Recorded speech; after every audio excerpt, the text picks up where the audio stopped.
My dear Wormwood,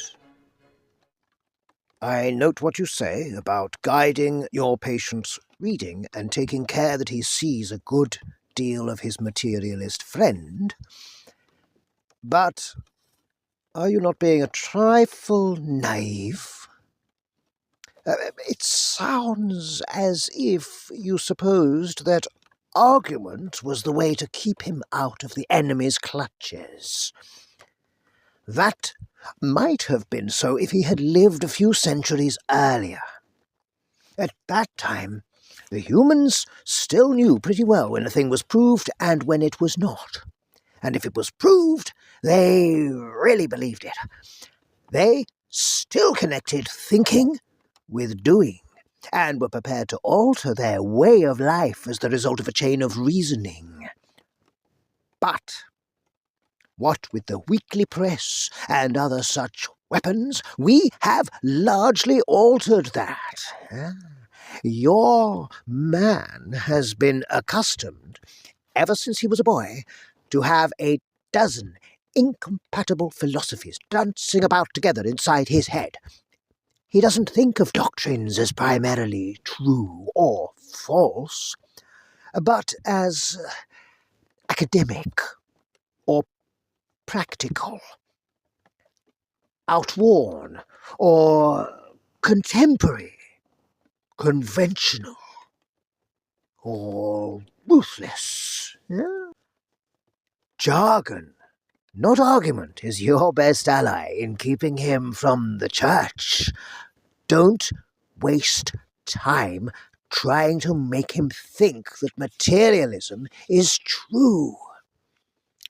Make him think it is strong or stark or courageous, that it is the philosophy of the future. That's the sort of thing he cares about. The trouble about argument is that it moves the whole struggle onto the enemy's own ground. He can argue too. Whereas, in really practical propaganda of the kind I am suggesting, he has been shown for centuries to be greatly the inferior of our Father below. By the very act of arguing, you awake the patient's reason, and once it is awake, who can foresee the result? Even if a particular train of thought can be twisted so as to end in our favour, you will find that you have been strengthening in your patient the fatal habit of attending to universal issues and withdrawing his attention from the stream of immediate sense experiences. Your business is to fix his attention on the stream. Teach him to call it real life. And don't let him ask what he means by real. Remember, he is not, like you, a pure spirit. Never having been a human, that abominable advantage of the enemy's, you don't realize how enslaved they are to the pressure of the ordinary. I once had a patient, a sound atheist, who used to read in the British Museum. One day, as he sat reading, I saw a train of thought in his mind beginning to go the wrong way. The enemy, of course, was at his elbow in a moment, but before I knew where I was, I saw my 20 years' work beginning to totter. If I had lost my head and begun to attempt a defense by argument, I should have been undone. But I was not such a fool. I struck instantly at the part of the man which I had best under my control, and suggested that it was just about time he had some lunch. The enemy presumably made the counter-suggestion. You know how one can never quite overhear what he says to them. that this was more important than lunch. At least I think that must have been his line, for when I said, "Quite, in fact, much too important to tackle at the end of a morning," the patient brightened up considerably, and by the time I had added, "Much better come back after lunch and go into it with a fresh mind," he was already halfway to the door. Once he was in the street, the battle was won. I showed him a newsboy shouting the midday paper and a number 73 bus going past, and before he reached the bottom of the steps, I had got him into an unalterable conviction that whatever odd ideas might come into a man's head when he was shut up alone with his books, a healthy dose of real life, by which he meant the bus and the newsboy, was enough to show him that all that sort of thing just couldn't be true. He knew he'd had a narrow escape, and in later years was fond of talking about that inarticulate sense for actuality, which is our ultimate safeguard against the aberrations of mere logic. He is now safe in our Father's house. You begin to see the point? Thanks to processes which we set in work in them centuries ago, they find it all but impossible to believe in the unfamiliar, while the familiar is before their eyes. Keep pressing home on him the ordinariness of things. Above all, do not attempt to use science, I mean the real sciences, as a defense against Christianity. They will positively encourage him to think about realities he can't touch and see. There have been sad cases among the modern physicists. If he must dabble in science, keep him on economics and sociology. Don't let him get away from that invaluable real life. But the best of all is to let him read no science, but to give him a grand general idea that he knows it all, and that everything he happens to have picked up in casual talk and reading is the results of modern investigation. Do remember, you are there to fuddle him. From the way some of you young fiends talk, anyone would suppose it was our job to teach. Your affectionate uncle, Screwtape.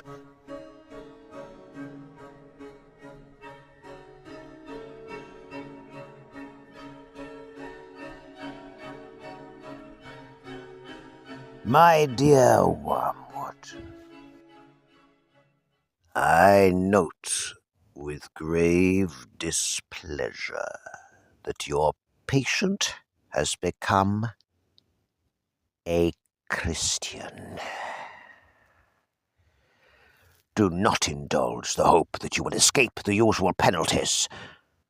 Indeed, in your better moments, I trust you would hardly even wish to do so. In the meantime, we must make the best of the situation. There's no need to despair. Hundreds of these adult converts have been reclaimed after a brief sojourn in the enemy's camp, and are now with us. All the habits of the patient, both mental and bodily, are still in our favor. One of our greatest allies at present is the Church itself. Do not misunderstand me. I do not mean the Church as we see her, spread out through all time and space, and rooted in eternity, terrible as an army with banners. That, I confess, is a spectacle which makes our boldest tempters uneasy. But fortunately, it is quite invisible to these humans. Yeah? All your patient sees is the half-finished sham Gothic erection on the new building estate. When he goes inside, he sees the local grocer with rather an oily expression on his face, bustling up to offer him one shiny little book containing a liturgy which neither of them understands, and one shabby little book containing corrupt texts of a number of religious lyrics, mostly bad and in very small print. When he gets to his pew and looks round, he sees just that selection of neighbours whom he has hitherto avoided. You want to lean pretty heavily on those neighbours. Make his mind flit to and fro between an expression like the body of Christ and the actual faces in the next pew. It matters very little, of course, what kind of people that next pew really contains. You may know one of them to be a great warrior on the enemy's side. No matter. Your patient, thanks to our Father below, is a fool. Provided that any of those neighbours sing out of tune, or have boots that squeak, or double chins, or odd clothes, the patient will quite easily believe that their religion must therefore be somehow ridiculous. At his present stage, you see, he has an idea of Christians in his mind, which he supposes to be spiritual, but which in fact is largely pictorial. His mind is full of togas and sandals and armour and bare legs, and the mere fact that the other people in church wear modern clothes is a real, though of course unconscious, difficulty to him. Never let it come to the surface. Never let him ask what he expected them to look like. Keep everything hazy in his mind now, and you will have all eternity wherein to amuse yourself by producing in him the peculiar kind of clarity which hell affords. Work hard, then, on the disappointment or anticlimax which is certainly coming to the patient during his first few weeks as a churchman. The enemy allows this disappointment to occur on the threshold of every human endeavour. It occurs when the boy who has been enchanted in the nursery by stories from the Odyssey buckles down to really learning Greek. It occurs when lovers have got married and begin the real task of learning to live together. In every department of life, it marks the transition from dreaming aspiration to laborious doing. The enemy takes this risk because he has a curious fantasy of making all these disgusting little human vermin into what he calls his free lovers and servants. Sons is the word he uses, with his inveterate love of degrading the whole spiritual world by unnatural liaisons with the two-legged animals. Desiring their freedom, he therefore refuses to carry them by their mere affections and habits to any of the goals which he sets before them. He leaves them to do it on their own. And there lies our opportunity. But also, remember, there lies our danger. If once they get through this initial dryness successfully, they become much less dependent on emotion and therefore much harder to tempt. I have been writing hitherto on the assumption that the people in the next pew afford no rational ground for disappointment. Of course, if they do, if the patient knows that the woman with the absurd hat is a fanatical bridge player, or the man with the squeaky boots a miser or an extortioner, then your task is so much the easier. All you then have to do is to keep out of his mind the question, if I, being what I am, can consider that I am in some sense a Christian, why should the different vices of those people in the next pew prove that their religion is mere hypocrisy and convention? You may ask whether it is possible to keep such an obvious thought from occurring even to a human mind. It is, Wormwood. It is. Handle him properly, and it simply won't come into his head. He has not been anything like long enough with the enemy to have any real humility yet. When what he says, even on his knees, about his own sinfulness is all parrot talk. At bottom, he still believes he has run up a very favourable credit balance in the enemy's ledger by allowing himself to be converted, and thinks that he is showing great humility and condescension in going to church with these smug, commonplace neighbours at all. Keep him in that state of mind as long as you can. Your affectionate uncle, Screwtape.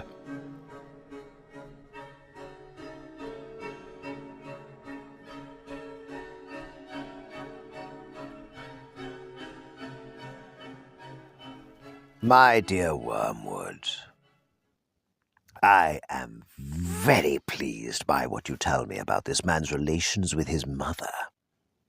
But you must press your advantage. The enemy will be working from the centre outwards, gradually bringing more and more of the patient's conduct under the new standard, and may reach his behaviour to the old lady at any moment.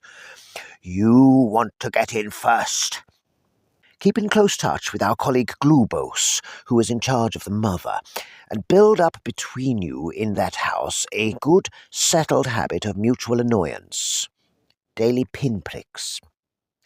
The following methods are useful. 1. Keep his mind on the inner life. He thinks his conversion is something inside him, and his attention is therefore chiefly turned at present to the states of his own mind, or rather to that very expurgated version of them, which is all you should allow him to see. Encourage this.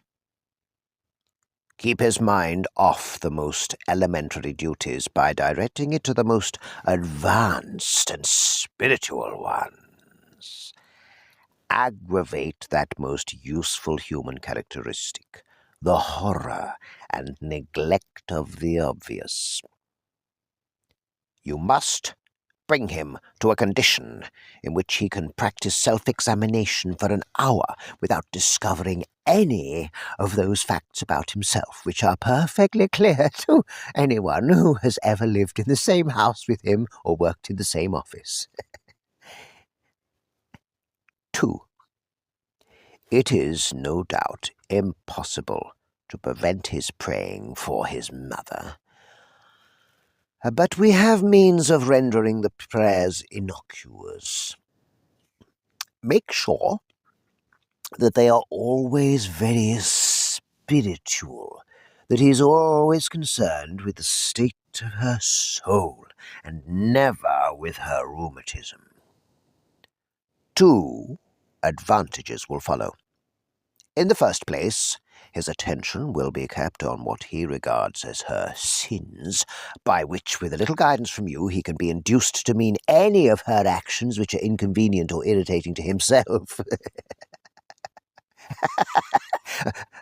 Thus, you can keep rubbing the wounds of the day a little sorer, even while he is on his knees. The operation is not at all difficult, and you will find it very entertaining. In the second place, since his ideas about her soul will be very crude and often erroneous, he will in some degree be praying for an imaginary person. And it will be your task to make that imaginary person daily less and less like the real mother, the sharp-tongued old lady at the breakfast table. In time, you may get the cleavage so wide that no thought or feeling from his prayers for the imagined mother will ever flow over into his treatment of the real one. I have had patients of my own so well in hand that they could be turned at a moment's notice from impassioned prayer for a wife's or son's soul to beating or insulting the real wife or son without a qualm. 3. When 2 humans have lived together for many years, it usually happens that each has tones of voice and expressions of face which are almost unendurably irritating to the other. Work on that. Bring fully into the consciousness of your patient that particular lift of his mother's eyebrows which he learned to dislike in the nursery. And let him think how much he dislikes it. Let him assume that she knows how annoying it is and does it to annoy. If you know your job, he will not notice the immense improbability of the assumption, and of course, never let him suspect that he has tones and looks which similarly annoy her. As he cannot see or hear himself, this is easily managed. 4. In civilized life, domestic hatred usually expresses itself by saying things which would appear quite harmless on paper. The words are not offensive, but in such a voice, or at such a moment, that they are not far short of a blow to the face. To keep this game up, you and Glubose must see to it that each of these 2 fools has a sort of double standard. Now, your patient must demand that all his own utterances are to be taken at their face value and judged simply on the actual words, while at the same time judging all his mother's utterances with the fullest and most oversensitive interpretation of the tone and the context and the suspected intention.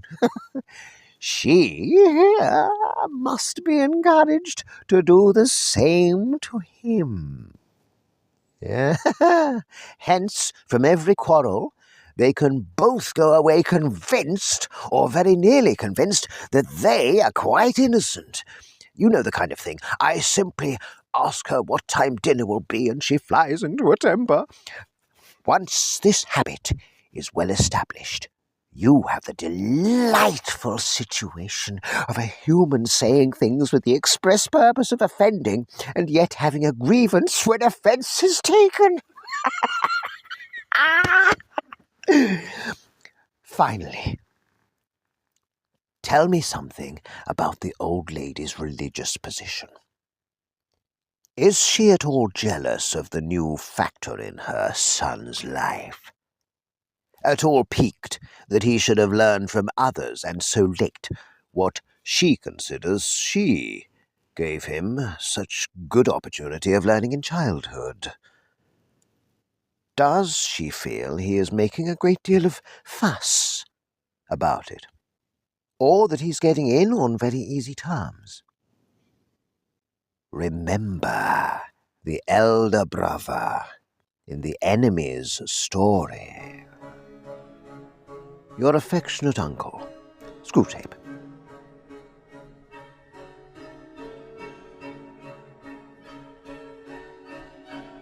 My dear Wormwood, the amateurish suggestions in your last letter warn me that it is high time for me to write to you fully on the painful subject of prayer.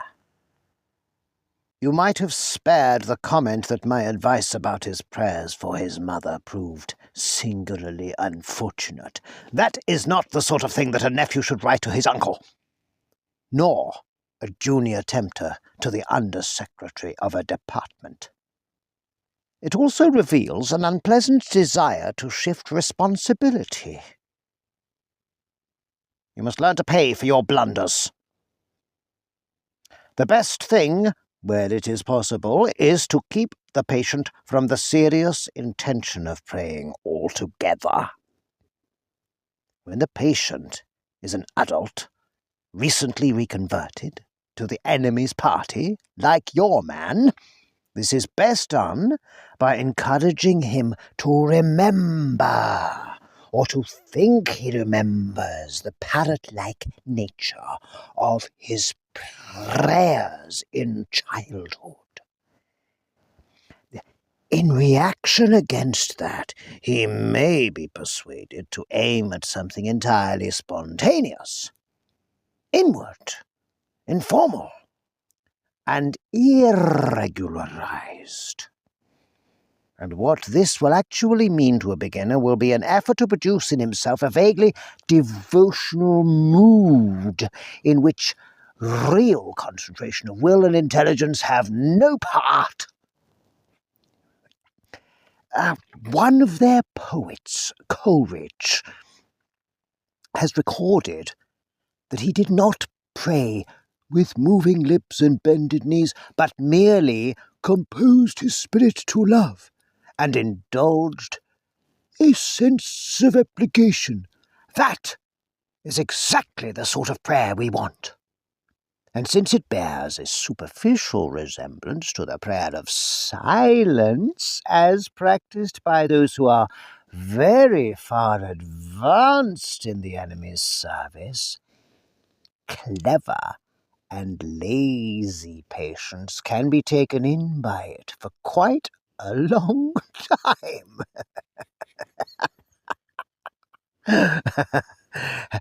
At the very least, they can be persuaded that the bodily position makes no difference to their prayers, for they constantly forget what you must always remember, that they are animals, and that whatever their bodies do affects their souls.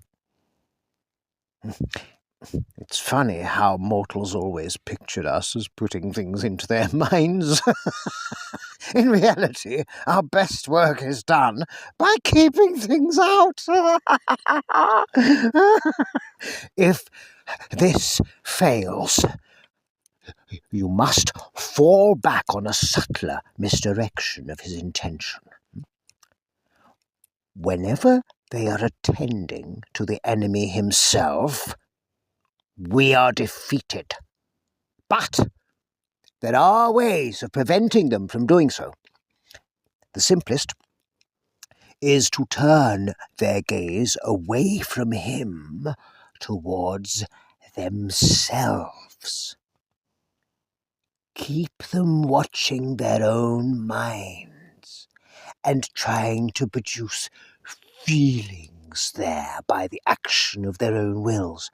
When they meant to ask him for charity, let them instead start trying to manufacture charitable feelings for themselves and not notice that this is what they are doing. When they meant to pray for courage, let them really be trying to feel brave. When they say they are praying for forgiveness, let them be trying to feel forgiven.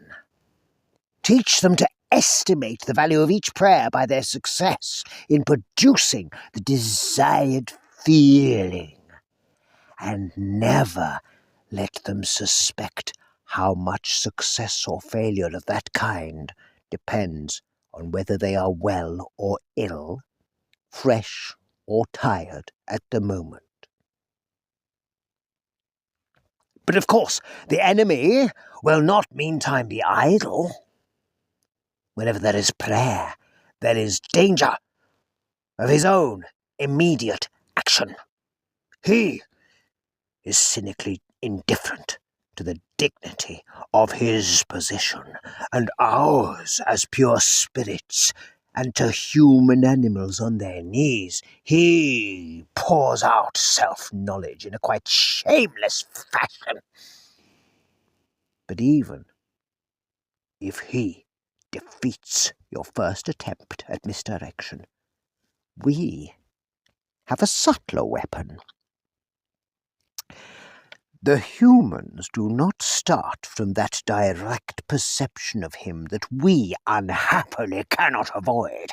They have never known that ghastly luminosity, that stabbing and searing glare which makes the background of permanent pain to our lives. If you look into your patient's mind when he is praying, you will not find that. If you examine the object to which he is attending, you will find that it is a composite object containing many quite ridiculous ingredients. There will be images derived from pictures of the enemy as he appeared during the discreditable episode known as the Incarnation. There will be vaguer, perhaps quite savage and puerile images associated with the other two persons. There will even be some of his own reverence, and of bodily sensations accompanying it, objectified and attributed to the object revered. I have known cases where what the patient called his God was actually located up and to the left at the corner of the bedroom ceiling. Or inside his own head, or in a crucifix on the wall.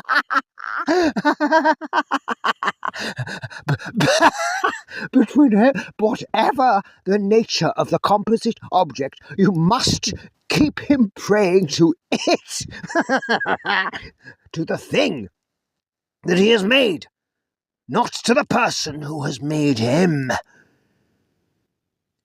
You may even encourage him to attach great importance to the correction and improvement of his composite object, and to keeping it steadily before his imagination during the whole prayer.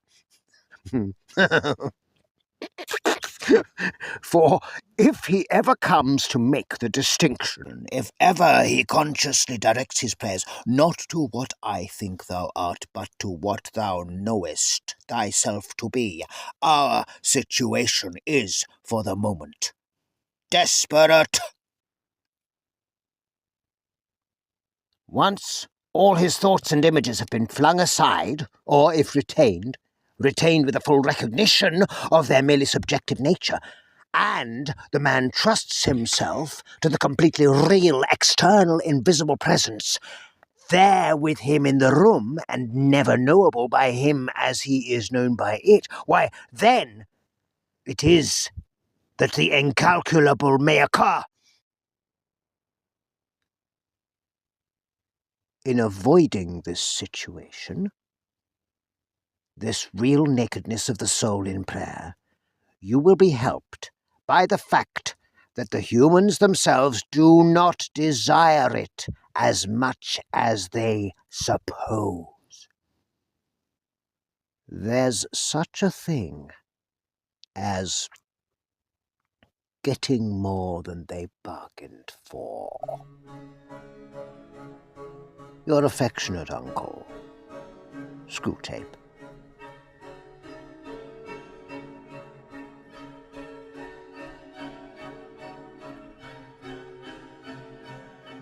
My dear Wormwood, it is a little bit disappointing to expect a detailed report on your work and to receive instead such a vague rhapsody as your last letter.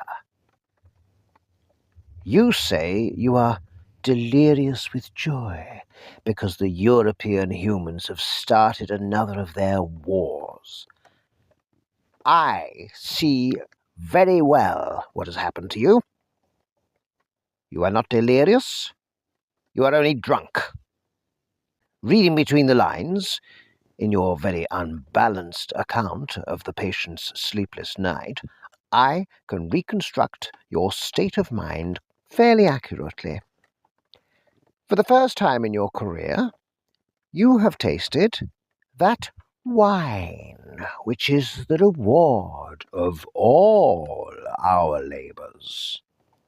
The anguish and bewilderment of a human soul. And it has gone to your head. I can hardly blame you. I do not expect old heads on young shoulders.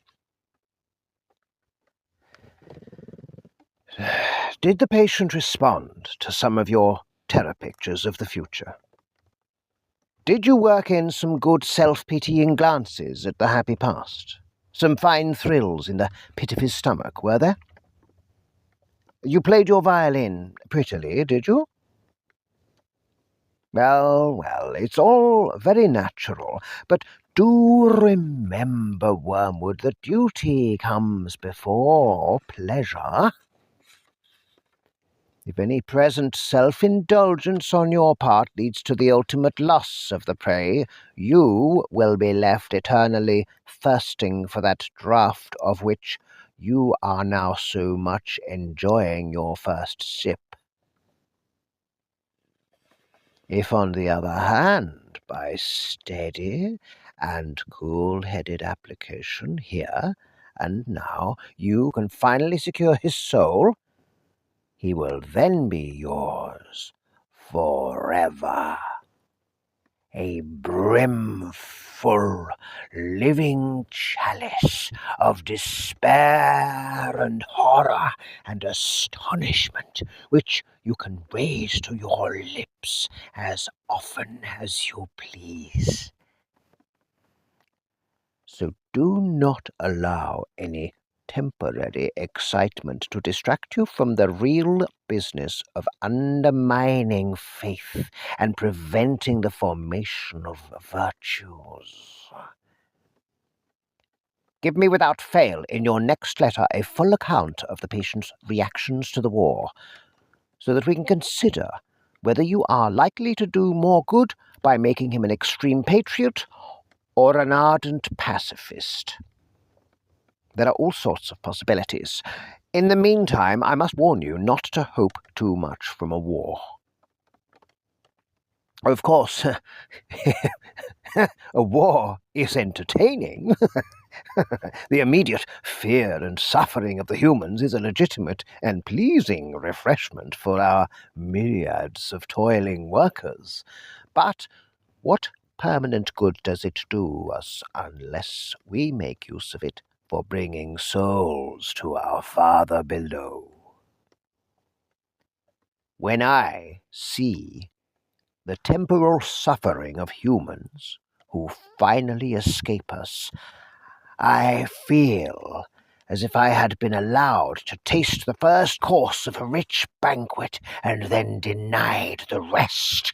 It is worse than not to have tasted it at all. The enemy, true to his barbarous methods of warfare, allows us to see the short misery of his favourites, only to tantalize and torment us, to mock the incessant hunger which, during this present phase of the great conflict, his blockade is admittedly imposing. Let us, therefore, think rather how to use than how to enjoy this European war. For it has certain tendencies inherent in it which are in themselves by no means in our favour. We may hope for a good deal of cruelty and unchastity, but if we are not careful, we shall see thousands turning in this tribulation to the enemy, while tens of thousands who do not go so far as that will nevertheless have their attention diverted from themselves to values and causes which they believe to be higher than the self. I know that the enemy disapproves many of these causes, but that is where he is so unfair. He often makes prizes of humans who have given their lives for causes he thinks bad, on the monstrously sophistical ground that the humans thought them good and were following the best they knew. Consider, too, what undesirable deaths occur in wartime.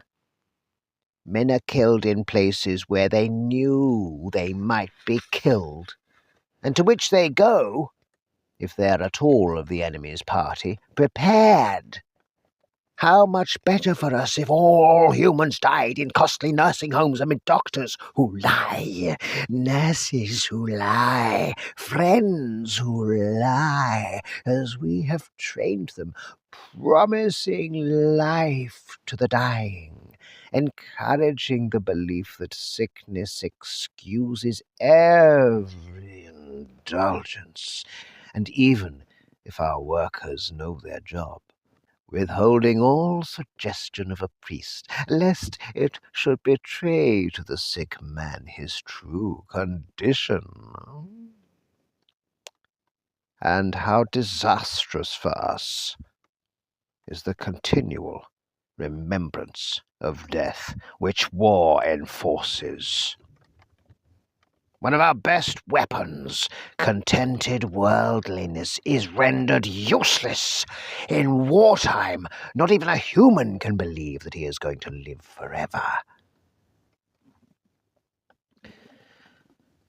I know that Screwtape and others have seen in wars a great opportunity for attacks on faith, but I think that view was exaggerated. The enemy's human partisans have all been plainly told by him that suffering is an essential part of what he calls redemption, so that a faith which is destroyed by a war or a pestilence cannot really have been worth the trouble of destroying. I'm speaking now of diffused suffering over a long period, such as a war will produce. Of course, at the precise moment of terror, bereavement, or physical pain, you may catch your man when his reason is temporarily suspended. But even then, if he applies to enemy headquarters, I have found that the post is nearly always defended. Your affectionate uncle, Screwtape.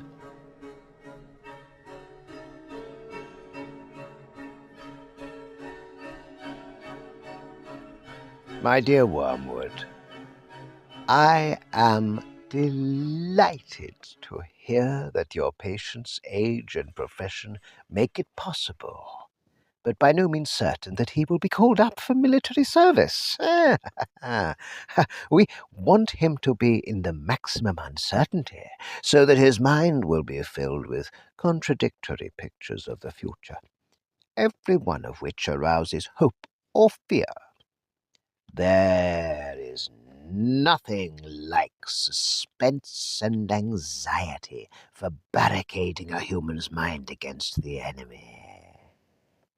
He wants men to be concerned with what they do. Our business is to keep them thinking about what will happen to them. Your patient will, of course, have picked up the notion that he must submit with patience to the enemy's will. What the enemy means by this is primarily that he should accept with patience the tribulation which has actually been dealt out to him, the present anxiety and suspense. It is about this that he is to say, "Thy will be done," and for the daily task of bearing this, that the daily bread will be provided. It is your business to see that the patient never thinks of the present fear as his appointed cross, but only of the things he is afraid of. Let him regard them as his crosses. Let him forget that, since they are incompatible, they cannot all happen to him, and let him try to practice fortitude and patience to them all in advance. For real resignation at the same moment to a dozen different and hypothetical fates is almost impossible, and the enemy does not greatly assist those who are trying to attain it. Resignation to present and actual suffering, even where that suffering consists of fear, is far easier and is usually helped by this direct action. An important spiritual law is here involved. I have explained that you can weaken his prayers by diverting his attention from the enemy himself to his own states of mind about the enemy. On the other hand, fear becomes easier to master when the patient's mind is diverted from the thing feared to the fear itself, considered as a present and undesirable state of his own mind. And when he regards the fear as his appointed cross, he will inevitably think of it as a state of mind. One can therefore formulate the general rule: in all activities of mind which favor our cause, encourage the patient to be unself-conscious and to concentrate on the object. But in all activities favorable to the enemy, bend his mind back on itself. Let an insult or a woman's body so fix his attention outward that he does not reflect. I am now entering into the state called anger, or the state called lust. Contrariwise, let the reflection, "My feelings are now growing more devout," or more charitable, so fix his attention inward that he no longer looks beyond himself to see our enemy, or his own neighbours. As regards his more general attitude to the war, you must not rely too much on those feelings of hatred which the humans are so fond of discussing in Christian or anti-Christian periodicals. No, in his anguish, the patient can, of course, be encouraged to revenge himself by some vindictive feelings towards the German leaders, and that is good, so far as it goes. But it is usually a sort of melodramatic or mythical hatred directed against imaginary scapegoats. He has never met these people in real life. They are lay figures, modelled on what he gets from newspapers. The results of such fanciful hatred are often most disappointing, and of all humans the English are, in this respect, the most deplorable milksops. They are creatures of that miserable sort who loudly proclaim that torture is too good for their enemies, and then give tea and cigarettes to the first wounded German pilot who turns up at the back door. Do what you will, there is going to be some benevolence, as well as some malice, in your patient's soul. The great thing is to direct the malice to his immediate neighbours whom he meets every day, and to thrust his benevolence out to the remote circumference, to people he does not know. The malice thus becomes wholly real, and the benevolence largely imaginary. There is no good at all in inflaming his hatred of Germans, if at the same time a pernicious habit of charity is growing up between him and his mother, his employer, and the man he meets in the train. Think of your man as a series of concentric circles, his will being the innermost, his intellect coming next, and finally his fantasy. You can hardly hope at once to exclude from all the circles everything that smells of the enemy, but you must keep on shoving all the virtues outward till they are finally located in the circle of fantasy, and all the desirable qualities inward into the will. It is only in so far as they reach the will and are there embodied in habits that the virtues are really fatal to us. I don't, of course, mean what the patient mistakes for his will, the conscious fume and fret of resolutions and clenched teeth, but the real centre, what the enemy calls the heart. All sorts of virtues painted in the fantasy, or approved by the intellect, or even in some measure loved and admired, will not keep a man from our Father's house. Indeed, they may make him more amusing when he gets there. Your affectionate uncle, Screwtape.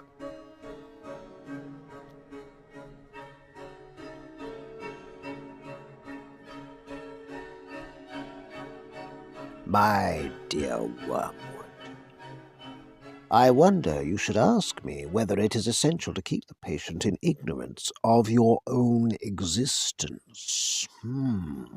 That question, at least for the present phase of the struggle, has been answered for us by the High Command. Our policy, for the moment, is to conceal ourselves. Of course, this has not always been so. We are really faced with a cruel dilemma.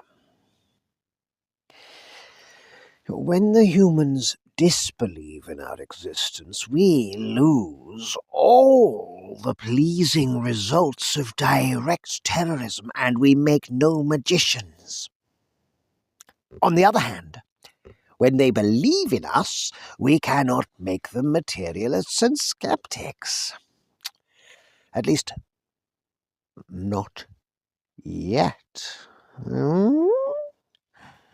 I have great hopes that we shall learn in due time how to emotionalize and mythologize their science to such an extent that what is in effect a belief in us, though not under that name, will creep in, while the human mind remains closed to belief in the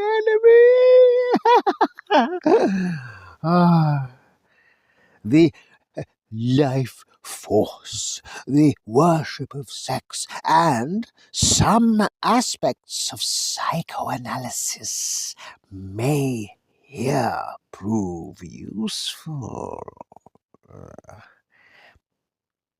If once we can produce our perfect work, the materialist magician, the man not using, but veritably worshipping what he vaguely calls horses,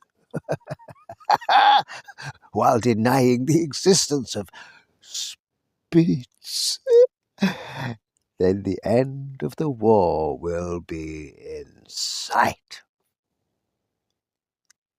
But in the meantime, we must obey our orders.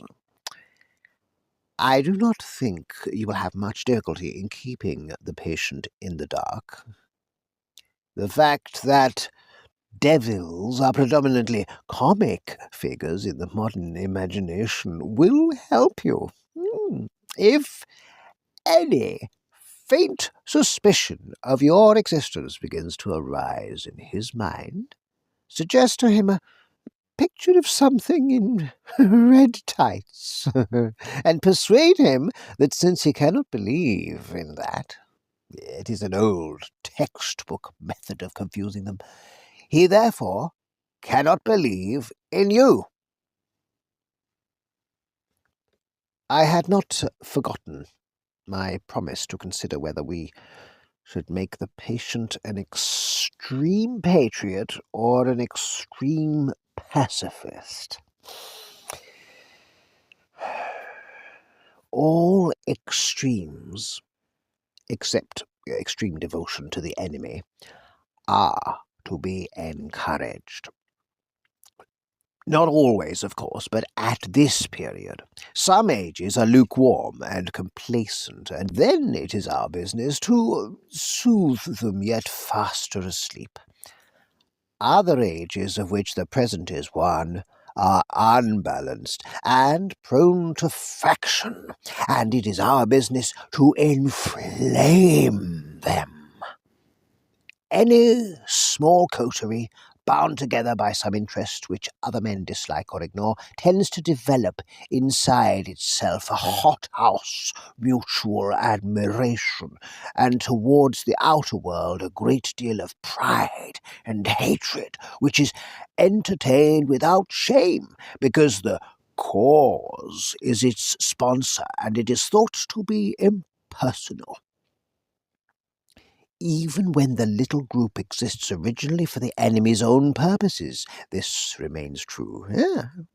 We want the church to be small, not only that fewer men may know the enemy, but also that those who do may acquire the uneasy intensity and the defensive self-righteousness of a secret society or a clique.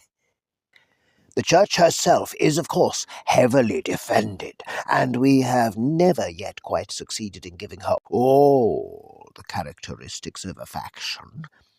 But subordinate factions within her have often produced admirable results, from the parties of Paul and of Apollos at Corinth down to the high and low parties in the Church of England.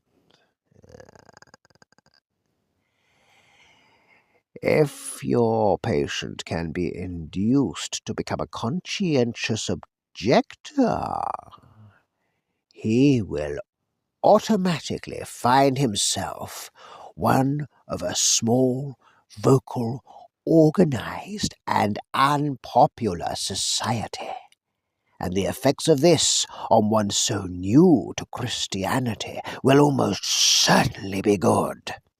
But only almost certainly.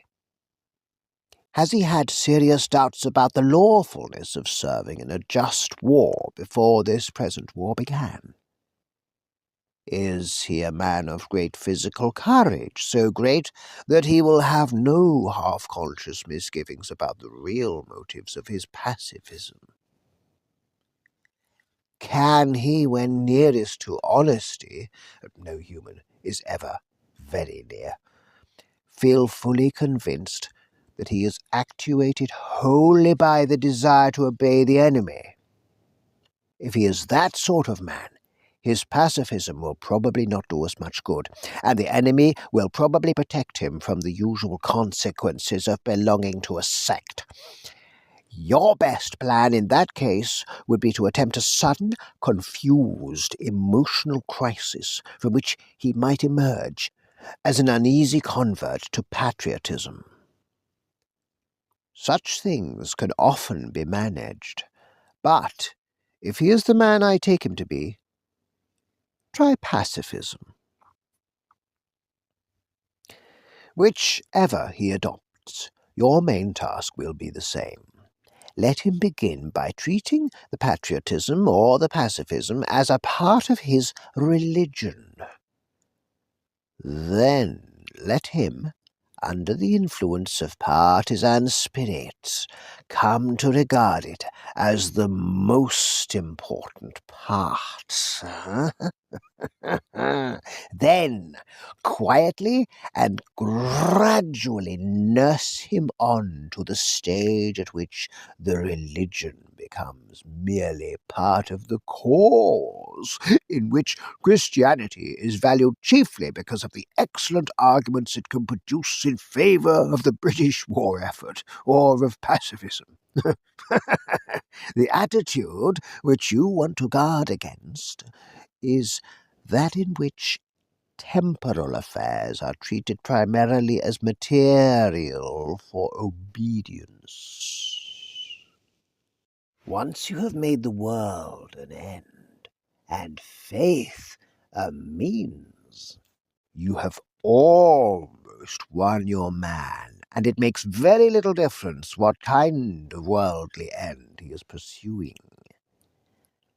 Provided that meetings, pamphlets, policies, movements, causes, and crusades matter more to him than prayers and sacraments and charity, he is ours. And the more religious on those terms, the more securely ours.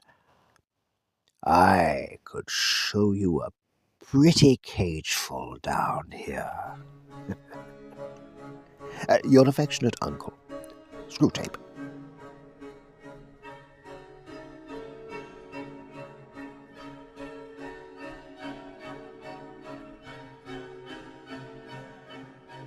My dear Wormwood, so you have great hopes that the patient's religious phase is dying away, have you? I always thought the training college had gone to pieces, since they put old Slub-Gob at the head of it, and now I am sure. Has no one ever told you about the law of undulation? Humans are amphibians, half spirit and half animal. The enemy's determination to produce such a revolting hybrid was one of the things that determined our father to withdraw his support from him. As spirits, they belong to the external world, but as animals they inhabit time. This means that while their spirit can be directed to an external object, their bodies, passions, and imaginations are in continual change. For to be in time means to change. Their nearest approach to constancy, therefore, is undulation, the repeated return to a level from which they repeatedly fall back, a series of troughs and peaks. If you had watched your patient carefully, you would have seen this undulation in every department of his life. His interest in his work, his affection for his friends, his physical appetites, all go up and down. As long as he lives on earth, periods of emotional and bodily richness and liveliness will alternate with periods of numbness and poverty.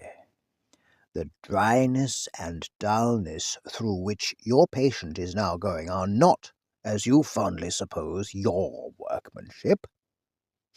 They are merely a natural phenomenon which will do us no good unless you make a good use of it.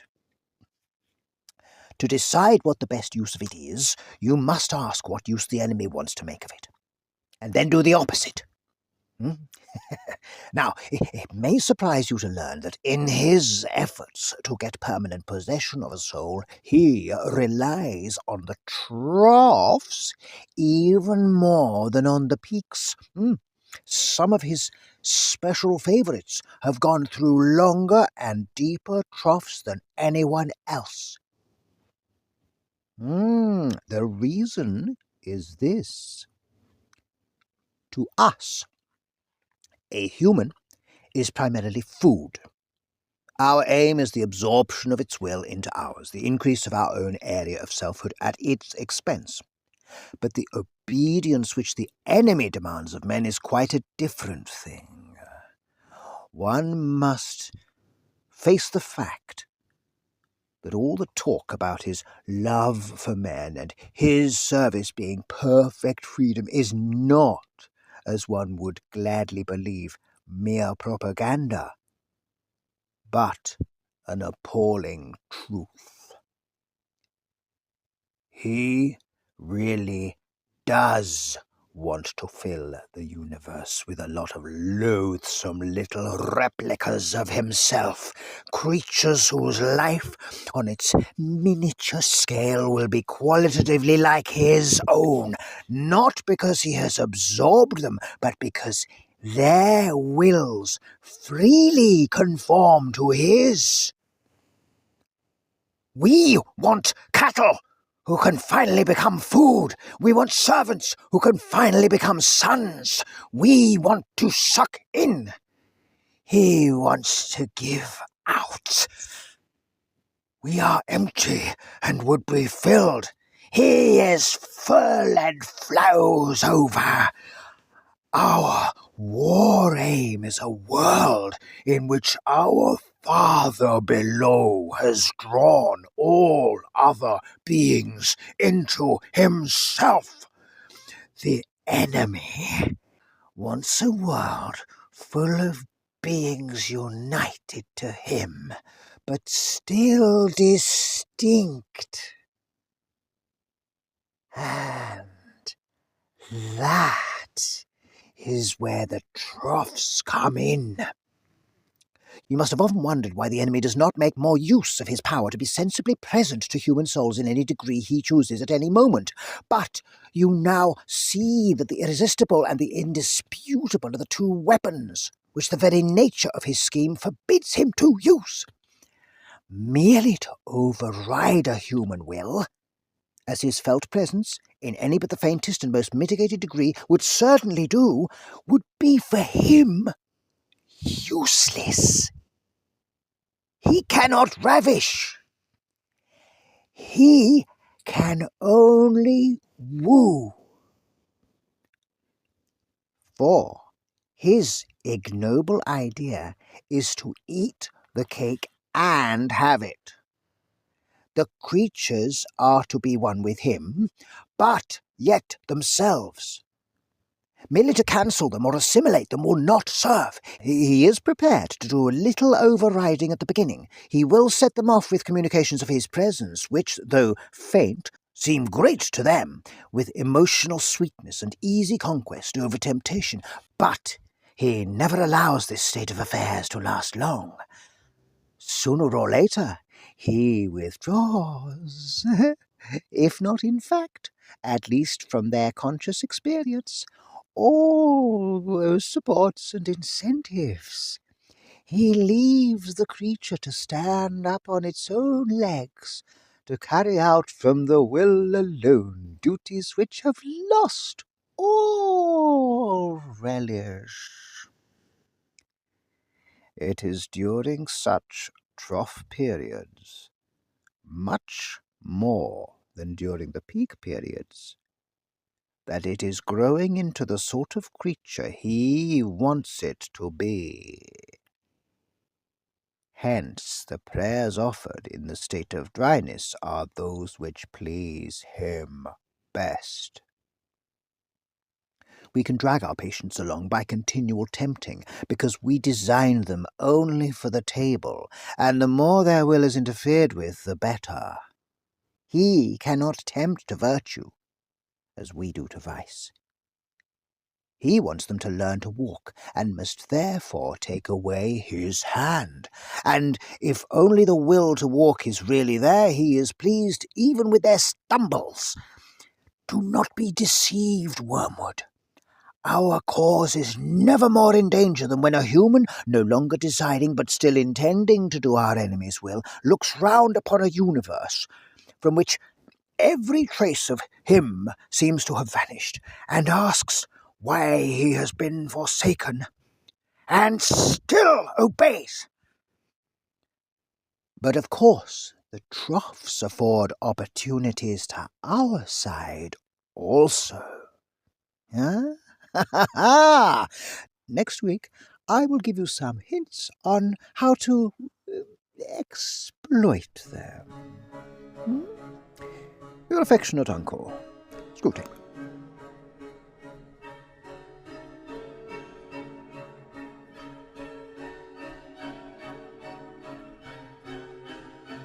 My dear Wormwood, I hope my last letter has convinced you that the trough of dullness or dryness through which your patient is going at present will not of itself give you his soul, but needs to be properly exploited.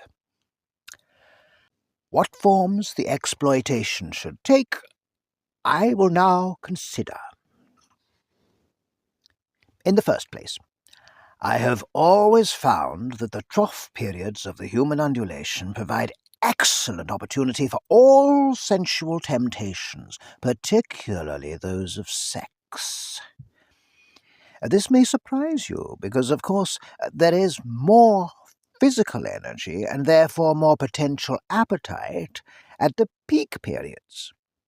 But you must remember that the powers of resistance are then also at their highest. The health and spirits which you want to use in producing lust can also, alas, be very easily used for work or play or thought or innocuous merriment.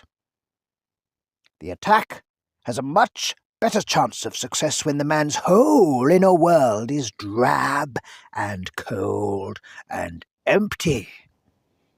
And it is also to be noted that the trough sexuality is subtly different in quality from that of the peak, much less likely to lead to the milk and water phenomenon which the humans call being in love, much more easily drawn into perversions, much less contaminated by those generous and imaginative and even spiritual concomitants which often render human sexuality so disappointing.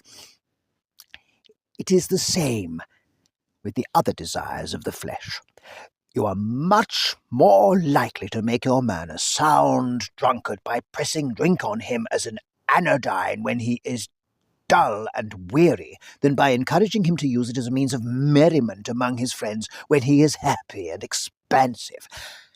Never forget that when we are dealing with any pleasure in its healthy and normal and satisfying form, we are in a sense on the enemy's ground. I know we have won many a soul through pleasure. All the same, it is his invention, not ours.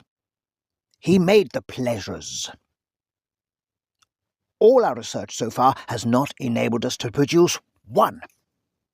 All we can do is to encourage the humans to take the pleasures which our enemy has produced, at times, or in ways, or in degrees, which he has forbidden.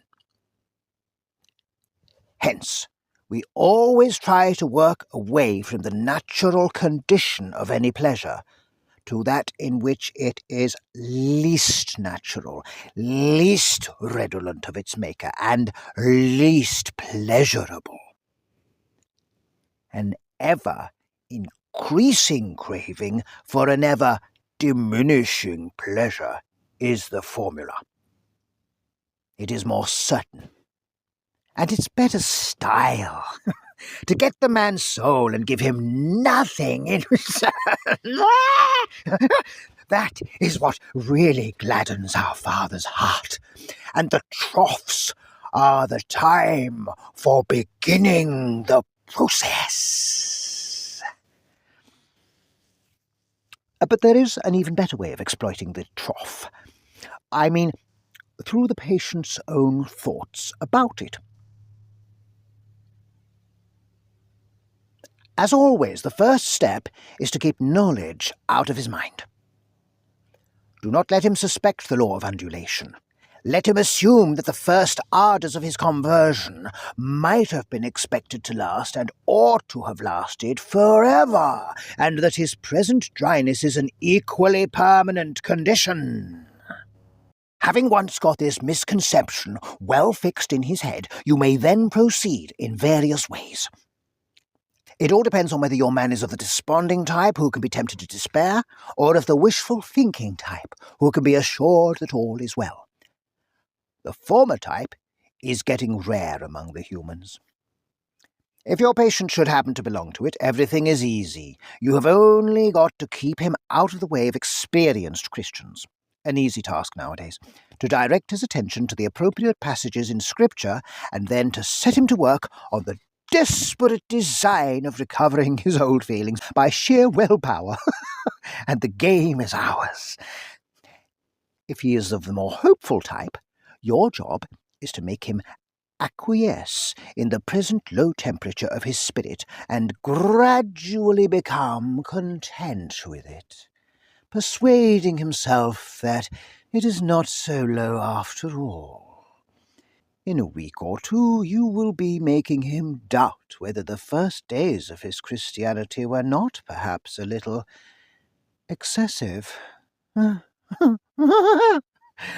Talk to him about moderation in all things. If you can once get him to the point of thinking that religion is all very well up to a point, you can feel quite happy about his soul. A moderated religion is as good for us as no religion at all, and more amusing. Another possibility is that of direct attack on his faith. When you have caused him to assume that the trough is permanent, can you not persuade him that his religious phase is just going to die away like all his previous phases? Of course, there is no conceivable way of getting by reason from the proposition, I am losing interest in this, to the proposition, this is false. But, as I said before, it is jargon, not reason, you must rely on. The mere word phase will very likely do the trick. I assume that the creature has been through several of them before. They all have, and that he always feels superior and patronizing to the ones he has emerged from, not because he has really criticized them, but simply because they are in the past. You keep him well fed on hazy ideas of progress and development and the historical point of view, I trust, and give him lots of modern biographies to read. The people in them are always emerging from phases, aren't they? You see the idea? Keep his mind off the plain antithesis between true and false. Nice shadowy expressions. It was a phase. I've been through all that. And don't forget the blessed word. Adolescent. Your affectionate uncle, Screwtape.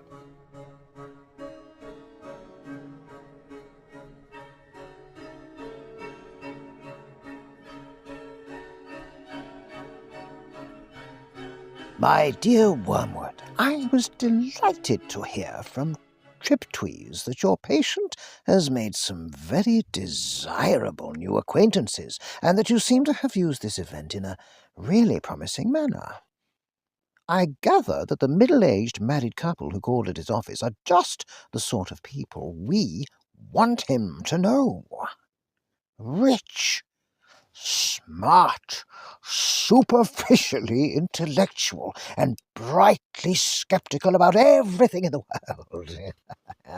I gather they are even vaguely pacifist, that not on moral grounds, but from an ingrained habit of belittling anything that concerns the great mass of their fellow men, and from a dash of purely fashionable and literary communism.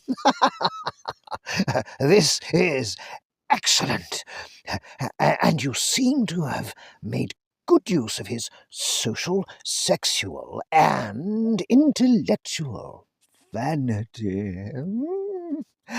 Tell me more. Did he commit himself deeply? I don't mean in words. There is a subtle play of looks and tones and laughs by which a mortal can imply that he is of the same party as those to whom he is speaking. That is the kind of betrayal you should specially encourage, because the man does not fully realize it himself. And by the time he does, you will have made the withdrawal difficult. No doubt he must very soon realize that his own faith is in direct opposition to the assumptions on which all the conversation of his new friends is based. I don't think that matters much, provided that you can persuade him to postpone any open acknowledgement of the fact. And this, with the aid of shame, pride, modesty, and vanity, will be easy to do. As long as the postponement lasts, he will be in a false position. He will be silent when he ought to speak, and laugh when he ought to be silent. He will assume, at first only by his manner, but presently by his words, all sorts of cynical and sceptical attitudes which are not really his. But if you play him well, they will become his. All mortals tend to turn into the thing they are pretending to be. This is elementary. The real question is how to prepare for the enemy's counterattack. The first thing is to delay as long as possible the moment at which he realizes this new pleasure as a temptation.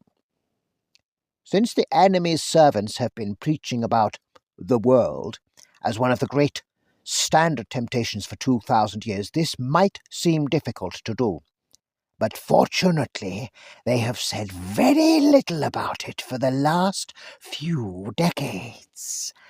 In modern Christian writings, though I see much, indeed more than I like, about mammon, I see few of the old warnings about worldly vanities, the choice of friends, and the value of time.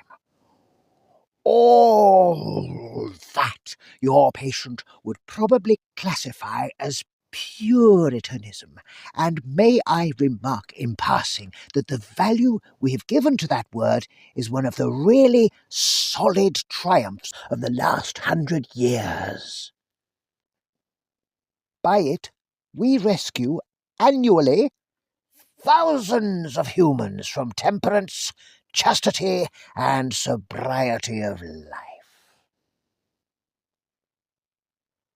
Sooner or later, however, the real nature of his new friends must become clear to him, and then your tactics must depend on the patient's intelligence. If he is a big enough fool, you can get him to realize the character of the friends only while they are absent. Their presence can be made to sweep away all criticism. If this succeeds, he can be induced to live, as I have known many humans live for quite long periods, 2 parallel lives. He will not only appear to be, but actually be, a different man in each of the circles he frequents. Failing this, there is a subtler and more entertaining method. He can be made to take a positive pleasure in the perception that the two sides of his life are inconsistent. This is done by exploiting his vanity. He can be taught to enjoy kneeling beside the grocer on Sunday just because he remembers that the grocer could not possibly understand the urbane and mocking world which he inhabited Saturday evening, and contrariwise to enjoy the bawdy and blasphemy over the coffee with these admirable friends all the more because he is aware of a deeper spiritual world within him which they cannot understand. You see the idea? The worldly friends touch him on one side, and the grocer on the other, and he is the complete, balanced, complex man who sees round them all. Thus, while being permanently treacherous to at least two sets of people, he will feel, instead of shame, a continual undercurrent of self-satisfaction. Finally, if all else fails, you can persuade him in defiance of conscience to continue the new acquaintance on the ground that he is in some unspecified way doing these people good by the mere fact of drinking their cocktails and laughing at their jokes, and that to cease to do so would be priggish, intolerant, and, of course, puritanical.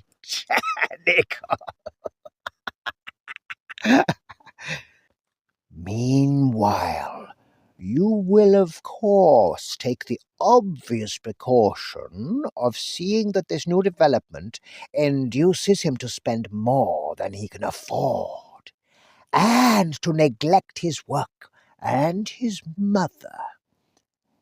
Her jealousy and alarm, and his increasing evasiveness or rudeness will be invaluable for the aggravation of the domestic tension. Your affectionate uncle, Screwtape.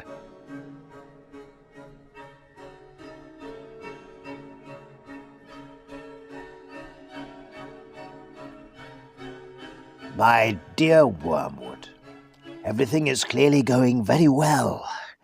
I am specially glad to hear that the two new friends have now made him acquainted with their whole set. All these, as I find from the record office, are thoroughly reliable people. Steady, consistent scoffers and worldlings who, without any spectacular crimes, are progressing quietly and comfortably towards our Father's house. You speak of their being great laughers. I trust this does not mean that you are under the impression that laughter as such is always in our favour. The point is worth some attention. I divide the causes of human laughter into joy, fun, the joke proper, and flippancy. You will see the first among friends and lovers reunited on the eve of a holiday. Among adults, some pretext in the way of jokes is usually provided, but the facility with which the smallest witticisms produce laughter at such a time shows that they are not the real cause. What that real cause is, we do not know. Something like it is expressed in much of that detestable art which the humans call music. And something like it occurs in heaven. A meaningless acceleration in the rhythm of celestial experience, quite opaque to us. Laughter of this kind does us no good, and should always be discouraged. Besides, the phenomenon is of itself disgusting, and a direct insult to the realism, dignity, and austerity of hell. fun is closely related to joy, a sort of emotional froth arising from the play instinct. It is of very little use to us.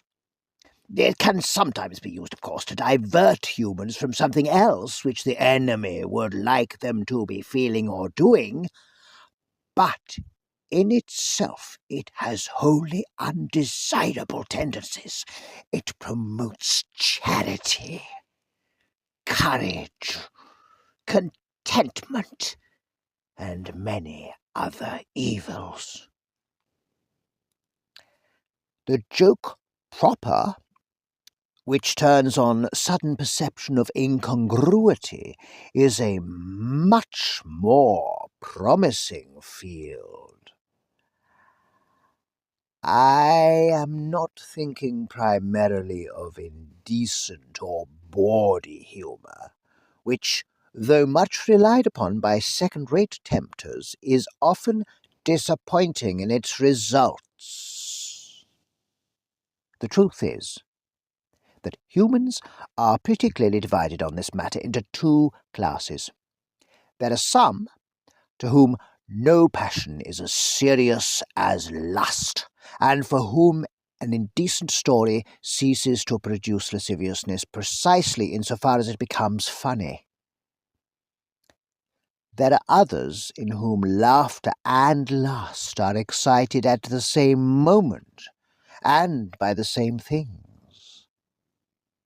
The first sort joke about sex because it gives rise to many incongruities. The second cultivate incongruities because they afford a pretext for talking about sex. Yeah? Now, if your man is of the first type, bawdy humour will not help you.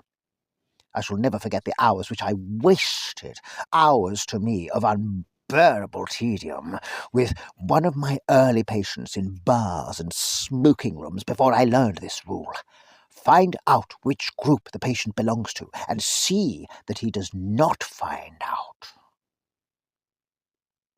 The real use of jokes or humour is in quite a different direction, and it is specially promising among the English, who take their sense of humour so seriously that a deficiency in this sense is almost the only deficiency at which they feel shame.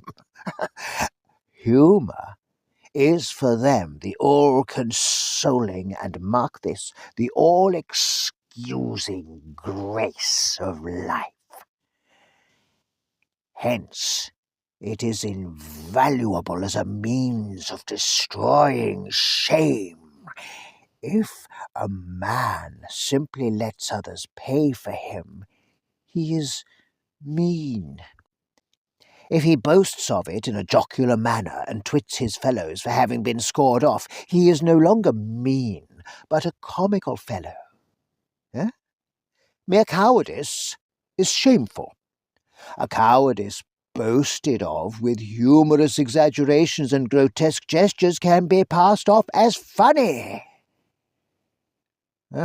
Cruelty is shameful, unless the cruel man can represent it as a practical joke. 1,000 bawdy or even blasphemous jokes do not help towards a man's damnation so much as his discovery that almost anything he wants to do can be done, not only without the disapproval, but with the admiration of his fellows, if only it can get itself treated as a joke. And this temptation can be almost entirely hidden from your patient by that English seriousness about humour. Any suggestion that there might be too much of it can be represented to him as puritanical, or as betraying a lack of humour. But flippancy is the best of all. In the first place, it is very economical. Only a clever human can make a real joke about virtue, or indeed about anything else. Any of them can be trained to talk as if virtue were funny. Among flippant people, the joke is always assumed to have been made. No one actually makes it, but every serious subject is discussed in a manner which implies that they have already found a ridiculous side to it. If prolonged, the habit of flippancy builds up around a man the finest armor-plating against the enemy that I know, and it is quite free from the dangers inherent in the other sources of laughter. It is 1,000 miles away from joy. It deadens instead of sharpening the intellect. And it excites no affection between those who practice it. Your affectionate uncle, Screwtape.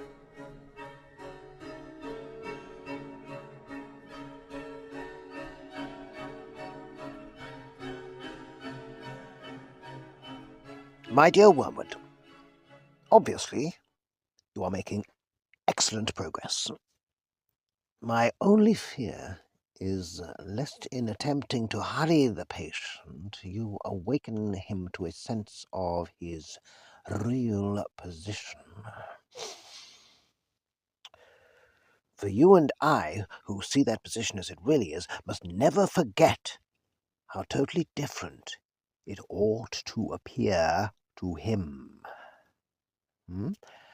We know that we have introduced a change of direction in his course, which is already carrying him out of his orbit around the enemy. But he must be made to imagine that all the choices which have effected this change of course are trivial and revocable. He must not be allowed to suspect that he is now, however slowly, heading right away from the sun on a line which will carry him into the cold and dark of utmost space.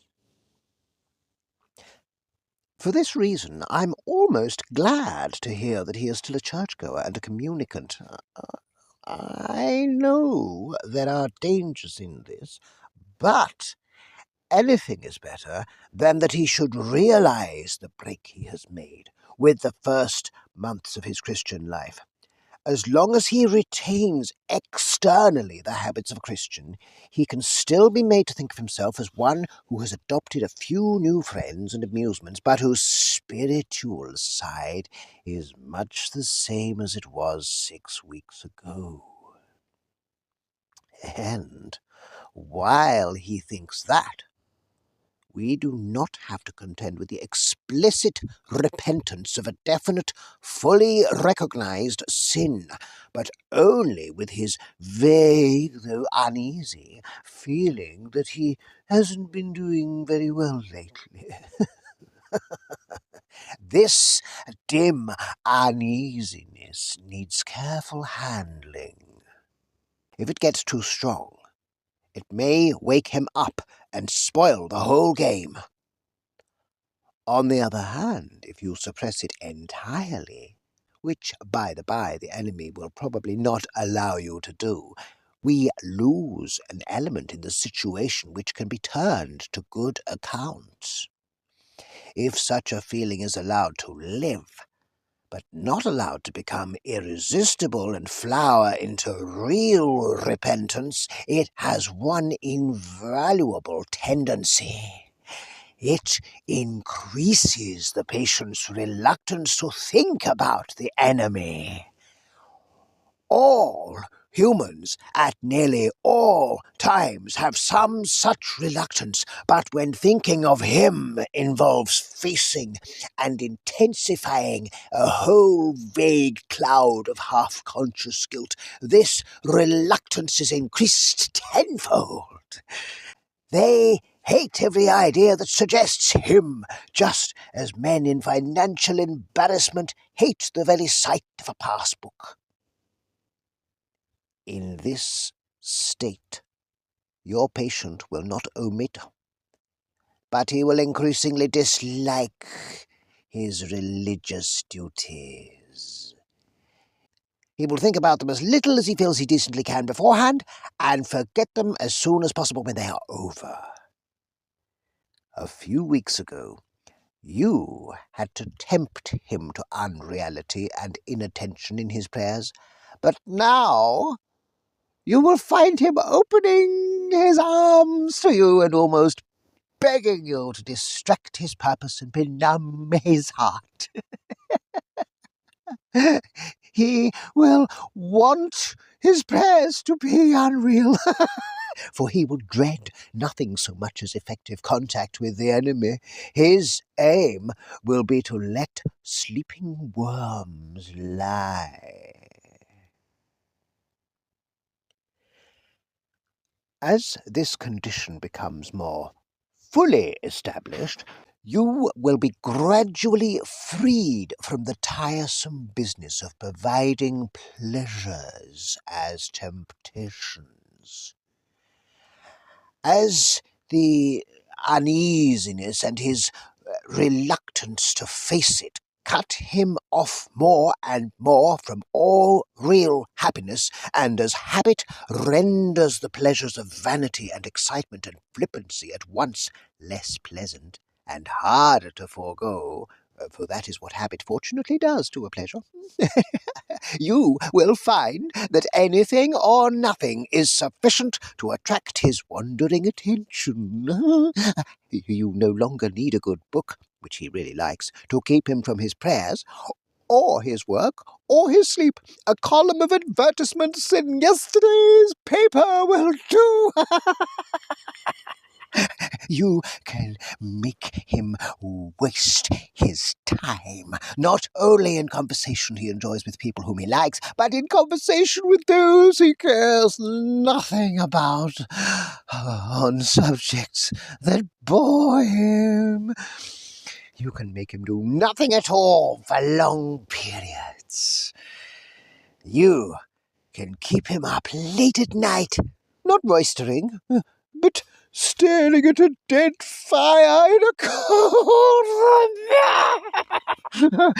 All the healthy and outgoing activities which we want him to avoid can be inhibited, and nothing given in return, so that at last he may say, as one of my own patients said on his arrival down here, "I now see that I spent most of my life in doing neither what I ought nor what I liked." The Christians describe the enemy as one without whom nothing is strong, and nothing is very strong. Strong enough to steal away a man's best years, not in sweet sins, but in dreary flickering of his mind over it knows not what, and knows not why, in the gratification of curiosities so feeble that a man only half aware of them, in drumming his fingers and kicking up heels, in whistling tunes that he does not like, or in the long dim labyrinths of reveries that have not even lust or ambition to give them a relish, but which, once chance association has started them, the creature is too weak and fuddled to shake off. You will say that these are very small sins. And doubtless, like all tempters, you are anxious to be able to report spectacular wickedness. But do remember, the only thing that matters is the extent to which you separate the man from the enemy. It does not matter how small the sins are, provided that their cumulative effect is to edge the man away from the light and out into nothing. Murder is no better than cards, if cards can do the trick. Indeed, the safest road to hell is the gradual one, the gentle slope, soft underfoot, without sudden turnings, without milestones, without signposts.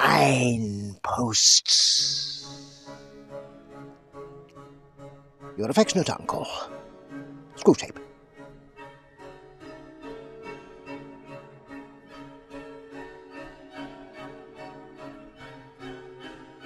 My dear Wormwood,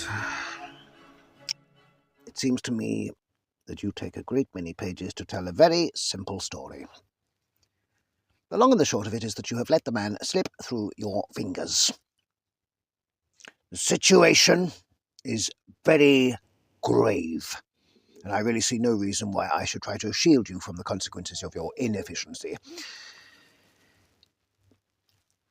A repentance and renewal of what the other side call grace, on the scale which you describe, is a defeat of the first order. It amounts to a second conversion, and probably on a deeper level than the first. As you ought to have known, the asphyxiating cloud which prevented your attacking the patient on his walk back from the old mill is a well-known phenomenon. It is the enemy's most barbarous weapon, and generally appears when he is directly present to the patient under certain modes not yet fully classified. Some humans are permanently surrounded by it and therefore inaccessible to us. And now for your blunders. On your own showing, you first of all allowed the patient to read a book he really enjoyed because he enjoyed it, and not in order to make clever remarks about it to his new friends. In the second place, you allowed him to walk down to the old mill and have tea there, a walk through country he really likes, and taken alone. In other words, you allowed him to real positive pleasures.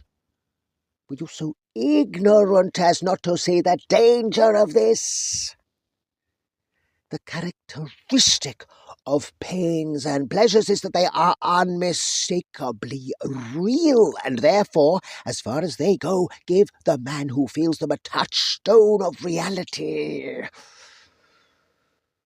Thus, if you had been trying to damn your man by the romantic method, by making him a kind of Child Harold or Werther submerged in self-pity for imaginary distresses, you would try to protect him at all costs from any real pain, because, of course, 5 minutes genuine toothache would reveal the romantic sorrows for the nonsense they were and unmask your whole stratagem.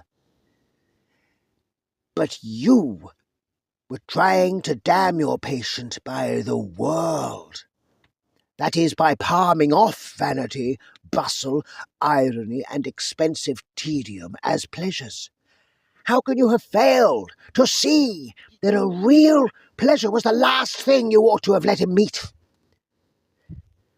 Didn't you foresee that it would just kill, by contrast, all the trumpery which you have been so laboriously teaching him to value, and that the sort of pleasure which the book and the walk gave him was the most dangerous of all? that it would peel off from his sensibility the kind of crust you have been forming on it, and make him feel that he was coming home, recovering himself. As a preliminary to detaching him from the enemy, you wanted to detach him from himself, and had made some progress in doing so. Now, all that is undone. Of course, I know that the enemy also wants to detach men from themselves, but in a different way. Remember always that he really likes the little vermin and sets an absurd value on the distinctness of every one of them. When he talks of losing their selves, he only means abandoning the clamour of self-will. Once they have done that, he really gives them back all their personality, and boasts, I'm afraid sincerely, that when they are wholly his, they will be more themselves than ever. Hence, while he is delighted to see them sacrificing even their innocent wills to his, he hates to see them drifting away from their own nature for any other reason. And we should always encourage them to do so. The deepest likings and impulses of any man are the raw material, the starting point with which the enemy has furnished him. To get him away from those is therefore always a point gained. Even in things indifferent, it is always desirable to substitute the standards of the world, or convention, or fashion, for a human's own real likings and dislikings. I myself would carry this very far.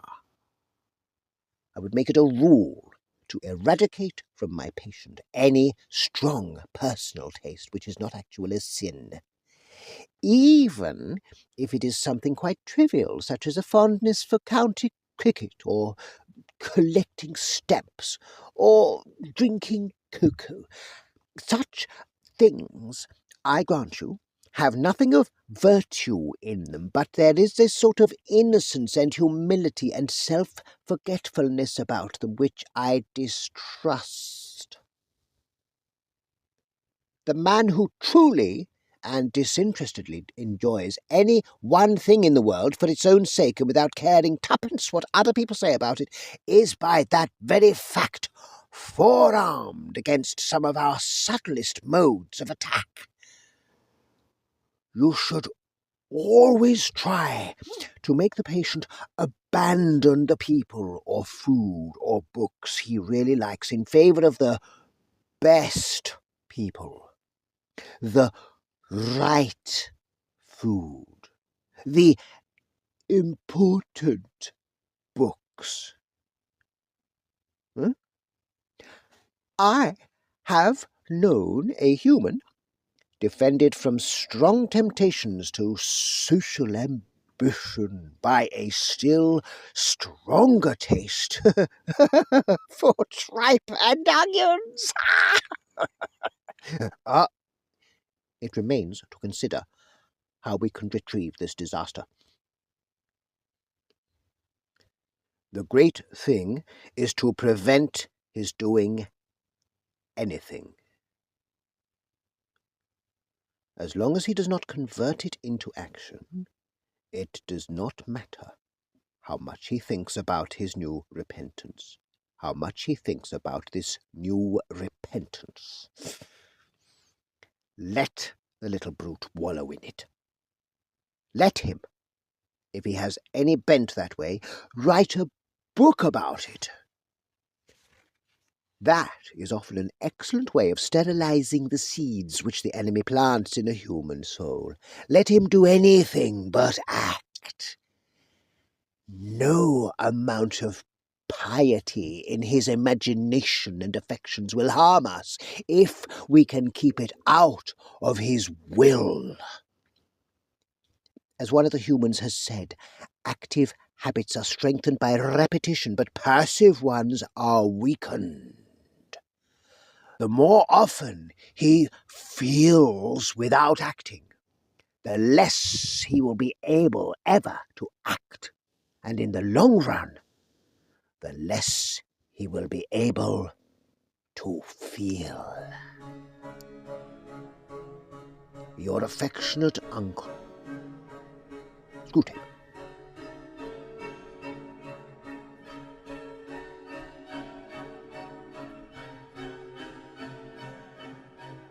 My dear Wormwood, the most alarming thing in your last account of the patient is that he is making none of those confident resolutions which marked his original conversion. No more lavish promises of perpetual virtue, I gather, not even the expectation of an endowment of grace for life, but only a hope for the daily and hourly pittance to meet the daily and hourly temptation. This is very bad. I see only one thing to do at the moment. Your patient has become humble. Have you drawn his attention to the fact? All virtues are less formidable to us once the man is aware that he has them. But this is specially true of humility. Catch him at the moment when he is really poor in spirit, and smuggle into his mind the gratifying reflection, "By Jove, I'm being humble." And almost immediately pride at his own humility will appear. If he awakes to the danger and tries to smother this new form of pride, make him proud of his attempt, and so on, through as many stages as you please. But don't try this too long, for fear you awake his sense of humour and proportion, in which case he will merely laugh at you and go to bed. But there are other profitable ways of fixing his attention on the virtue of humility. By this virtue, as by all the others, our enemy wants to turn the man's attention away from self to him and to the man's neighbours. All the abjection and self-hatred are designed in the long run solely for this end. Unless they attain this end, they do us little harm, and they may even do us good if they keep the man concerned with himself. And above all, if self-contempt can be made the starting point for contempt of other selves, and thus for gloom, cynicism, and cruelty. You must therefore conceal from the patient the true end of humility.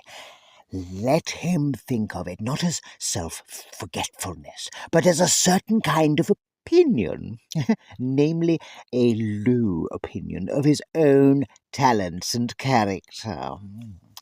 Some talents, I gather, he really has.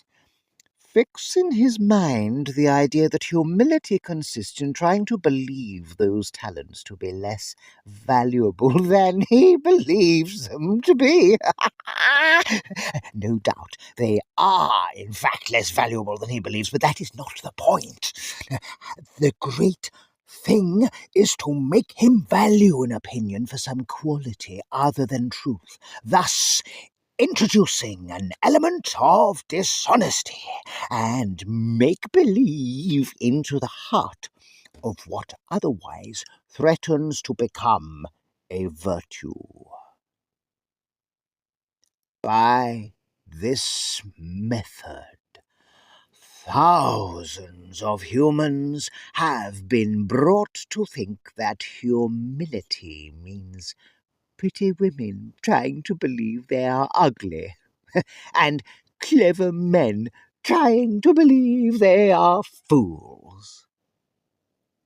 And since what they are trying to believe may in some cases be manifest nonsense, they cannot succeed in believing it, and we have the chance of keeping their minds endlessly revolving on themselves in an effort to achieve the impossible. To anticipate the enemy's strategy, we must consider his aims.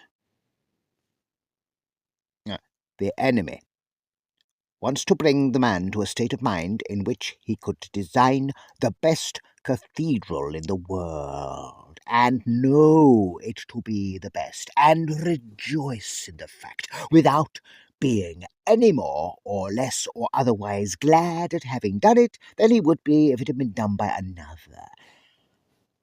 The enemy wants him in the end to be so free of any bias in his own favour that he can rejoice in his own talents as frankly and gratefully as in his neighbour's talents, or in a sunrise, an elephant, or a waterfall. He wants each man in the long run to be able to recognise all creatures, even himself, as glorious and excellent things. He wants to kill their animal self-love as soon as possible.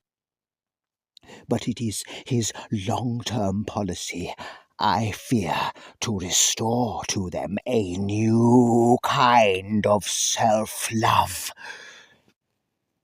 a charity and gratitude for all selves, including their own. When they have really learned to love their neighbours as themselves, they will be allowed to love themselves as their neighbours. For we must never forget what is the most repellent and inexplicable trait of our enemy. He really loves the hairless puppets he has created. And always gives back to them with his right hand what he has taken away with his left. His whole effort, therefore, will be to get the man's mind off the subject of his own value altogether.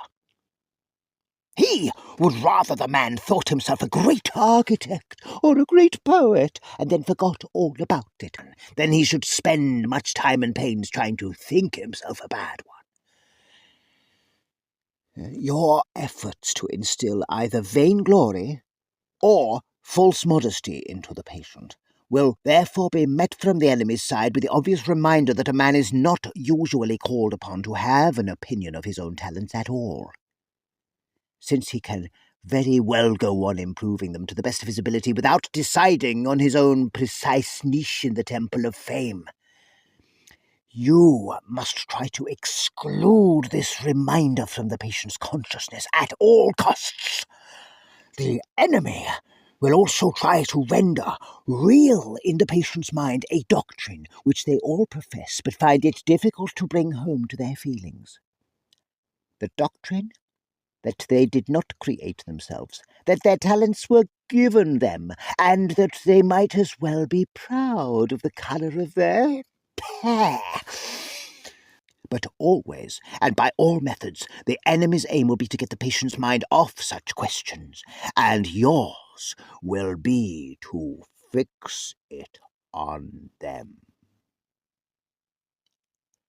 Even of his sins, the enemy does not want him to think too much.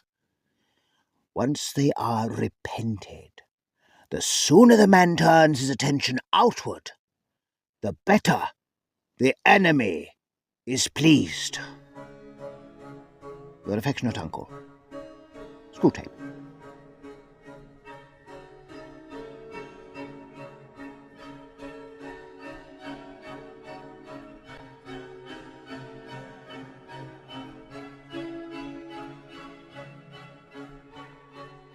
My dear Wormwood, I had noticed, of course, that the humans were having a lull in their European war. What they naively call the war. And am not surprised that there is a corresponding lull in the patient's anxieties. Do we want to encourage this or to keep him worried? Tortured fear and stupid confidence are both desirable states of mind. Our choice between them raises important questions. The humans live in time, but our enemy destines them to eternity. He, therefore, I believe, wants them to attend chiefly to two things: to eternity itself, and to that point of time which they call the present. For the present is the point at which time touches eternity. Of the present moment, and of it only, humans have an experience analogous to the experience which our enemy has of reality as a whole.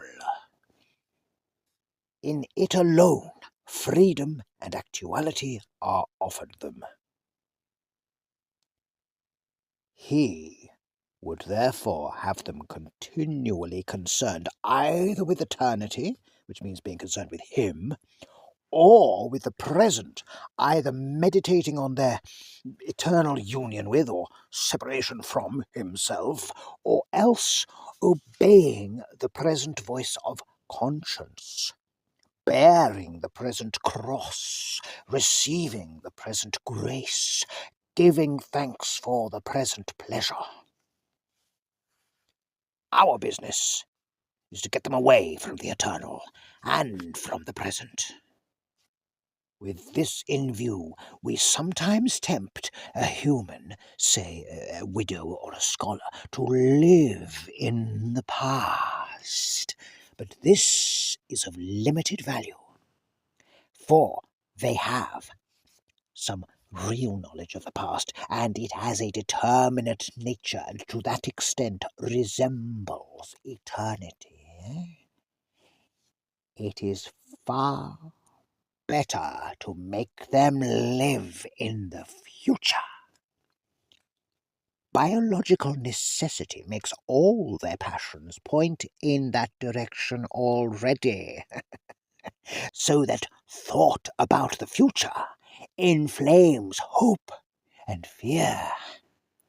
Also, it is unknown to them, so that in making them think about it, we make them think of unreality. In a word, the future is, of all things, the thing least like eternity. It is the most completely temporal part of time, for the past is frozen and no longer flows, and the present is all lit up with eternal rays. Hence the encouragement we have given to all those schemes of thought, such as creative evolution, scientific humanism, or communism, which fix men's attentions on the future, on the very core of temporality. Hence, nearly all vices are rooted in the future. Gratitude looks to the past, and love to the present. Fear, avarice, lust, and ambition look ahead. Do not think lust an exception. When the present pleasure arrives, the sin which alone interests us is already over. The pleasure is just the part of the process which we regret, and would exclude if we could do so without losing the sin. It is the part contributed by the enemy, and therefore experienced in a present. The sin, which is our contribution, looked forward. To be sure, the enemy wants men to think of the future too, just so much as is necessary for now, planning the acts of justice or charity, which will probably be their duty tomorrow. The duty of planning the morrow's work is today's duty. Though its material is borrowed from the future, the duty, like all duties, is in the present. This is now straw-splitting. He does not want men to give the future their hearts, to place their treasure in it. We do. His ideal is a man who, having worked all day for the good of posterity, if that is his vocation, washes his mind of the whole subject, commits the issue to heaven, and returns at once to the patience or gratitude demanded by the moment that is passing over him. But we want a man hag-ridden by the future, haunted by visions of an imminent heaven or hell upon earth, ready to break the enemy's commands in a present, if by so doing we make him think he can attain the one or avert the other, dependent for his faith on the success or failure of schemes whose end he will not live to see. We want a whole race perpetually in pursuit of the rainbow's end, never honest, nor kind, nor happy now, but always using as mere fuel, wherewith to heap the altar of the future every real gift which is offered them in the present. It follows then, in general, and other things being equal, that it is better for your patient to be filled with anxiety or hope, it doesn't matter which, about this war, than for him to be living in the present. But the phrase living in the present is ambiguous. It may describe a process which is really just as much concerned with the future as anxiety itself. Your man may be untroubled about the future, not because he is concerned with the present, but because he has persuaded himself that the future is going to be agreeable. As long as that is the real cause of his tranquility will do us good, because it is only piling up more disappointment, and therefore more impatience for him when his false hopes are dashed.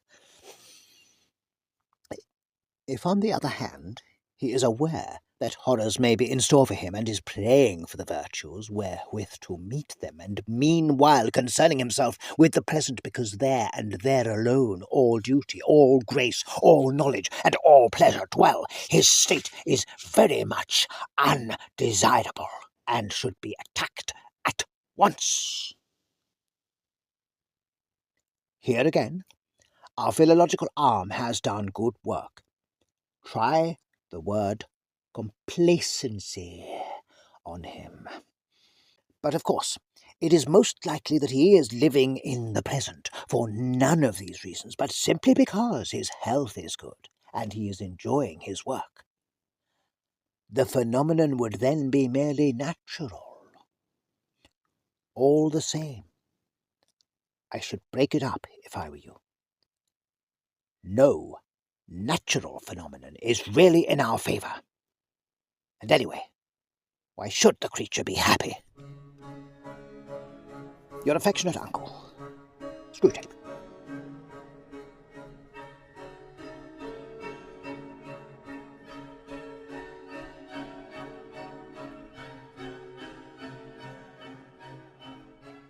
My dear Wormwood, you mentioned casually in your last letter that the patient has continued to attend one church, and one only, since he was converted, and that he is not wholly pleased with it. May I ask what you are about? Why have I no report on the causes of his fidelity to the parish church? Do you realize that unless it is due to indifference, it is a very bad thing?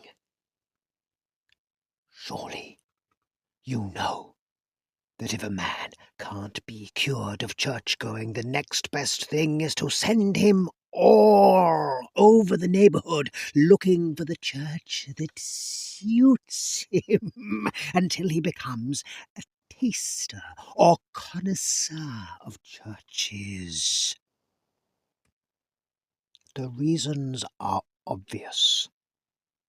In the first place, the parochial organization should always be attacked, because, being a unity of place and not of likings, it brings people of different classes and psychology together in a kind of unity the enemy desires. The congregational principle, on the other hand, makes each church into a kind of club, and finally, if all goes well, into a coterie or faction.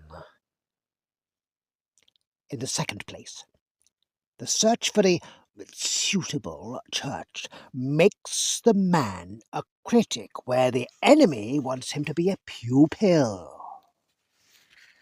What he wants of the layman in church is an attitude which may indeed be critical in the sense of rejecting what is false or unhelpful, but which is wholly uncritical in the sense that it does not appraise, does not waste time in thinking about what it rejects, but lays itself open in uncommenting, humble receptivity to any nourishment that is going.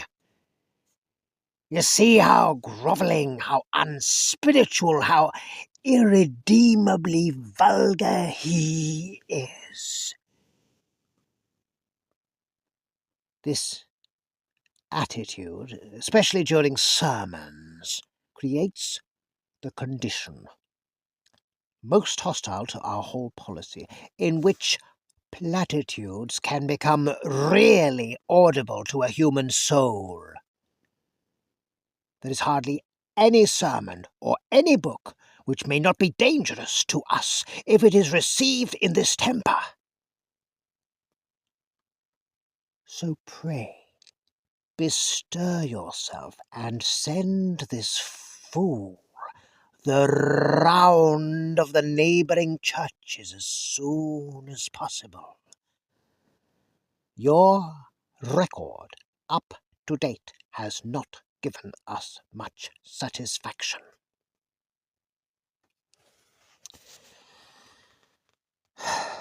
The two churches nearest to him I have looked up in the office.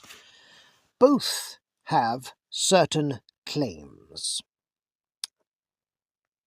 At the first of these, the vicar is a man who has been so long engaged in watering down the faith to make it easier for a supposedly incredulous and hard-headed congregation that it is now he who shocks his parishioners with his unbelief, not vice versa.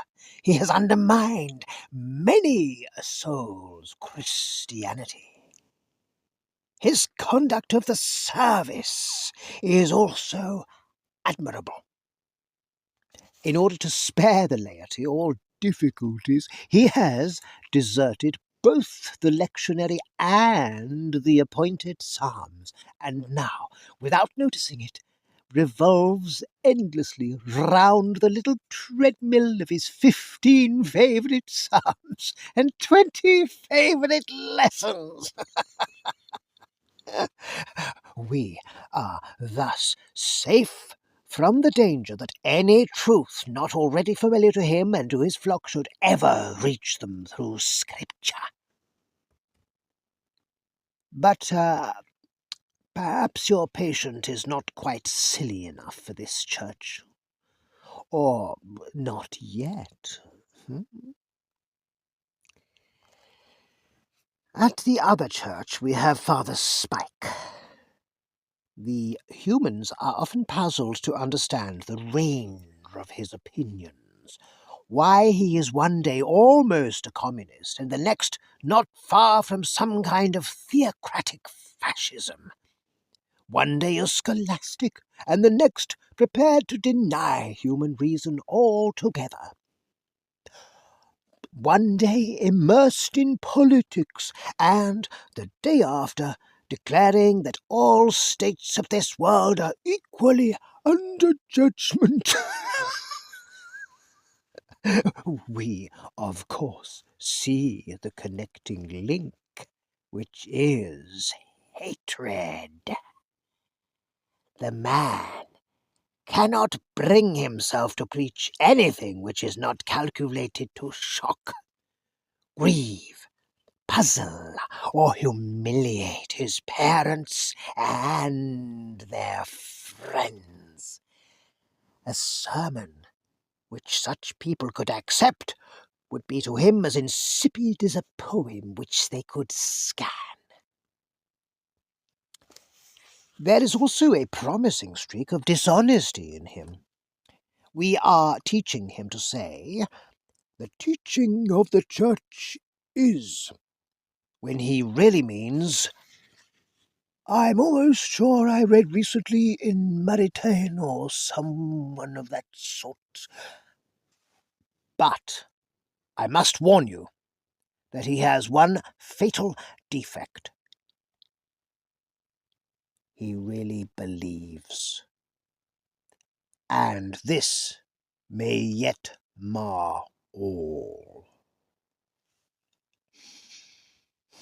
But there is one good point which both these churches have in common. They are both party churches.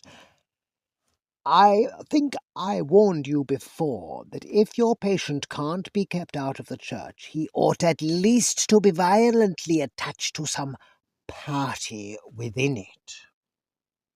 I don't mean on really doctrinal issues.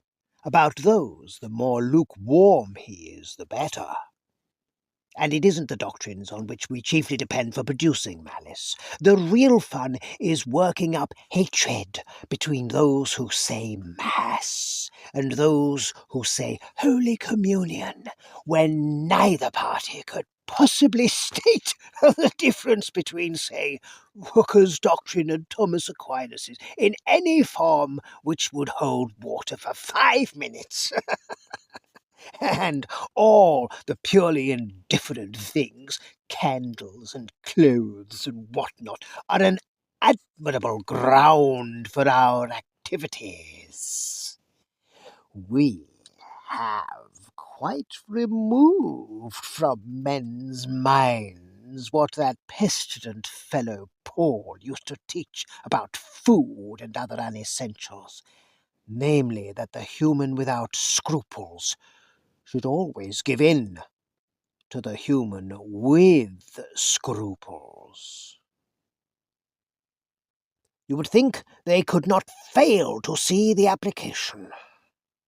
You would expect to find the low churchman genuflecting and crossing himself, lest the weak conscience of his high brother should be moved to irreverence, and the high one refraining from these exercises, lest he should betray his low brother into idolatry. And so it would have been, but for our ceaseless labour. Without that, the variety of usage within the Church of England might have become a positive hotbed of charity and humility. Your affectionate uncle, Screwtape.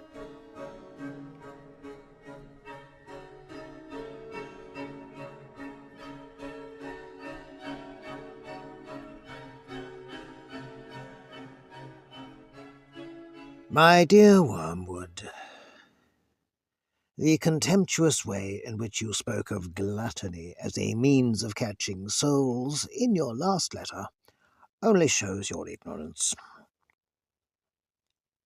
One of the great achievements of the last 100 years has been to deaden the human conscience on that subject, so that by now you will hardly find a sermon preached or a conscience troubled about it in the whole length and breadth of Europe.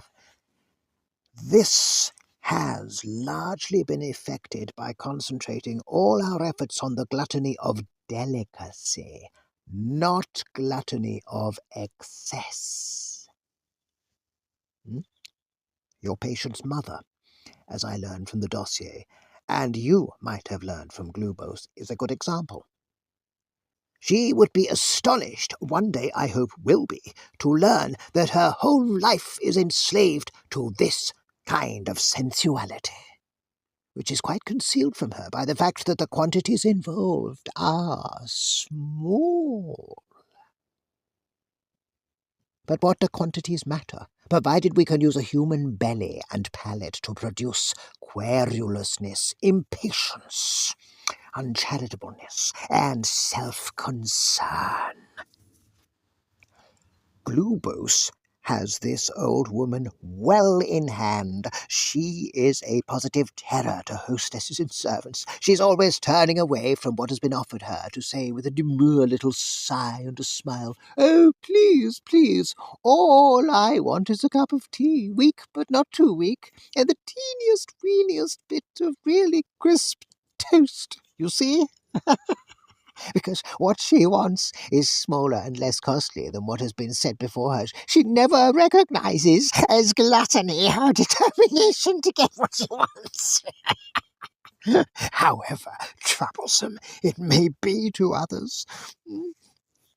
Oh, at the very moment of indulging her appetite, she believes that she is practicing temperance. In a crowded restaurant, she gives a little scream at the plate, which some overworked waitress has set before her, and says, "Oh, that's far, far too much. Take it away and bring me about a quarter of it." If challenged, she would say she was doing this to avoid waste. In reality, she does it because the particular shade of delicacy to which we have enslaved her is offended by the sight of more food than she happens to want. The real value of the quiet, unobtrusive work which Glubose has been doing for years on this old woman can be gauged by the way in which her belly now dominates her whole life. The woman is in what may be called the all I want state of mind. All she wants is a cup of tea properly made, or an egg properly boiled, or a slice of bread properly toasted. But she never finds any servant or any friend who can do these simple things properly, because her properly conceals an insatiable demand for the exact and almost impossible palatal pleasures which she imagines she remembers from the past, a past described by her as the days when you could get good servants, but known to us as the days when her senses were more easily pleased and she had pleasures of other kinds which made her less dependent on those of the table. Meanwhile, the daily disappointment produces daily ill temper. Cooks give notice, and friendships are cooled. If ever the enemy introduces into her mind a faint suspicion that she is too interested in food, Glubose counters it by suggesting to her that she doesn't mind what she eats herself, but does like to have things nice for her boy. In fact, of course, her greed has been one of the chief sources of his domestic discomfort for many years. Now, your patient is his mother's son. While working your hardest, quite rightly, on other fronts, you must not neglect a little quiet infiltration in respect to gluttony. Being a male, he is not so likely to be caught by the all-I-want camouflage. Males are best turned into gluttons with the help of their vanity. They ought to be made to think themselves very knowing about food, to pique themselves on having found the only restaurant in the town where steaks are really properly cooked. what begins as vanity can then gradually be turned into habit. But, however you approach it, the great thing is to bring him into the state in which the denial of any one indulgence, it matters not which, champagne or tea, Sol Colbert or cigarettes, puts him out. For then his charity, justice, and obedience are all at your mercy. Mere excess in food is much less valuable than delicacy. Its chief use is as a kind of artillery preparation for attacks on chastity. On that, as on every other subject, keep your man in a condition of false spirituality. Never let him notice the medical aspect. Keep him wondering what pride or lack of faith has delivered him into your hands, when a simple inquiry into what he has been eating or drinking for the last 24 hours would show him whence your ammunition comes, and thus enable him by a very little abstinence to imperil your lines of communication. If he must think of the medical side of chastity, feed him the grand lie which we have made the English humans believe, that physical exercise in excess and consequent fatigue are specially favourable to this virtue. How they can believe this in the face of the notorious lustfulness of sailors and soldiers may well be asked. But we used the schoolmasters to put the story about. Men who were really interested in chastity as an excuse for games, and therefore recommended games as an aid to chastity. But this whole business is too large to deal with at the tail end of a letter. Your affectionate uncle, Screwtape.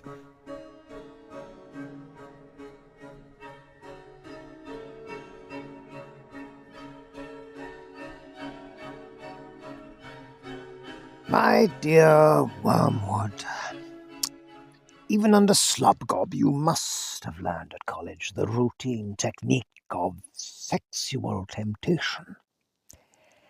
And since for us spirits this whole subject is one of considerable tedium, though necessary as part of our training, I will pass it over. But on the larger issues involved, I think you have a good deal to learn. The enemy's demand on humans takes the form of a dilemma. Either complete abstinence or unmitigated monogamy. Ever since our fathers' first great victory, we have rendered the former very difficult to them. The latter, for the last few centuries, we have been closing up as a way of escape. We have done this through the poets and novelists by persuading the humans that a curious and usually short-lived experience, which they call being in love, is the only respectable ground for marriage. That marriage can, and ought to, render this excitement permanent. And that a marriage which does not do so is no longer binding. This idea is our parody of an idea that came from the enemy.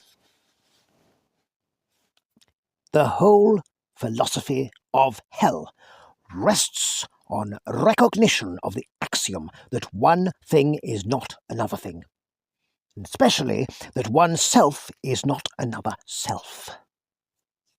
My good is my good, and your good is yours. What one gains, another loses. Even an inanimate object is what it is by excluding all other objects from the space it occupies. If it expands, it does so by thrusting other objects aside, or by absorbing them. A self does the same. With beasts, the absorption takes the form of eating. For us, it means the sucking of will and freedom out of a weaker self into a stronger. To be means to be in competition. Now, the enemy's philosophy is nothing more nor less than one continued attempt to evade this very obvious truth. He aims at a contradiction.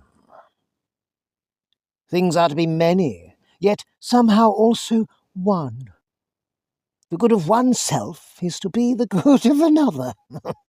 This impossibility he calls love, and this same monotonous panacea can be detected under all he does, and even all he is, or claims to be. Thus, he is not content, even himself, to be a sheer arithmetical unity. He claims to be three as well as one. In order that this nonsense about love may find a foothold in his own nature. At the other end of the scale, he introduces into matter that obscene invention, the organism, in which the parts are perverted from their natural destiny of competition and made to cooperate. His real motive for fixing on sex as the method of reproduction among humans is only too apparent from the use he has made of it. Sex might have been, from our point of view, quite innocent. It might have been merely one more mode in which a stranger self-preyed upon a weaker, as it is indeed among the spiders, where the bride concludes her nuptials by eating her groom.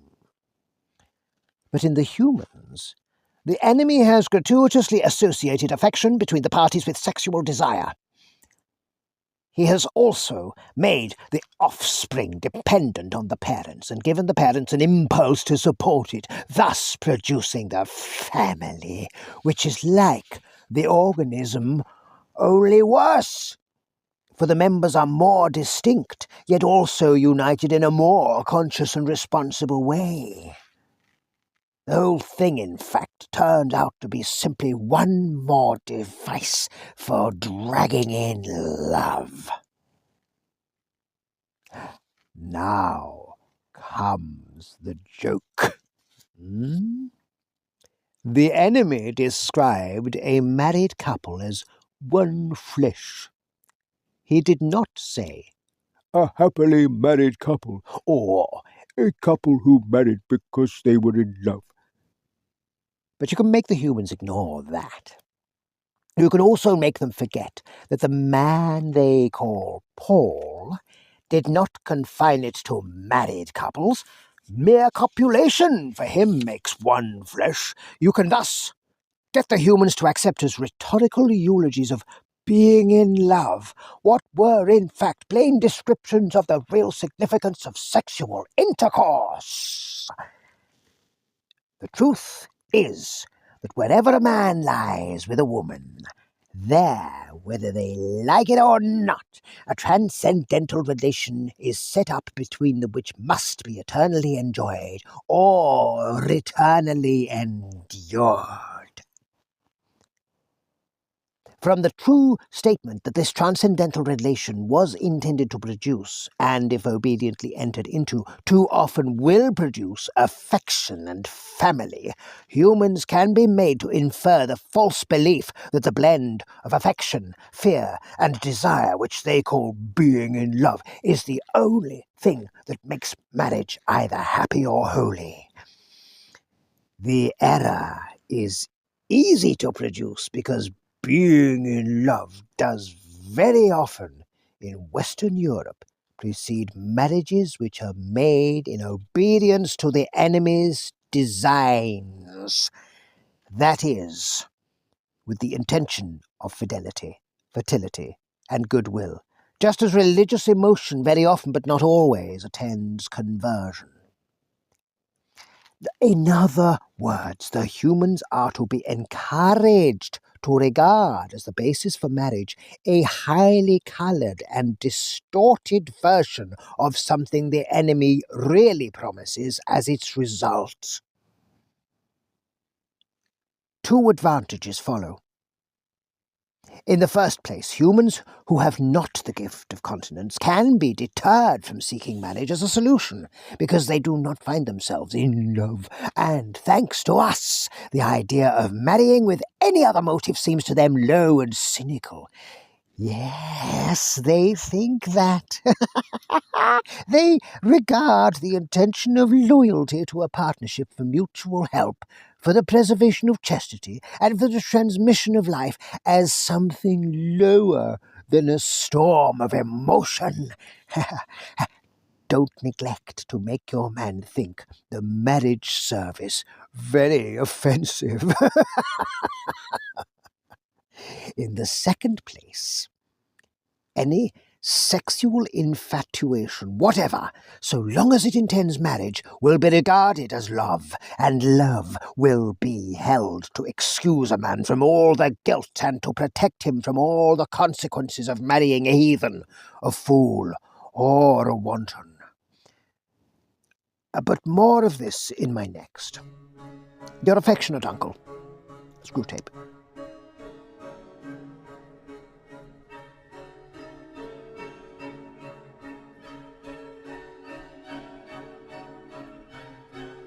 My dear Wormwood, I have been thinking very hard about the question in your last letter.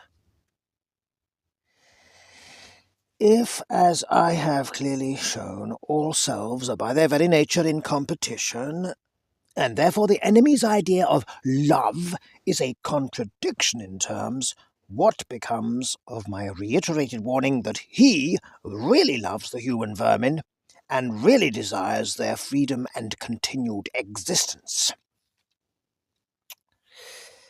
I hope, my dear boy, that you have not shown my letters to anyone. Not that it matters, of course. Anyone would see that the appearance of heresy into which I have fallen is purely accidental. By the way, I hope you understand, too, that some apparently uncomplimentary references to Slubgob were purely jocular. I really have the highest respect for him. And, of course, some things I said about not shielding you from the authorities were not seriously meant. You can trust me to look after your interests, but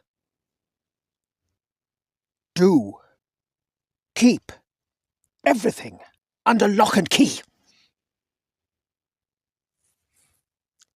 The truth is, I slipped by mere carelessness into saying that the enemy really loves the humans. That, of course, is an impossibility. He is one being. They are distinct from him. Their good cannot be his. All his talk about love must be a disguise for something else. He must have some real motive for creating them and taking so much trouble about them. The reason one comes to talk as if he really had this impossible love is our utter failure to find out that real motive.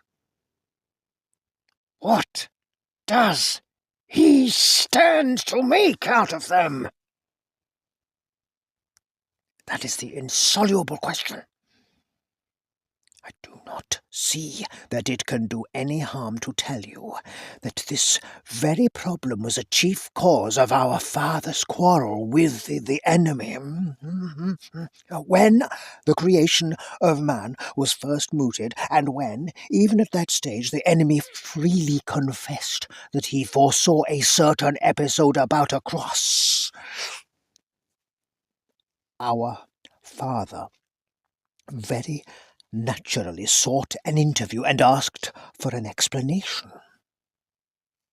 The enemy gave no reply except to produce the cock and bull story about disinterested love in which he has been circulating ever since.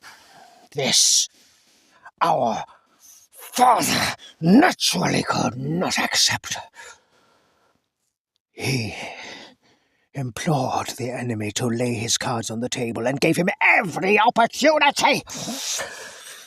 He admitted that he felt a real anxiety to know the secret, and the enemy replied, "I wish with all my heart that you did." It was, I imagine, at this stage in the interview that our father's disgust at such an unprovoked lack of confidence caused him to remove himself an infinite distance from the presence with a suddenness which has given rise to the ridiculous enemy story that he was forcibly thrown out of heaven. Since then, we have begun to see why our oppressor was so secretive. His throne depends on the secret. Members of his faction have frequently admitted that if he ever came to understand what he means by love, the war would be over and we should re-enter heaven. There lies the great task. We know that he cannot really love. Nobody can. It doesn't make sense. If we could only find out what he is really up to. Hypothesis after hypothesis has been tried, and still we can't find out. Yet we must never lose hope. More and more complicated theories, fuller and fuller collections of data, richer rewards for researchers who make progress, more and more terrible punishments for those who fail. All this, pursued and accelerated to the very end of time, cannot surely fail to succeed.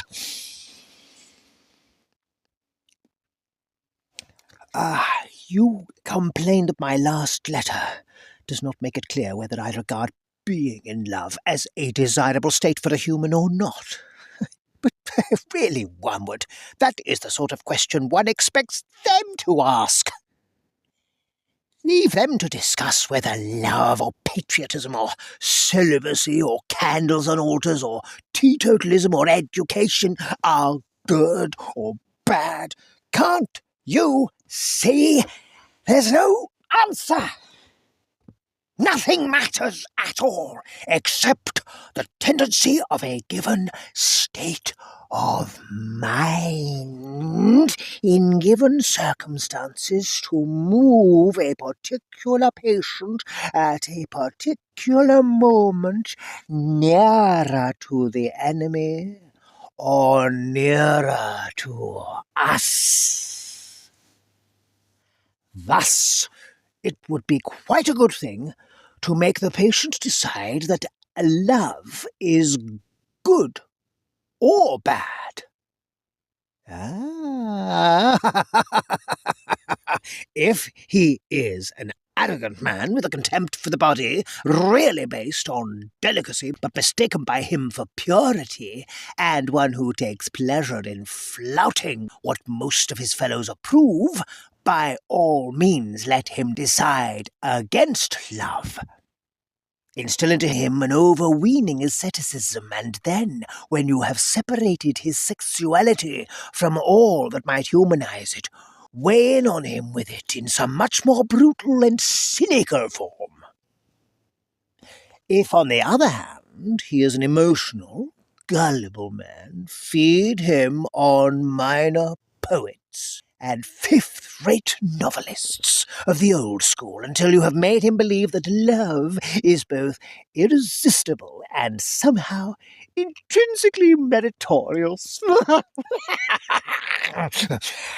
This belief is not much help, I grant you, in producing casual unchastity, but it is an incomparable recipe for prolonged, noble, romantic, tragic adulteries, ending, if all goes well, in murders and suicides.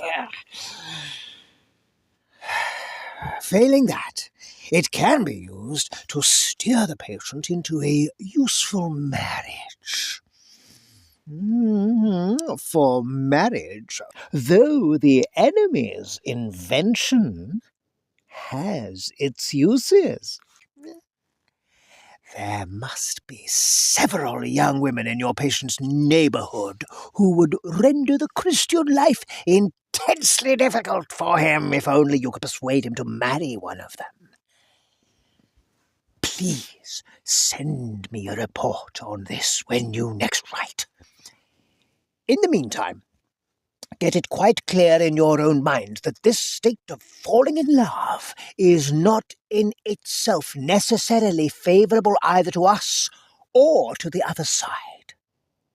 It is simply an occasion which we and the enemy are both trying to exploit. Like most of the other things which humans are excited about, such as health and sickness, age and youth, or war and peace, it is, from the point of view of the spiritual life, mainly raw material. Your affectionate uncle, Screwtape.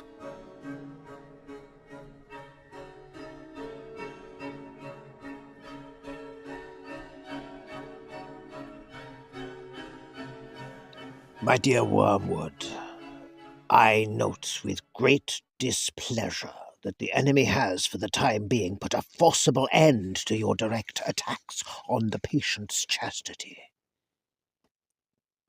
You ought to have known that he always does in the end, and you ought to have stopped before you reached that stage. For as things are, your man has now discovered the dangerous truth that these attacks don't last forever. Consequently, you cannot use again what is, after all, our best weapon.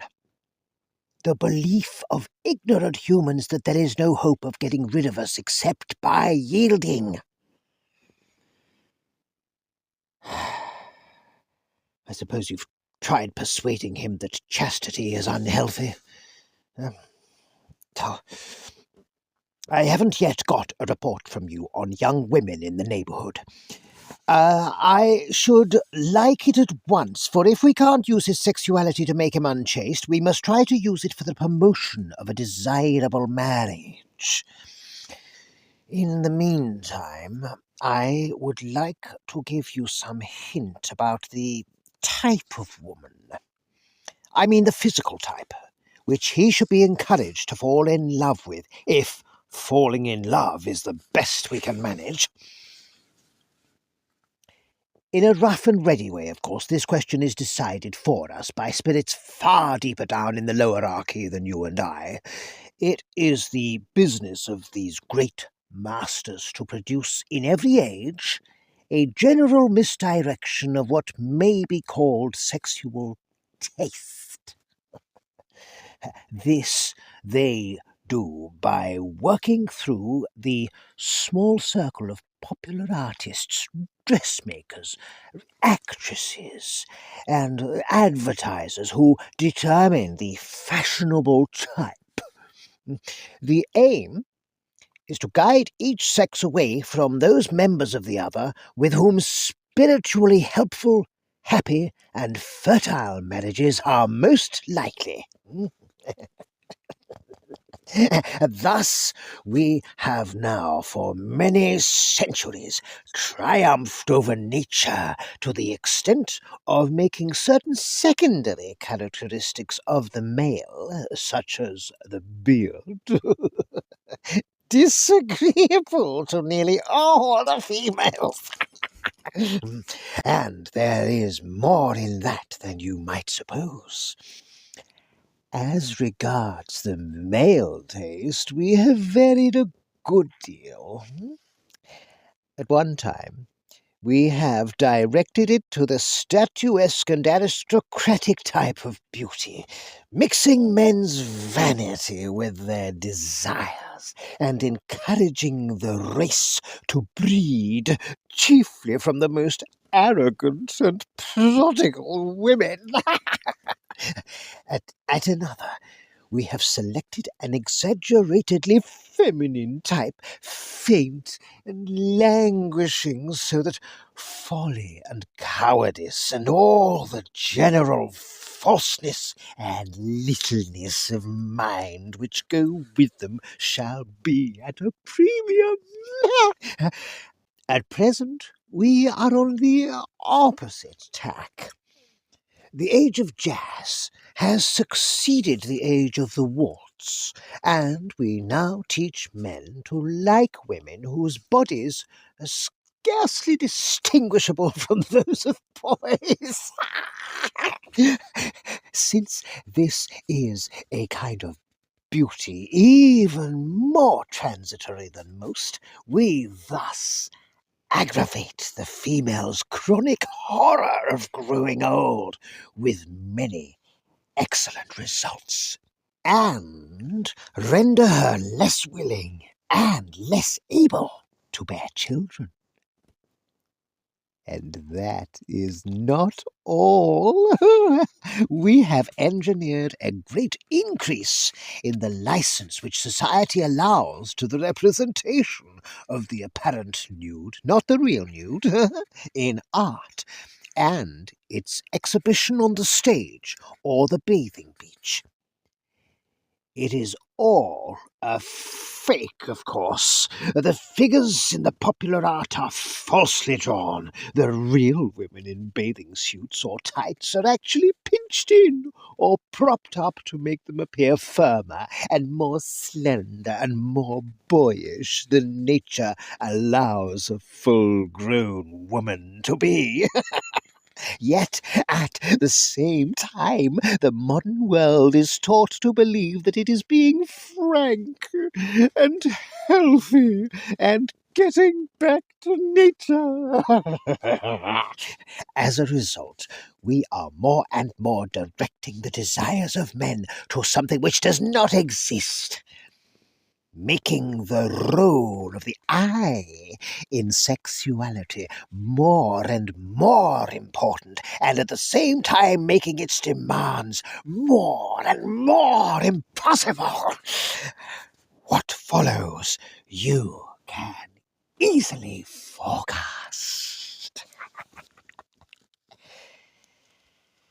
That is the general strategy of the moment. But inside that framework, you will still find it possible to encourage your patient's desires in one of two directions. You will find, if you look carefully into any human's heart, that he is haunted by at least two imaginary women, a terrestrial and an infernal Venus, and that his desire differs qualitatively according to its object. There is one type for which his desire is such as to be naturally amenable to the enemy, readily mixed with charity, readily obedient to marriage, coloured all through with that golden light of reverence and naturalness which we detest.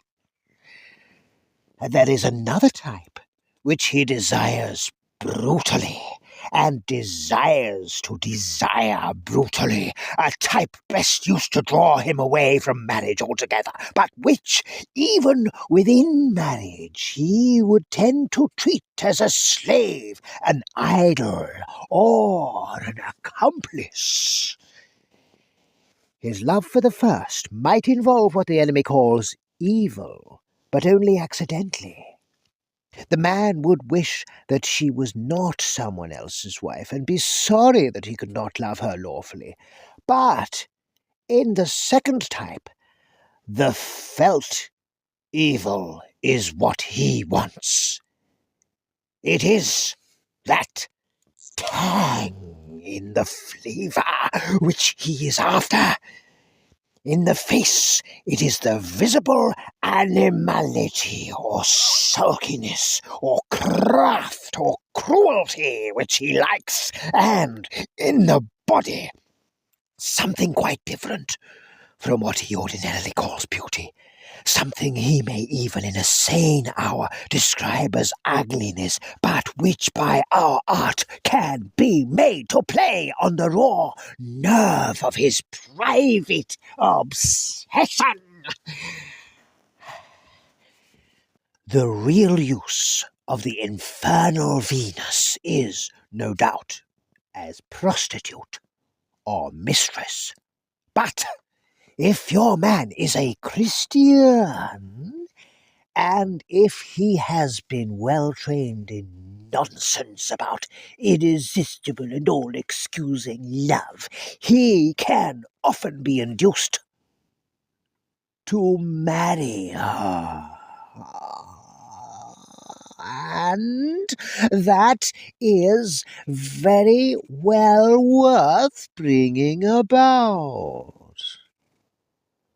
You will have failed as regards fornication and solitary vice, but there are other and more indirect methods of using a man's sexuality to his undoing. And, by the way, they are not only efficient, but delightful. The unhappiness produced is of a very lasting and exquisite kind. Your affectionate uncle, Screwtape.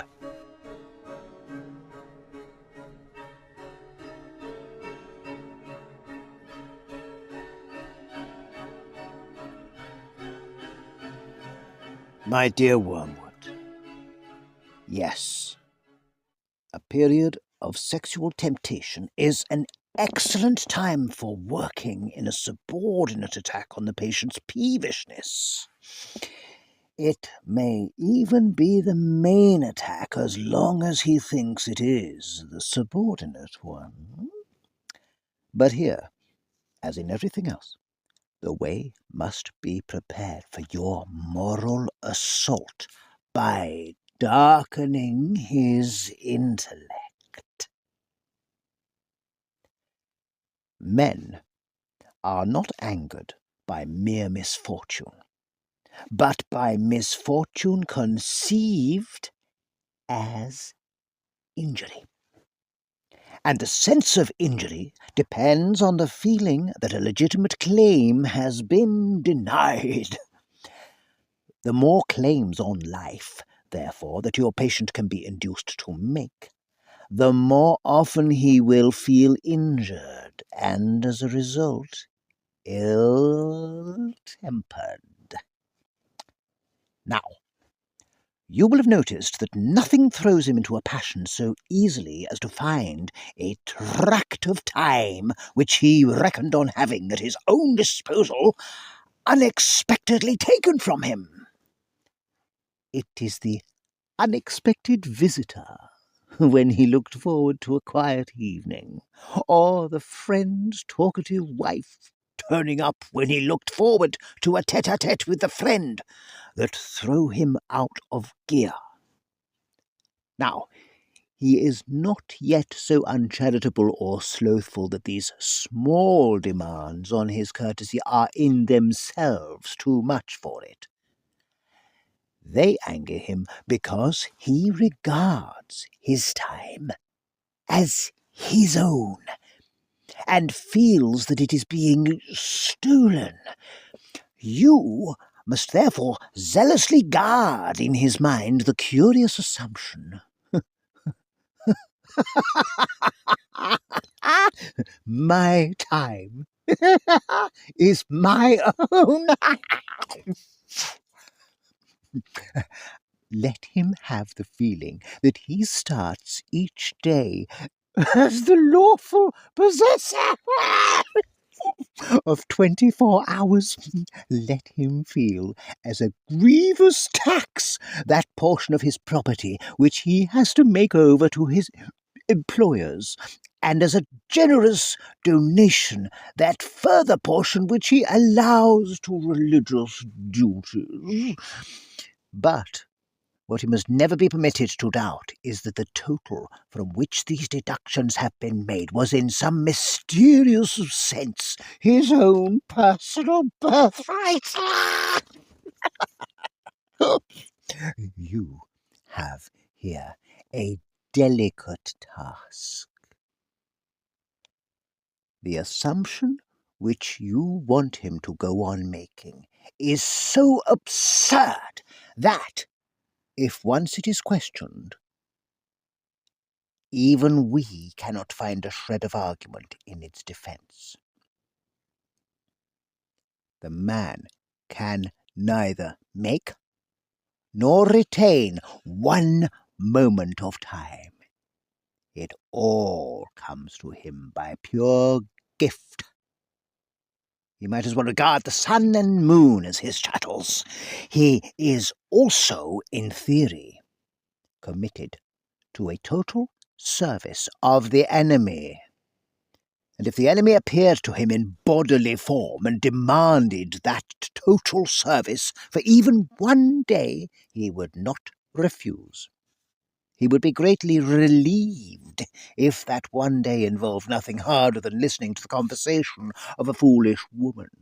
And he would be relieved almost to the pitch of disappointment if, for 1/2 hour in that day, the enemy said, "Now you may go and amuse yourself." Now, if he thinks about his assumption for a moment, even he is bound to realize that he is actually in this situation every day. When I speak of preserving this assumption in his mind, therefore, the last thing I mean you to do is to furnish him with arguments in its defence. There aren't any. Your task is purely negative. Don't let his thoughts come anywhere near it. Wrap a darkness about it, and in the centre of that darkness, let his sense of ownership in time lie silent, uninspected, and operative.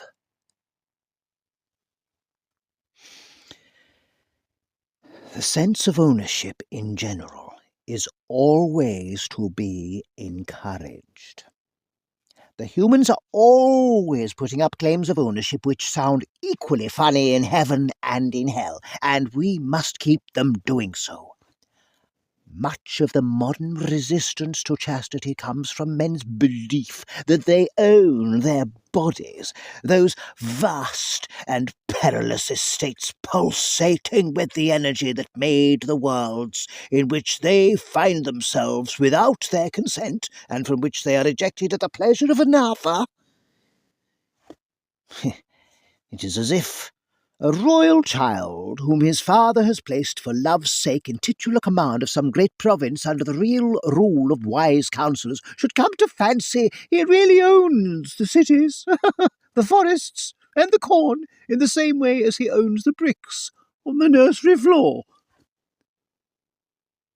We produce this sense of ownership not only by pride, but by confusion.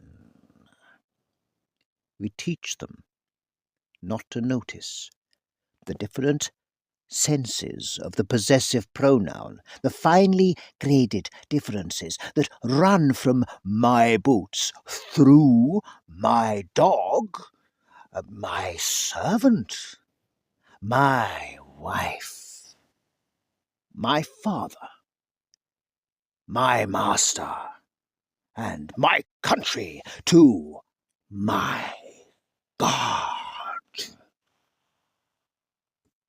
They can be taught to reduce all these senses to that of my boots. The my of ownership. Even in the nursery, a child can be taught to mean by my teddy bear, not the old imagined recipient of affection to whom it stands in a special relation, for that is what the enemy will teach them to mean if we are not careful. But the bear I can pull to pieces, if I like. And at the other end of the scale, we have taught men to say, my God, in a sense not really very different from my boots, meaning the God on whom I have a claim for my distinguished services and whom I exploit from the pulpit, the God I have done a corner in. And all the time the joke is that the word mine, in its fully possessive sense, cannot be uttered by a human being about anything. In the long run, either our Father or the enemy will say mine of each thing that exists, and specially of each man. They will find out in the end, never fear, to whom their time, their souls, and their bodies really belong. Certainly not to them, whatever happens. At present, the enemy says mine of everything on the pedantic, legalistic ground that he made it. Our Father hopes in the end to say mine of all things on the more realistic and dynamic ground of conquest. Your affectionate uncle, Screwtape.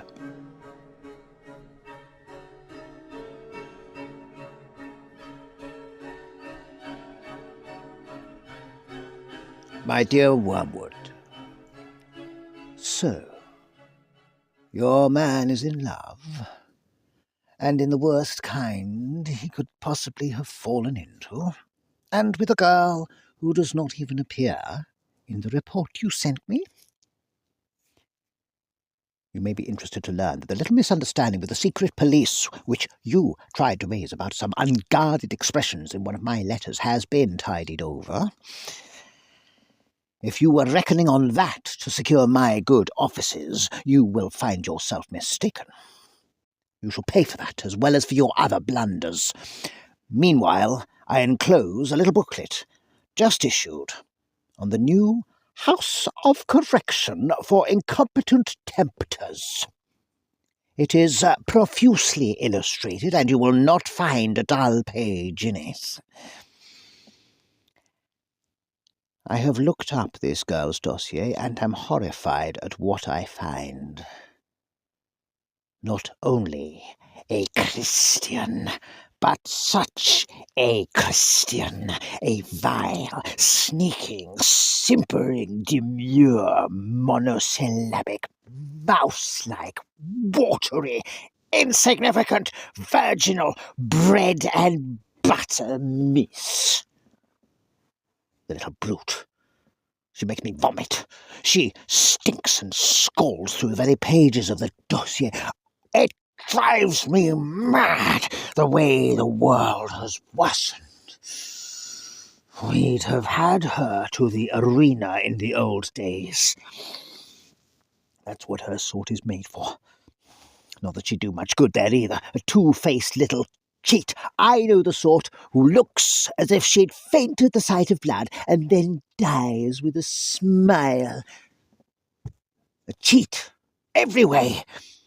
Looks as if butter wouldn't melt in her mouth, and yet has a satirical wit. Sort of creature who'd find me funny. Filthy, insipid little prude. and yet ready to fall into this booby's arms like any other breeding animal. Why doesn't the enemy blast her for it? If he's so moonstruck with my virginity, instead of looking on there grinning. He's a hedonist at heart. All those fasts and vigils and steaks and crosses are only a facade, or only like foam on the seashore. Out at sea, out on his sea, there is pleasure, and more pleasure. He makes no secret of it. His right hand are pleasures forevermore. I don't think he has the least inkling of that high and austere mystery to which we rise in the miserific vision. He's vulgar, Wormwood. He has a bourgeois mind. He has filled his world full of pleasures. There are things for humans to do all day long, without his minding in the least. Sleeping, washing, eating, drinking, making love, playing, praying, working. Everything has to be twisted before it's any use to us. We fight under cruel disadvantages. Nothing is naturally on our side. Not that that excuses you. I'll settle with you presently. You have always hated me and been insolent when you dared. Then, of course, he gets to know this woman's family and whole circle.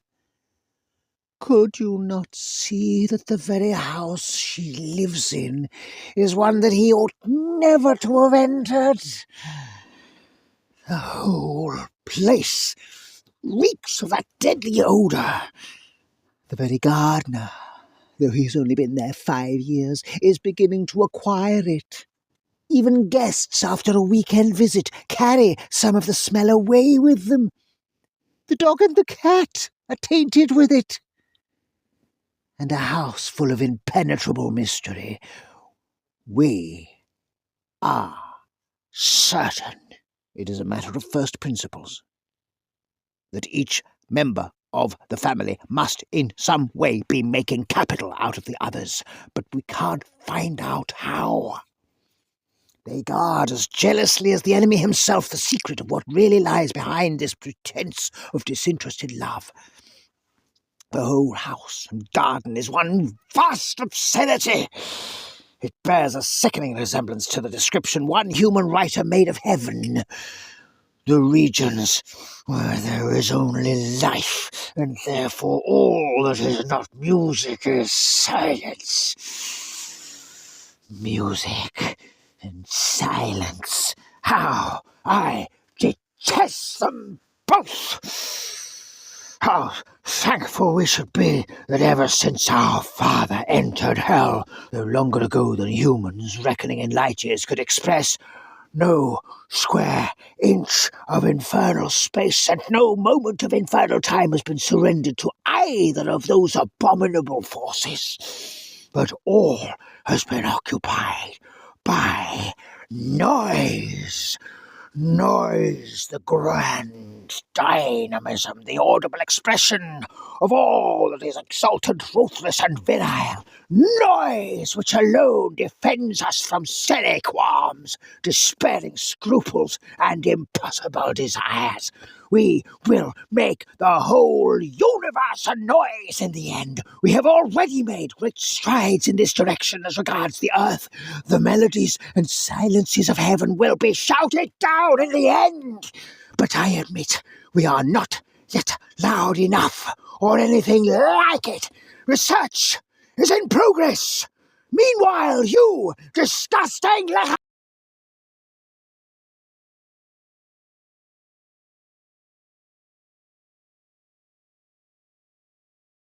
In the heat of composition, I find that I have inadvertently allowed myself to assume the form of a large centipede. I am accordingly dictating the rest to my secretary. Now the transformation is complete, I recognize it as a periodical phenomenon. Some rumour of it has reached the humans, and a distorted account of it appears in the poet Milton, with the ridiculous addition that such changes of shape are a punishment imposed upon us by the enemy. A more modern writer, someone with a name like Pshaw, has, however, grasped the truth. Transformation proceeds from within, and is a glorious manifestation of that life force which our father would worship if he worshipped anything but himself. In my present form, I feel even more anxious to see you, to unite you to myself in an indissoluble embrace. Signed, Toadpipe, for his abysmal sublimity Undersecretary, Screwtape, T.B.S., etc.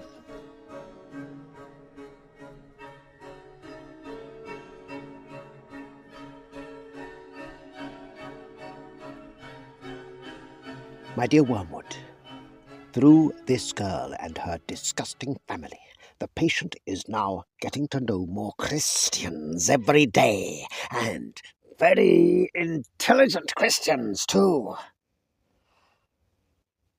For a long time, it will be quite impossible to remove spirituality from his life.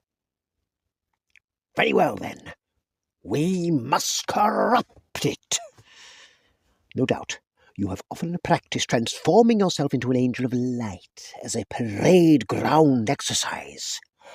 Now is the time to do it in the face of the enemy. The world and the flesh have failed us. A third power remains. And success of this third kind is the most glorious of all. A spoiled saint, a Pharisee, an inquisitor, or a magician makes better sport in hell than a mere common tyrant or debauchee. Looking round your patient's new friends, I find that the best point of attack would be the borderline between theology and politics. Several of his new friends are very much alive to the social implications of their religion. That in itself is a bad thing, but good can be made out of it. You will find that a good many Christian political writers think that Christianity began going wrong and departing from the doctrine of its founder at a very early stage. Now, this idea must be used by us to encourage once again the conception of a historical Jesus.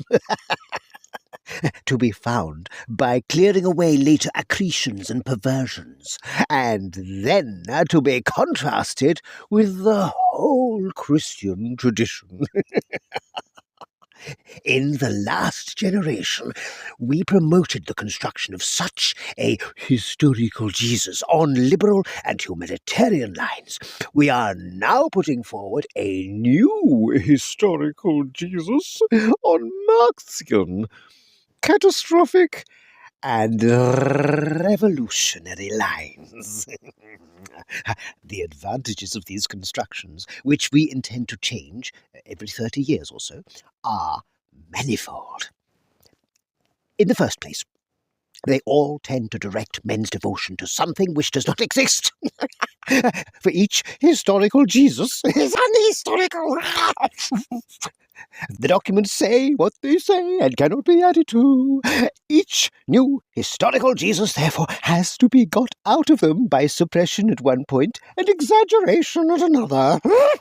And by that sort of guessing, brilliant is the adjective we teach humans to apply to it, on which no one would risk 10 shillings in ordinary life, but which is enough to produce a crop of new Napoleons, new Shakespeares, and new Swifts in every publisher's autumn list.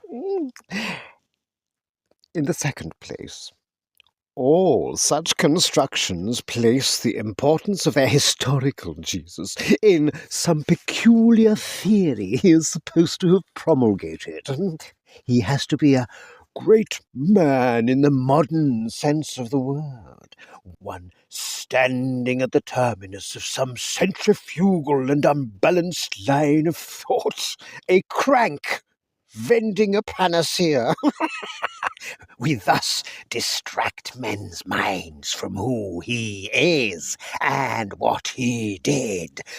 We first make him solely a teacher, and then conceal the very substantial agreement between his teachings and those of all other great moral teachers. For humans must not be allowed to notice that all great moralists are sent by the enemy not to inform men but to remind them, to restate the primeval moral platitudes against our continual concealment of them. We make the sophists. He raises up a Socrates to answer them. Our third aim is, by these constructions, to destroy the devotional life. For the real presence of the enemy, otherwise experienced by men in prayer and sacrament, we substitute a merely probable, remote, shadowy, and uncouth figure, one who spoke a strange language and died a long time ago. Such an object cannot, in fact, be worshipped. Instead of the Creator, adored by its creature, you soon have merely a leader acclaimed by a partisan, and finally a distinguished character approved by a judicious historian. And fourthly, besides being unhistorical in the Jesus it depicts, religion of this kind is false to history in another sense. No nation and few individuals are really brought into the enemy's camp by the historical study of the biography of Jesus, simply as biography. Indeed, materials for a full biography have been withheld from men. The earliest converts were converted by a single historical fact, the resurrection, and a single theological doctrine, the redemption, operating on a sense of sin, which they already had, and sin not against some new fancy-dress law produced as a novelty by a great man, but against the old platitudinous universal moral law which they had been taught by their nurses and mothers. The Gospels come later, and were written not to make Christians, but to edify Christians already made.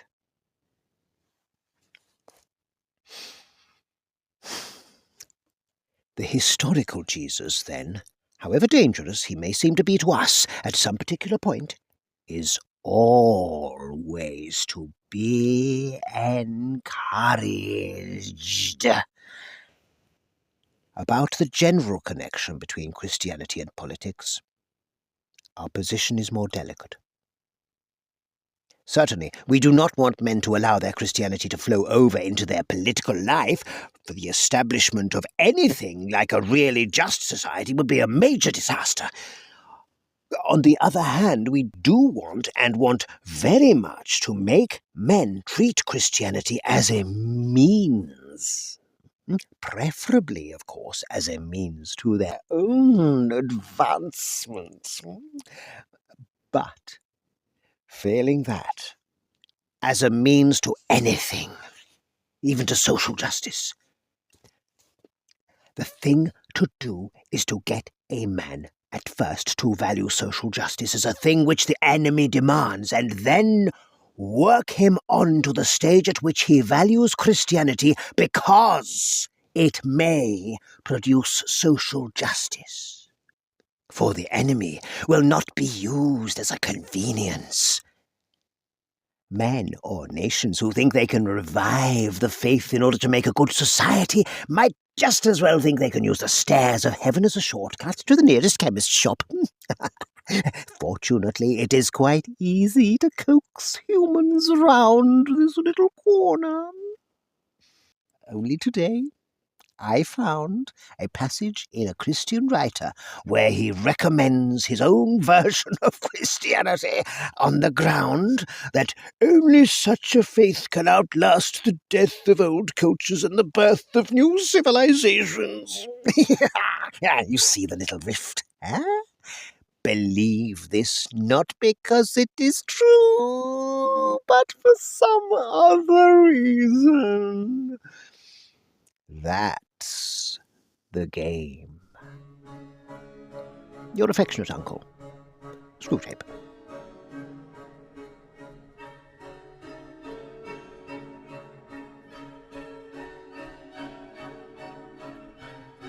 My dear Wormwood, I have been in correspondence with Slumtrimpet, who is in charge of your patient's young woman, and begin to see a chink in her armour.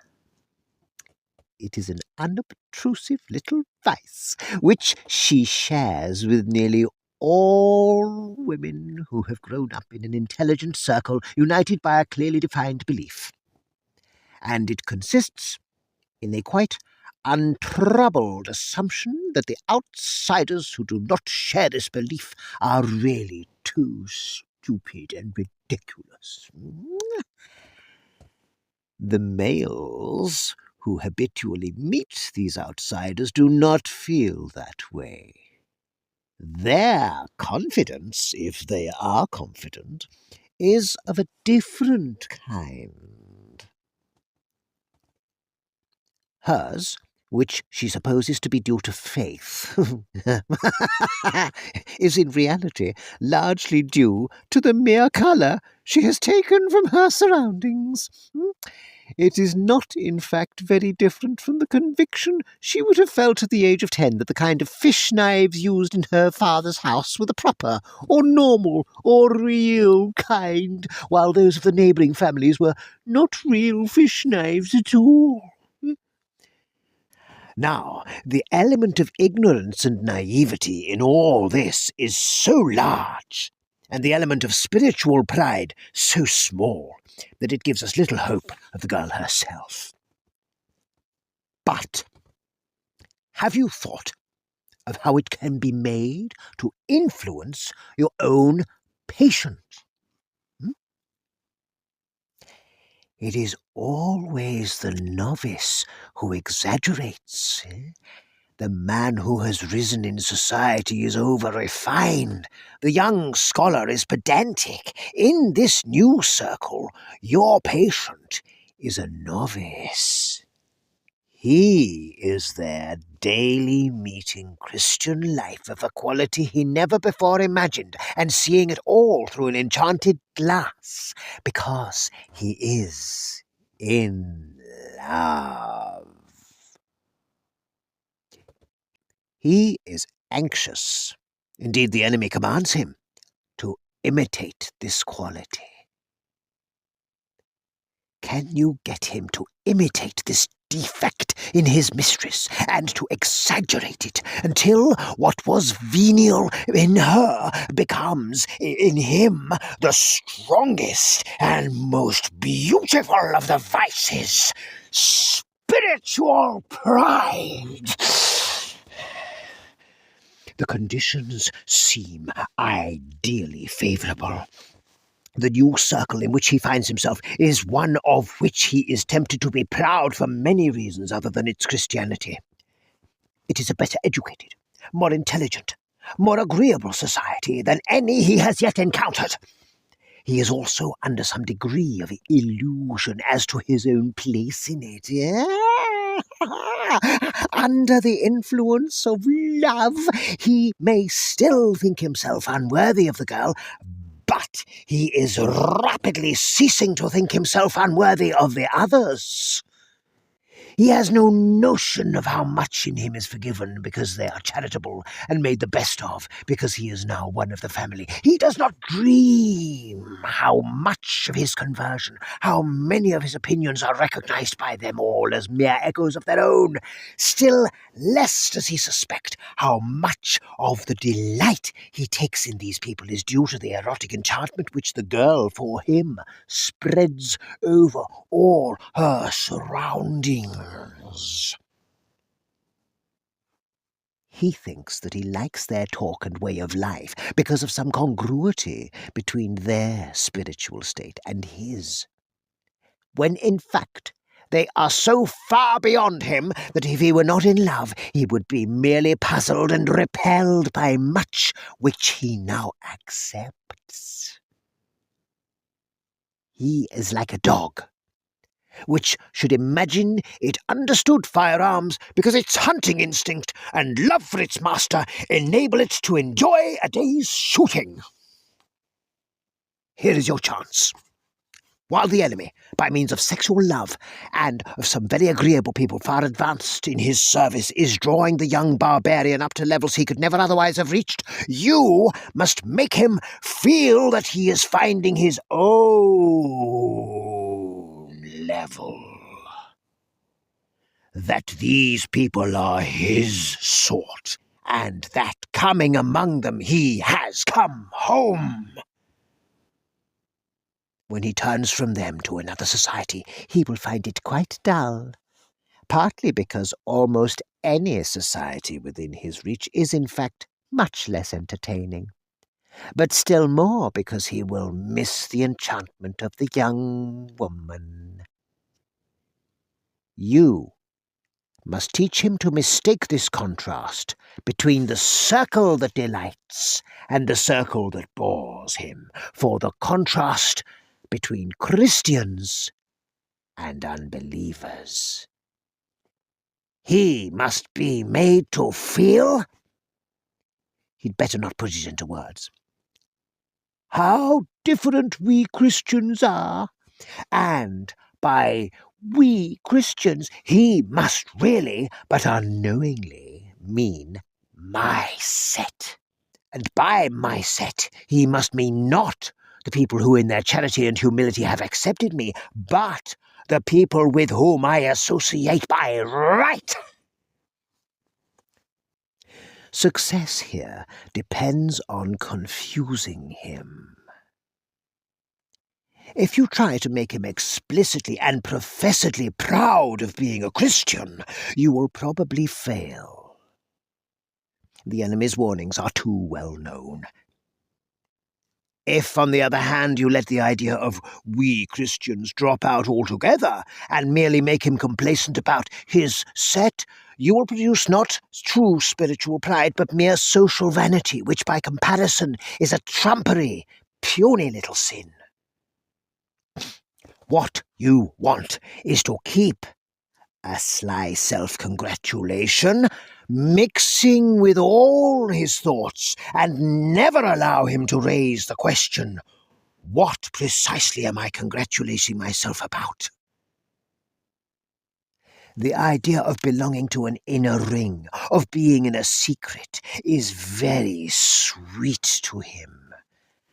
Play on that nerve. Teach him, using the influence of this girl when she is silliest, to adopt an air of amusement at the things the unbelievers say. Some theories which he may meet in modern Christian circles here may prove helpful. Theories, I mean, that place the hope of society in some inner ring of clerks. Some trained minority of theocrats. It is no affair of yours whether those theories are true or false. The great thing is to make Christianity a mystery religion in which he feels himself one of the initiates. Pray do not fill your letters with rubbish about this European war. Its final issue is no doubt important, but that is a matter for the High Command. I am not in the least interested in knowing how many people in England have been killed by bombs. In what state of mind they died, I can learn from the office at this end. That they were going to die sometime, I knew already. Please keep your mind on your work. Your affectionate uncle, Screwtape.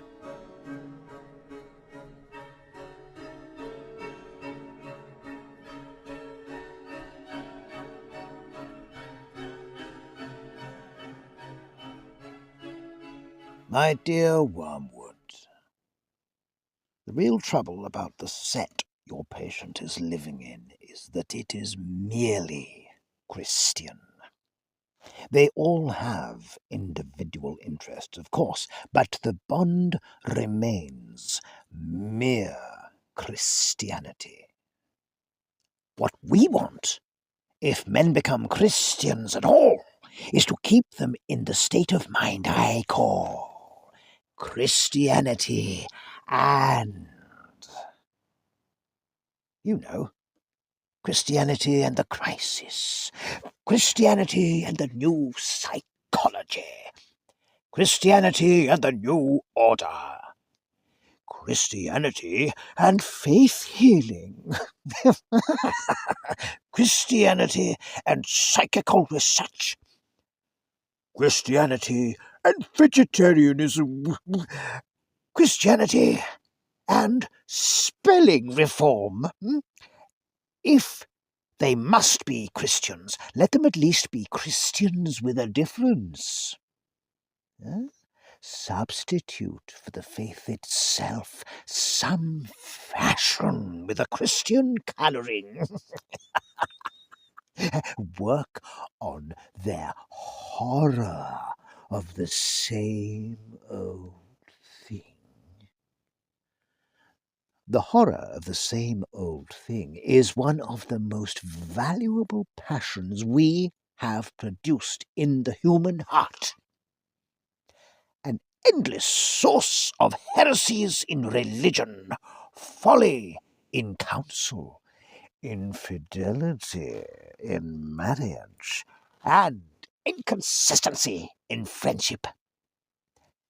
The humans live in time and experience reality successively.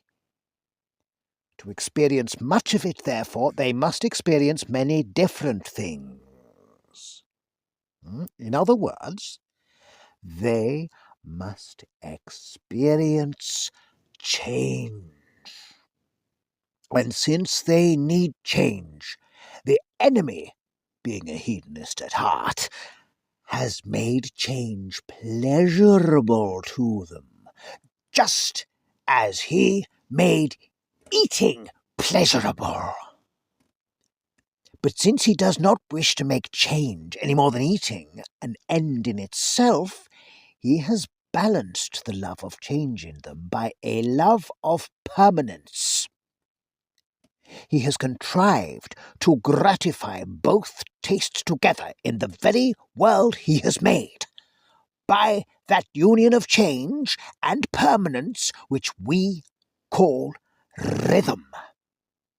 He gives them the seasons, each season different, yet every year the same, so that spring is always felt as a novelty, yet always as the recurrence of an immemorial theme. He gives them in his church a spiritual year. They change from a fast to a feast, but it is the same feast as before. Now, just as we pick out and exaggerate the pleasure of eating to produce gluttony, so we pick out this natural pleasantness of change and twist it into a demand for absolute novelty. This demand is entirely our workmanship. If we neglect our duty, men will be not only contented, but transported by the mixed novelty and familiarity of snowdrops this January, sunrise this morning, plum pudding this Christmas. Children, until we have taught them better, will be perfectly happy with a seasoned round of games in which conkers succeed hopscotch as regularly as autumn follows summer. Only by our incessant efforts is the demand for infinite or unrhythmical change kept up. This demand is valuable in various ways. In the first place, it diminishes pleasure while increasing desire. The pleasure of novelty is by its very nature more subject than any other to the law of diminishing returns. The continued novelty costs money, so that the desire for it spells avarice, or unhappiness, or both. And again, the more rapacious this desire, the sooner it must eat up all the innocent sources of pleasure, and pass on to those the enemy forbids. Thus, by inflaming the horror of the same old thing, we have recently made the arts, for example, less dangerous to us than perhaps they have ever been. Lowbrow and highbrow artists alike being now daily drawn into fresh and still fresh excesses of lasciviousness, unreason, cruelty, and pride. Finally, the desire for novelty is indispensable if we are to produce fashions or vogues. Then the use of fashions in thought is to distract the attention of men from their real dangers. We direct the fashionable outcry of each generation against those vices of which it is least in danger, and fix its approval on the virtue nearest to that vice which we are trying to make endemic. The game is to have them all running about with fire extinguishers whenever there is a flood, and all crowding to that side of the boat which is already nearly gone all under. Thus we make it fashionable to expose the dangers of enthusiasm at the very moment when they are all really becoming worldly and lukewarm. A century later, when we are really making them all Byronic and drunk with emotion, the fashionable outcry is directed against the dangers of mere understanding. Cruel ages are put on their guard against sentimentality, feckless and idle ones against respectability, lecherous ones against Puritanism. And whenever all men are really hastening to be slaves or tyrants, we make liberalism the prime bogey. Yes, but the greatest triumph of all is to elevate this horror of the same old thing into a philosophy, so that nonsense in the intellect may reinforce corruption in the will.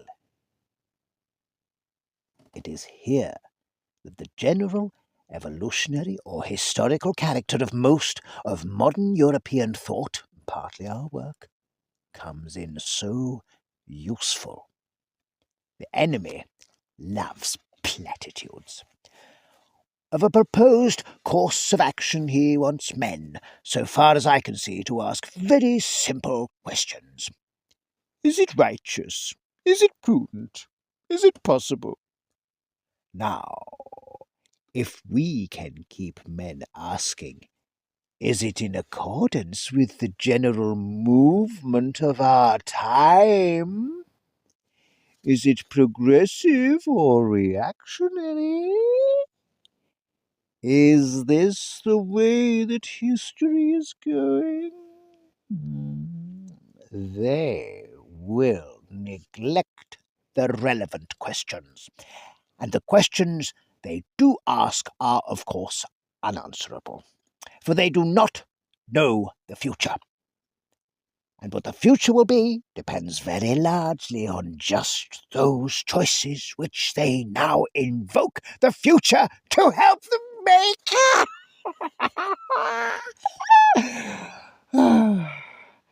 As a result, while their minds are buzzing in this vacuum, we have the better chance to slip in and bend them to the action we have decided on.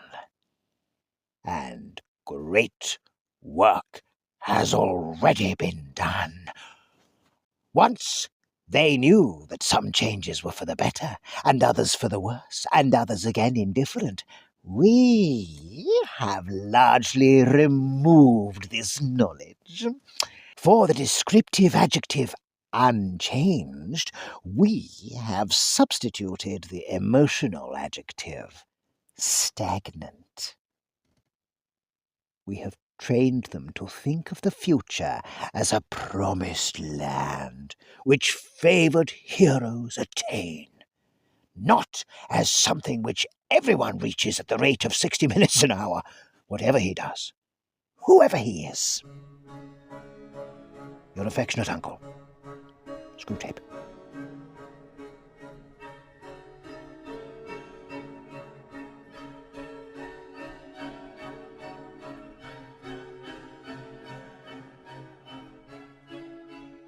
My dear Wormwood, yes, courtship is the time for sowing those seeds which will grow up 10 years later into domestic hatred.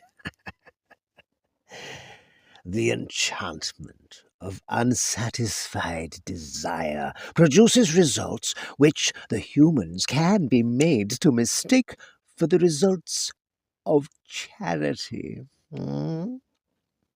Avail yourself of the ambiguity in the word love. Let them think they have solved by love problems they have in fact only waived or postponed under the influence of the enchantment.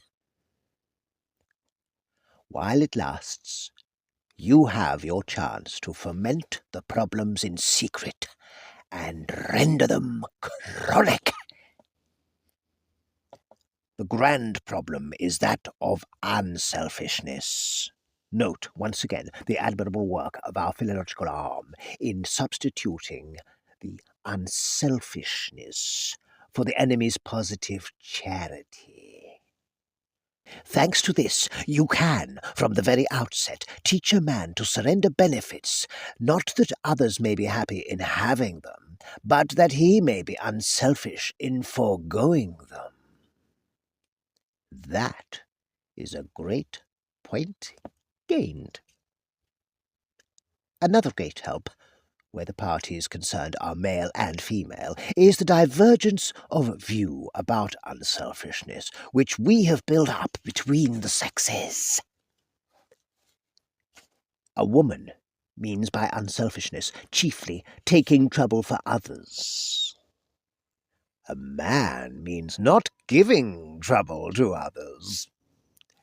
As a result, a woman who is quite far gone in the enemy's service will make a nuisance of herself on a larger scale than any man except those whom our father has dominated completely, and conversely a man will live long in the enemy's camp before he undertakes as much spontaneous work to please others as a quite ordinary woman may do every day. Thus, while the woman thinks of doing good offices and the man of respecting other people's rights, Each sex, without any obvious unreason, can and does regard the other as radically selfish. Another great help where the parties involved are male and female is the divergence of view about unselfishness which we have built up between the sexes. A woman means by unselfishness chiefly taking trouble for others. A man means not giving trouble to others. As a result, a woman who is quite far gone in the enemy's service will make a nuisance of herself on a larger scale than any man, except those whom our father has dominated completely, and conversely, a man will live long in the enemy's camp before he undertakes as much spontaneous work to please others as a quite ordinary woman may do every day. Thus, while the woman thinks of doing good offices and a man of respecting other people's rights, each sex, without any obvious unreason, can and does regard the other as radically selfish. On top of these confusions, you can now introduce a few more. The erotic enchantment produces a mutual complacence in which each is really pleased to give in to the wishes of the other. They also know that the enemy demands of them a degree of charity which, if attained, would result in similar actions. You must make them establish a law for their whole married life, that degree of mutual self-sacrifice which is at present sprouting naturally out of the enchantment, but which, when the enchantment dies away, they will not have charity enough to enable them to perform. They will not see the trap, since they are under the double blindness of mistaking sexual excitement for charity and of thinking that the excitement will last.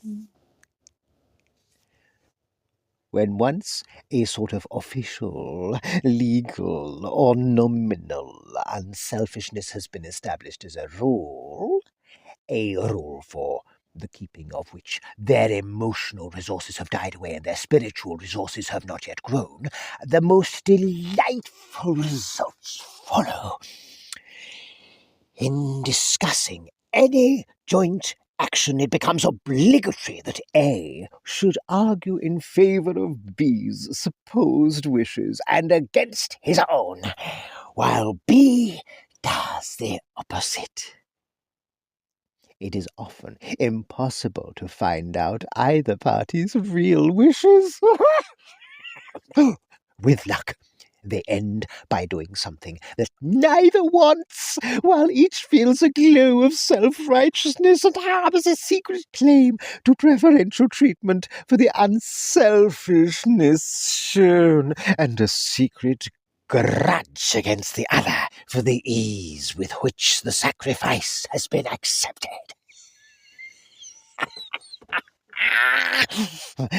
Later on, you can venture on what may be called the generous conflict illusion.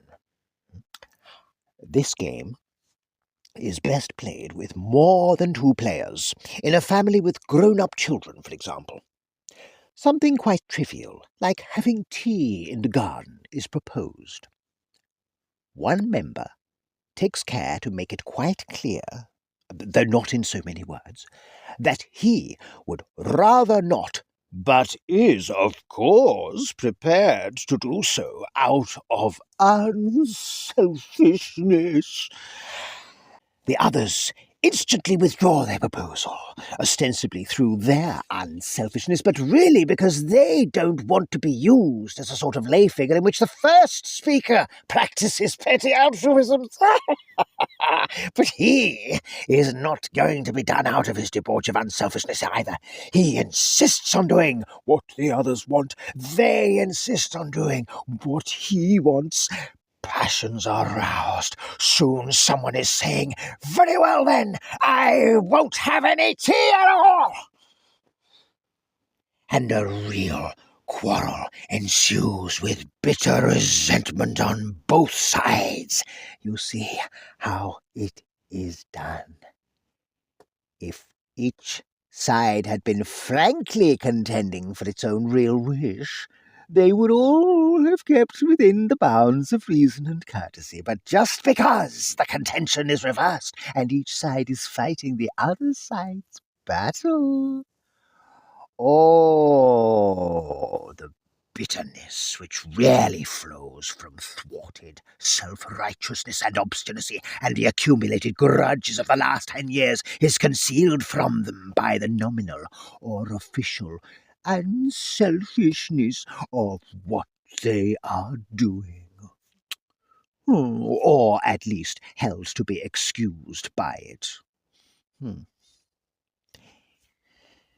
Each side is, indeed, quite alive to the cheap quality of the adversary's unselfishness and of the false position into which he is trying to force them, but each manages to feel blameless and ill-used himself with no more dishonesty than comes natural to a human.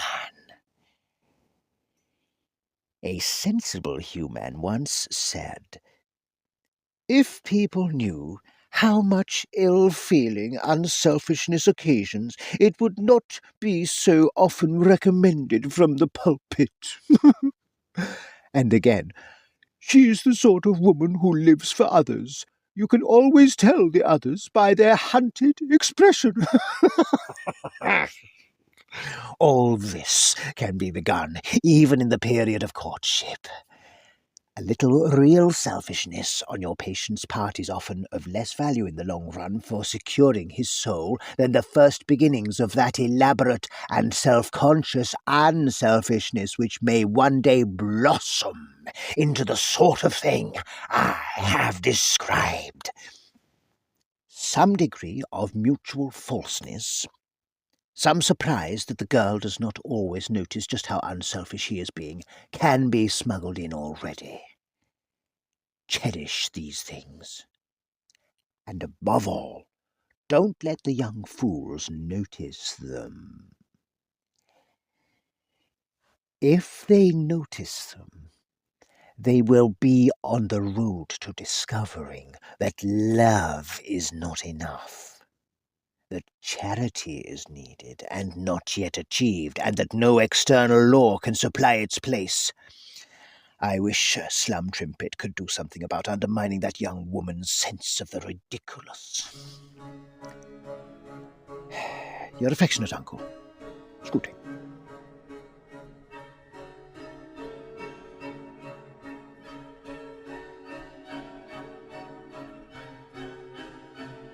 My dear Wormwood, you seem to be doing very little good at present.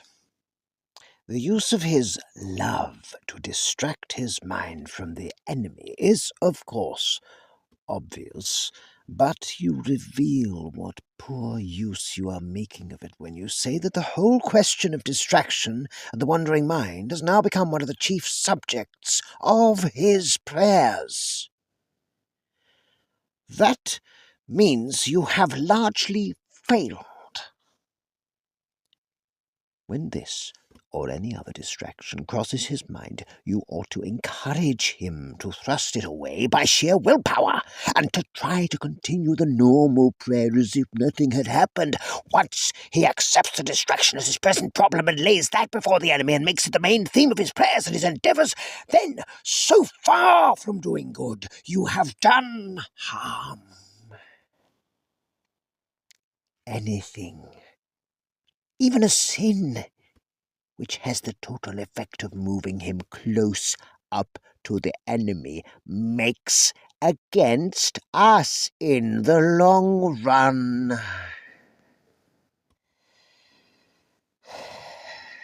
A promising line is the following. Now that he is in love, a new idea of earthly happiness has arisen in his mind, and hence a new urgency in his purely petitionary prayers about this war and other such matters. Now is the time for raising intellectual difficulties about prayer of that sort. False spirituality is always to be encouraged.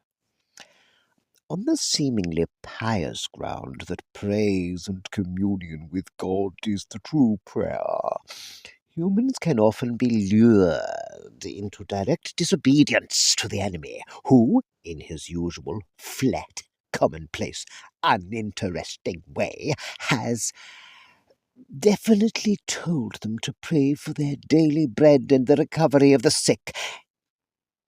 You will, of course, conceal from him the fact that the prayer for daily bread, interpreted in a spiritual sense, is really just as cruelly petitionary as it is in any other sense.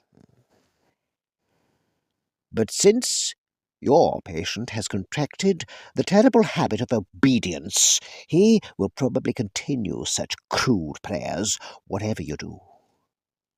But you can worry him with the haunting suspicion that the practice is absurd and can have no objective result. Don't forget to use the heads I win, tails you lose argument. If the thing he prays for doesn't happen, then that is one more proof that petitionary prayers don't work. If it does happen, he will of course be able to see some of the physical causes which led up to it, and therefore it would have happened anyway. And thus a granted prayer becomes just as good a proof as a denied one that prayers are ineffective. You, being a spirit, will find it difficult to understand how he gets into this confusion. But you must remember that he takes time for an ultimate reality. He supposes that the enemy, like himself, sees things as present, remembers others as past, and anticipates others as future. Or even if he believes that the enemy does not see things that way, yet in his heart of hearts he regards this as a peculiarity of the enemy's mode of perception. He doesn't really think, though he would say he did, that things as the enemy sees them are things as they are. If you tried to explain to him that men's prayers today are one of the innumerable coordinates with which the enemy harmonizes the weather of tomorrow, he would reply that then the enemy always knew men were going to make those prayers, and if so, they did not pray freely, but were predestined to do so. And he would add that the weather on a given day can be traced back through its causes to the original creation of matter itself, so that the whole thing, both on the human and on the material side, is given from the word go.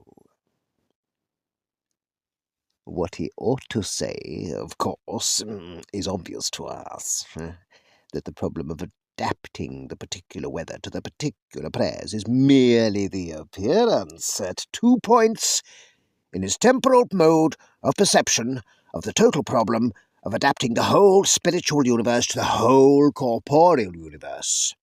That creation in its entirety operates at every point of space and time, or rather, that their kind of consciousness forces them to encounter the whole self-consistent creative act as a series of successive events. Why that creative act leaves room for their free will is the problem of problems. the secret behind the enemy's nonsense about love. How it does so is no problem at all, for the enemy does not foresee the humans making their free contributions in the future, but sees them doing so in his unbounded now. And obviously, to watch a man doing something is not to make him do it. It may be replied that some meddlesome human writers, notably Bertius, have let this secret out. But in the intellectual climate which we have at last succeeded in producing throughout Western Europe, you needn't bother about that. Only the learned read old books, and we have now so dealt with the learned that they are of all men the least likely to acquire wisdom by doing so.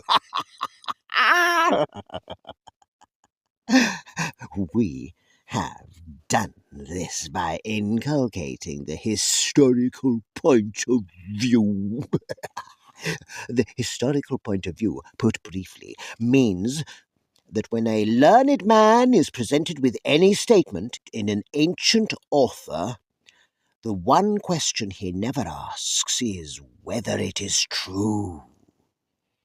He asks who influenced the ancient writer, and how far the statement is consistent with what he said in other books, and what phase in the writer's development or in the general history of thought it illustrates, and how it affected later writers, and how often it has been misunderstood, especially by the learned man's own colleagues, and what the general course of criticism on it has been for the last 10 years, and what is the present state of the question.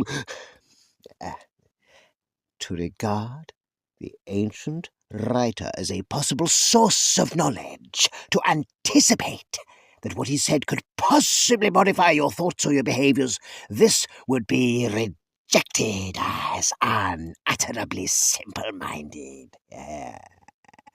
And since we cannot deceive the whole human race all the time, it is most important thus to cut every generation off from all others. For where learning makes a free commerce between the ages, there is always a danger that the characteristic errors of one may be corrected by the characteristic truths of another.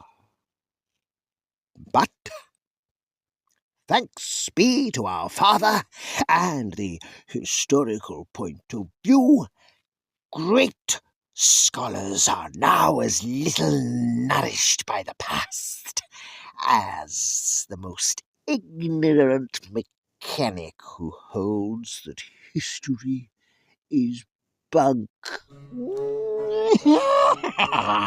Your affectionate uncle, Screwtape.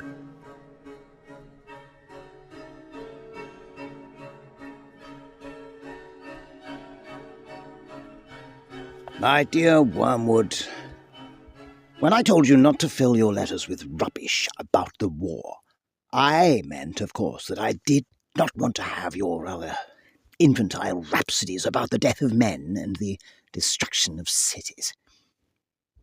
Insofar as the war really concerns the spiritual state of the patient, I naturally want full reports. On this aspect, you seem singularly obtuse. Thus, you tell me with glee that there is reason to expect heavy air raids on the town where the creature lives. This is a crying example of something I have complained about already, your readiness to forget the main point in your immediate enjoyment of human suffering.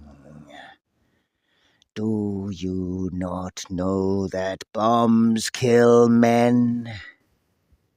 Or do you not realize that the patient's death at this moment is precisely what we want to avoid. He has escaped the worldly friends with whom you tried to entangle him. He has fallen in love with a very Christian woman and is temporarily immune from your attacks on his chastity. And the various methods of corrupting his spiritual life which we have been trying are so far unsuccessful. At the present moment, the full impact of the war draws nearer, and his worldly hopes take a proportionately lower place in his mind, full of his defence work, full of the girl, forced to attend to his neighbours more than he has ever done before, and liking it more than he expected. Taken out of himself, as the humans say, and daily increasing in conscious dependence on the enemy, he will almost certainly be lost to us if he is killed tonight. This is so obvious that I am ashamed to write it. I sometimes wonder if you young fiends are not kept out on temptation duty too long at a time, if you are not in some danger of becoming infected by the sentiments and values of the humans among whom you work. They, of course, do tend to regard death as the prime evil and survival as the greatest good, but that is because we have taught them to do so. Do not let us be infected by our own propaganda. I know it seems strange that your chief aim at the moment should be the very same thing for which the patient's lover and his mother are praying, namely his bodily safety. But so it is. You should be guarding him like the apple of your eye. If he dies now, you lose him. If he survives the war, there is always hope. The enemy has guarded him from you through the first great wave of temptations. But if only he can be kept alive, you have time itself for your ally. The long, dull, monotonous years of middle-aged prosperity or middle-aged adversity are excellent campaigning with her. You see, it is so hard for these creatures to persevere. The routine of adversity, the gradual decay of youthful loves and youthful hopes, the quiet despair, hardly felt as pain, of ever overcoming the chronic temptations with which we have again and again defeated them. The drabness which we create in their lives, and the inarticulate resentment with which we teach them to respond to it. All this provides admirable opportunities of wearing out a soul by attrition. If, on the other hand, the middle years prove prosperous, our position is even stronger. Prosperity knits man to the world. He feels that he is finding his place in it, while really it is finding its place in him. His increasing reputation, his widening circle of acquaintances, his sense of importance, the growing pressure of absorbing and agreeable work build up in him a sense of being really at home in earth, which is just what we want. You will notice that the young are generally less unwilling to die than the middle-aged and the old.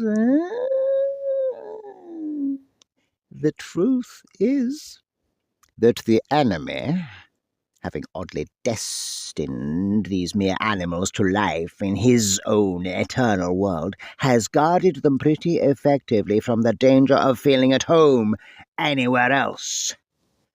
That is why we must often wish long life to our patients. 70 years is not a day too much for the difficult task of unravelling their souls from heaven and building up a firm attachment to the earth. While they are young, we find them always shooting off at a tangent.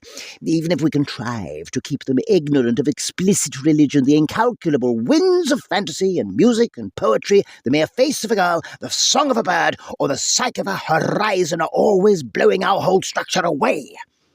They will not apply themselves steadily to worldly advancement, prudent connections, and the policy of safety first. So inveterate is their appetite for heaven that our best method at this stage of attaching them to earth is to make them believe that earth can be turned into heaven at some future date by politics, or eugenics, or science, or psychology, or whatnot.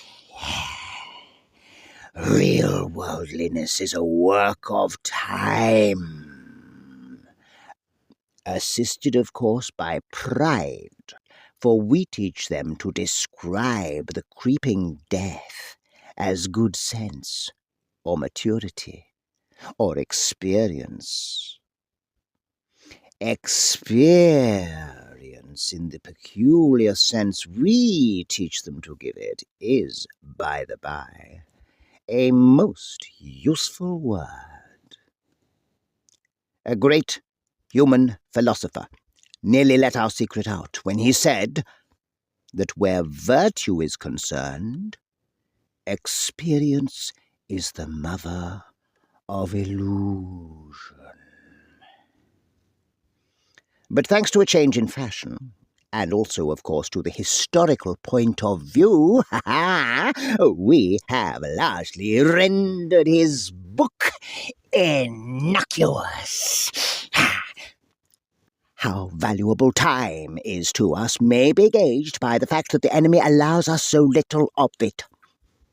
The majority of the human race dies in infancy. Of the survivors, a good many die in youth. It is obvious that to him, human birth is important chiefly as the qualification for human death, and death solely as the gate to that other kind of life. We are allowed to work only on a selected minority of the race, for what humans call a normal life is the exception.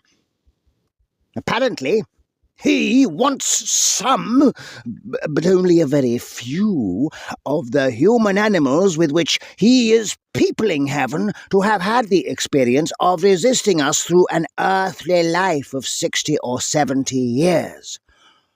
Well, there is our opportunity.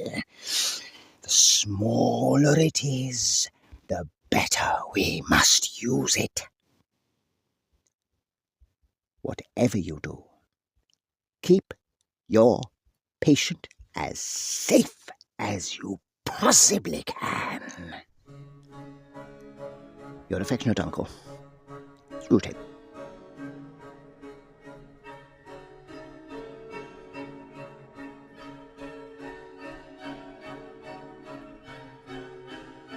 My dear Wormwood, now that it is certain that the German humans will bombard your patient's town, and that his duties will keep him in the thick of danger, we must consider our policy.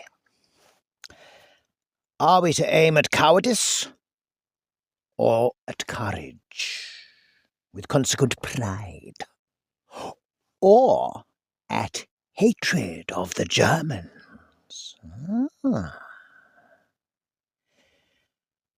Well, I'm afraid it is no good trying to make him brave. Our research department has not yet discovered, though success is hourly expected, how to produce any virtue. This is a serious handicap. To be greatly and effectively wicked, a man needs some virtue.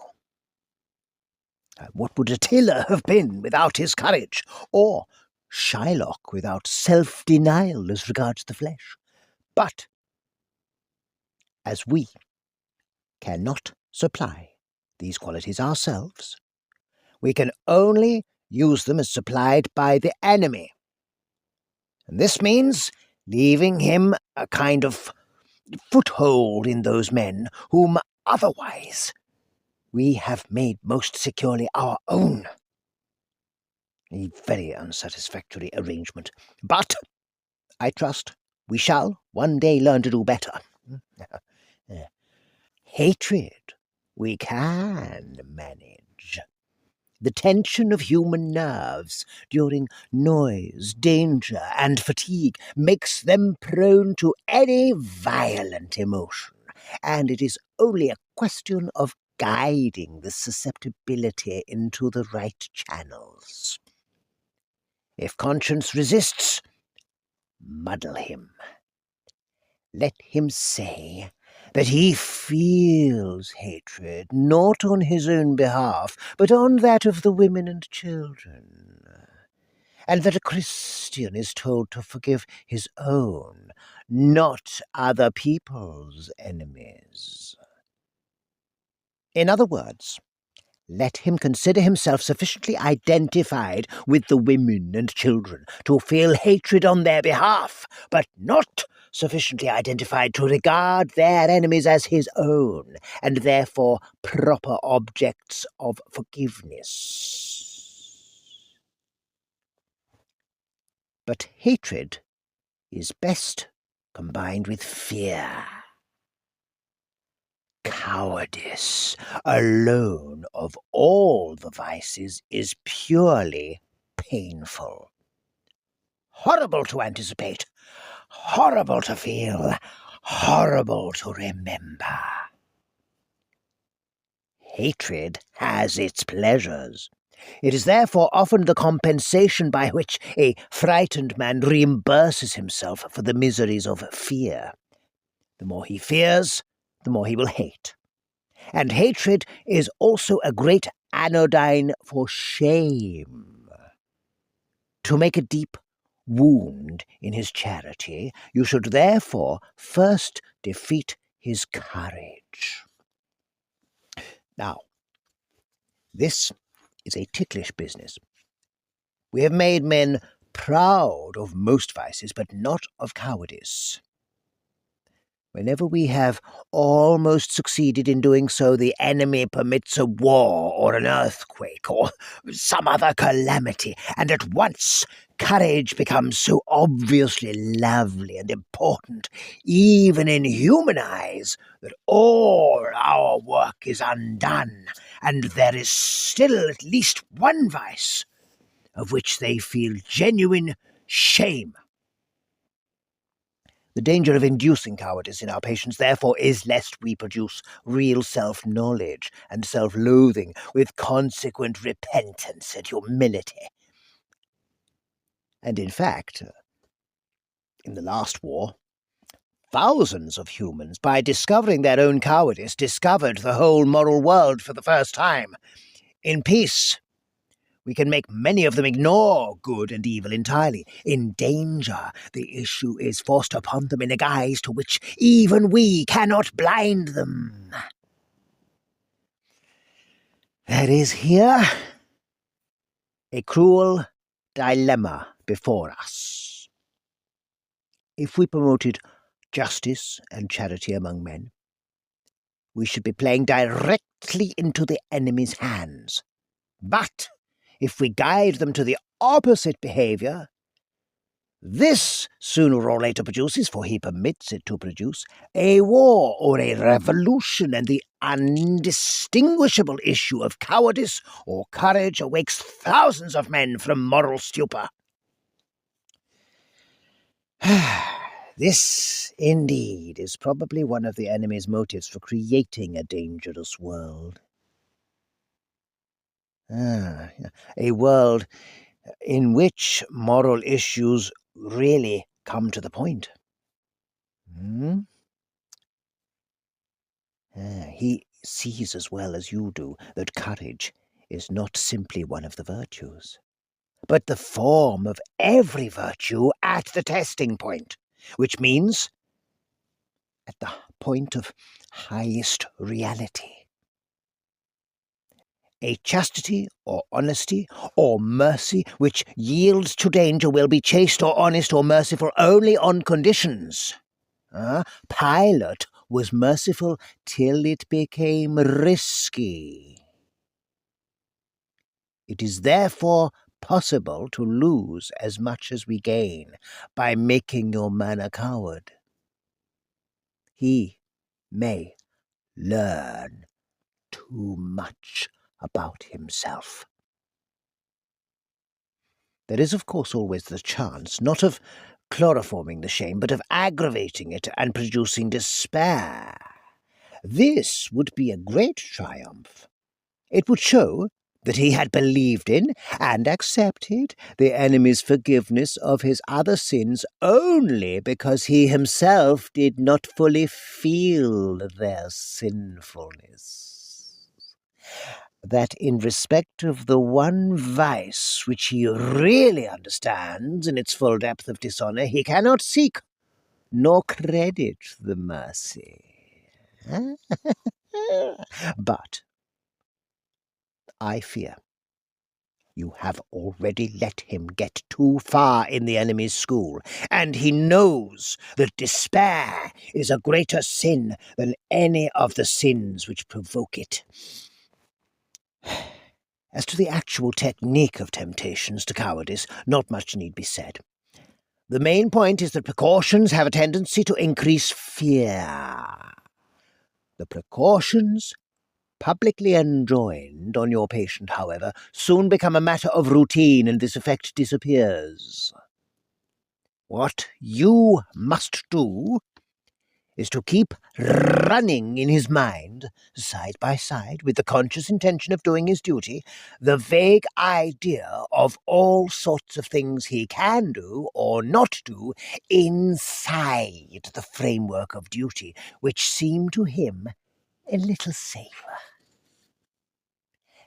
Get his mind off the simple rule, I've got to stay here and do so-and-so, into a series of imaginary lifelines. If A happened, though I very much hope it won't, I could do B.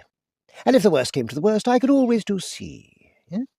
Superstitions, if not recognized as such, can be awakened.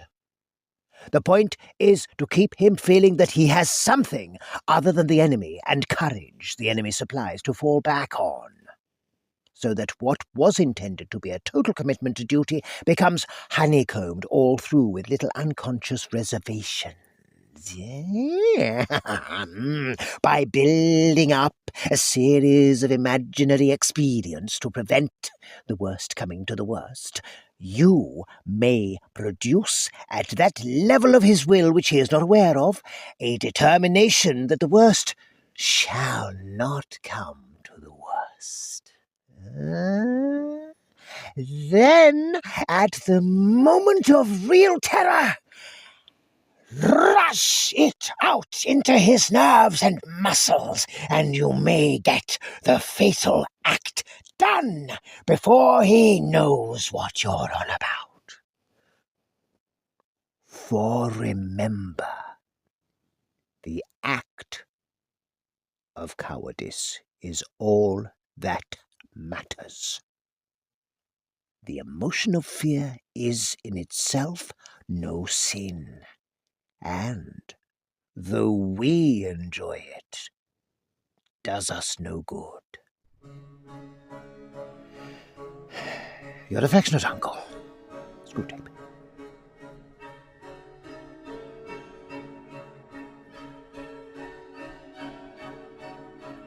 My dear Wormwood, I sometimes wonder whether you think you have been sent into the world for your own amusement.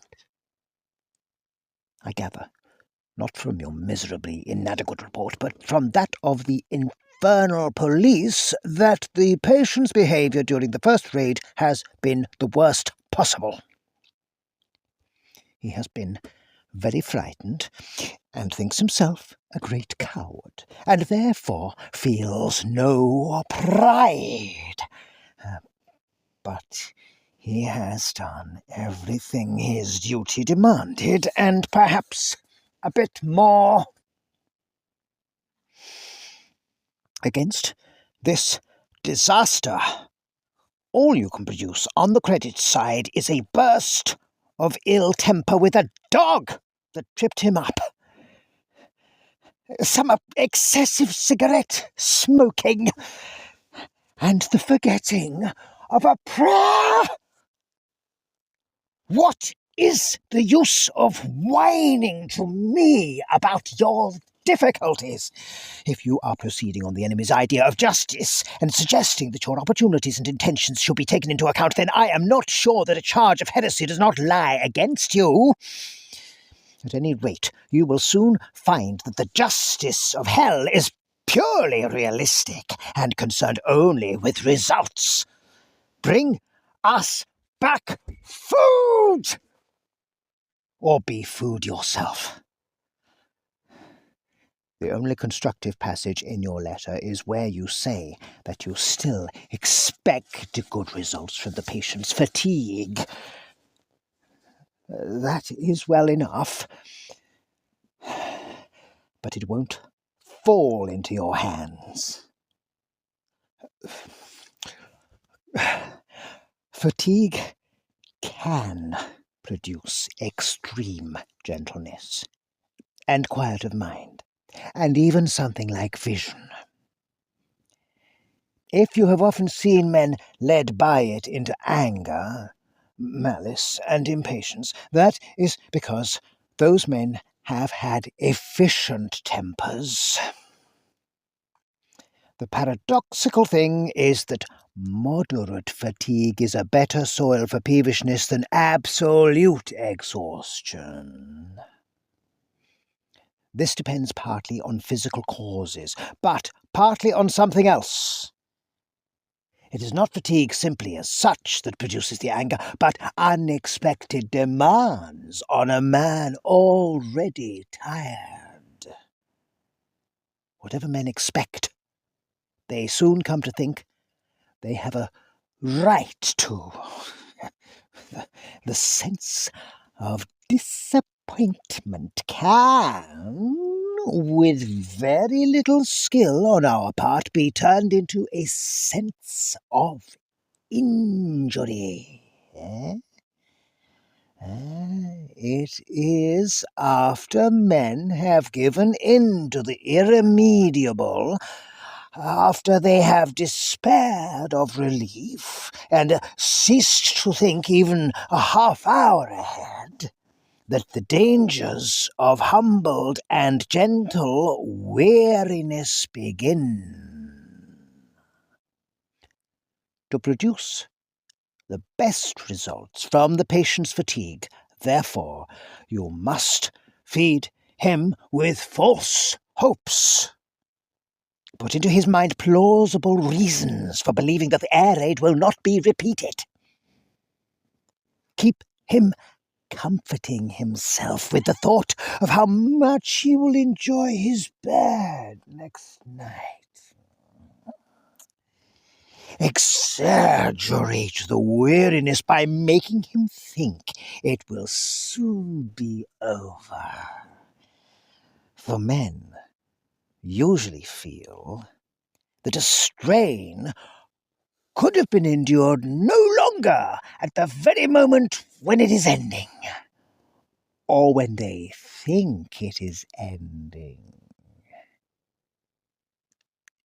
In this, as in the problem of cowardice, the thing to avoid is the total commitment. Whatever he says, let his inner resolution be not to bear whatever comes to him, but to bear it for a reasonable period. and let the reasonable period be shorter than the trial is likely to last. It need not be much shorter. In attacks on patience, chastity, and fortitude, the fun is to make the man yield just when, had he but known it, relief was almost in sight. I do not know whether he is likely to meet the girl under conditions of strain or not. If he does, make full use of the fact that up to a certain point, fatigue makes women talk more and men talk less. Much secret resentment, even between lovers, can be raised from this. Probably the scenes he is now witnessing will not provide material for an intellectual attack on his faith. Your previous failures have put that out of your power, but there is a sort of attack on the emotions which can still be tried. It turns on making him feel, when first he sees human remains plastered on a wall, that this is what the world is really like, and that all his religion has been a fantasy. You will notice that we have got them completely fogged about the meaning of the word real. They tell each other of some great spiritual experience. All that really happened was that you heard some music in a lighted building. Here, real means the bare physical facts, separated from the other elements in the experience they actually had. On the other hand, they will also say, "It's all very well discussing that high dive as you sit here in an armchair, but wait till you get up there and see what it's really like." Here, real is being used in the opposite sense to mean not the physical facts, which they know already while discussing the matter in armchairs, but the emotional effect those facts will have on a human consciousness. Either application of the word could be defended, but our business is to keep the two going at once, so that the emotional value of the word real can be placed now on one side of the account, now on the other, as it happens to suit us. The general rule, which we have now pretty well established among them, is that in all experiences which can make them happier or better, only the physical facts are real, while the spiritual elements are subjective. In all experiences which can discourage or corrupt them, the spiritual elements are the main reality. And to ignore them is to be an escapist. Thus, in birth, the blood and pain are real, the rejoicing a mere subjective point of view. In death, the terror and ugliness reveal what death really means. The hatefulness of a hated person is real. In hatred, you see men as they are. You are disillusioned, but the loveliness of a loved person is merely a subjective haze concealing a real core of sexual appetite or economic association. wars and poverty are really horrible. Peace and plenty are mere physical facts about which men happen to have certain sentiments. The creatures are always accusing one another of wanting to eat the cake and have it. But thanks to our labours, they are more often in the predicament of paying for the cake and not eating it.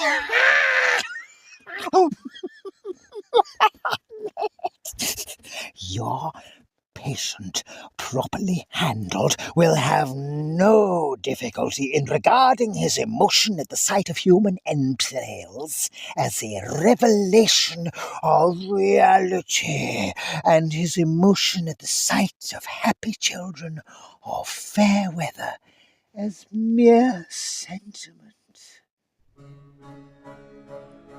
Your affectionate uncle, Screwtape.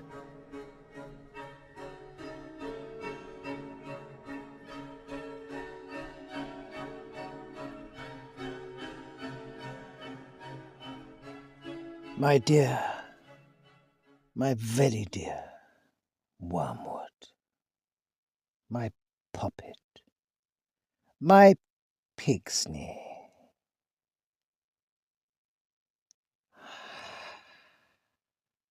How mistakenly, now that all is lost, you come whimpering to ask me whether the terms of affection in which I address you meant nothing from the beginning. Far from it. Rest assured, my love for you and your love for me are as like two peas. I have always desired you, as you, pitiful fool, desired me. The difference is that I am the stronger. I think they will give you to me now, or a bit of you. Love you? Why, yes, as dainty a morsel as ever I grew fat on. You have let a soul slip through your fingers. The howl of sharpened famine for that loss re-echoes at this moment through all the levels of the kingdom of noise, down to the very throne itself. It makes me mad to think of it. Oh, well, I know what happened at the instant when they snatched him from you. There was a sudden clearing of his eyes, was there not, as he saw you for the first time and recognized the part you had had in him, and knew that you had it no longer. Just think, and let it be the beginning of your agony, what he felt at that moment. As if a scab had fallen from an old sore, as if he were emerging from a hideous shell-like tetter, as if he shuffled off for good and all a defiled, wet, clinging garment. By hell, it is misery enough to see them in their mortal days, taking off dirty and uncomfortable clothes, and splashing in hot water, and giving little grunts of pleasure, stretching their eased limbs. What, then, of this final stripping, this complete cleansing? The more one thinks about it, the worse it becomes. He got through so easily! No gradual misgivings, no doctor's sentence, no nursing home, no operating theatre, no false hopes of life, sheer instantaneous liberation. One moment it seemed to be all our world. The scream of bombs, the fall of houses, the stink and taste of high explosive on the lips and in the lungs, the feet burning with weariness, the heart cold with horrors, the brain reeling, the legs aching. Next moment,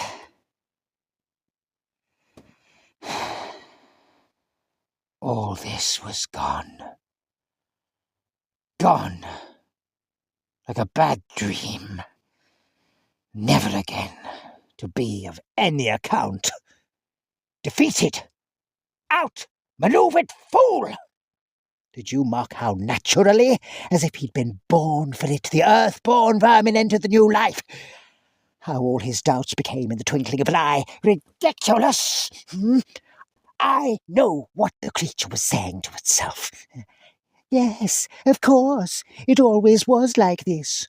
All horrors have followed the same course, getting worse and forcing you into a kind of bottleneck, till at the very moment when you thought you must be crushed, behold, you were out of the narrows, and all was suddenly well. The extraction hurt more, and then the tooth was out. The dream became a nightmare, and then you woke. You die, and then you are beyond death. How could I ever have doubted it? As he saw you, he also saw them.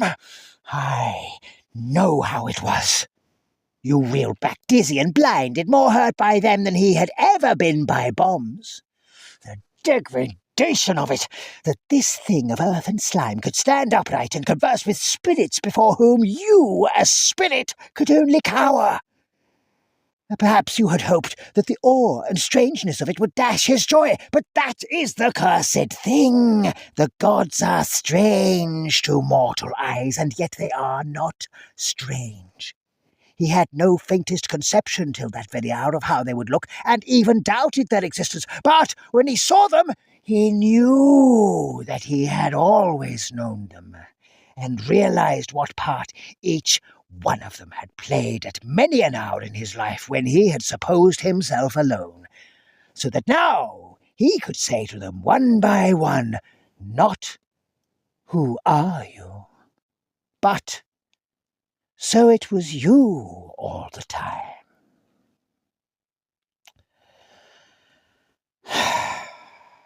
All that they were and said at this meeting woke memories. The dim consciousness of friends about him, which had haunted his solitudes from infancy, was now at last explained.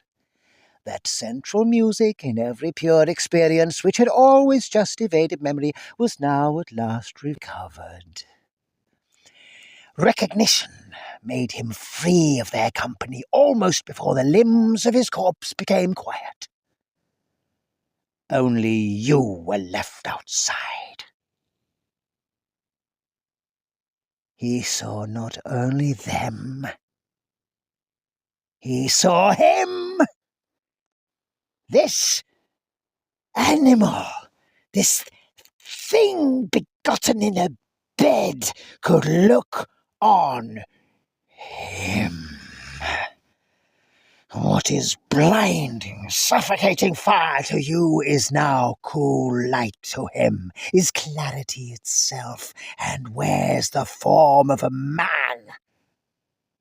You would like, if you could, to interpret the patient's prostration in the presence, his self-abhorrence and utter knowledge of his sins, yes, Wormwood, a clearer knowledge even than yours, on the analogy of your own choking and paralyzing sensations when you encounter the deadly air that breathes from the heart of heaven.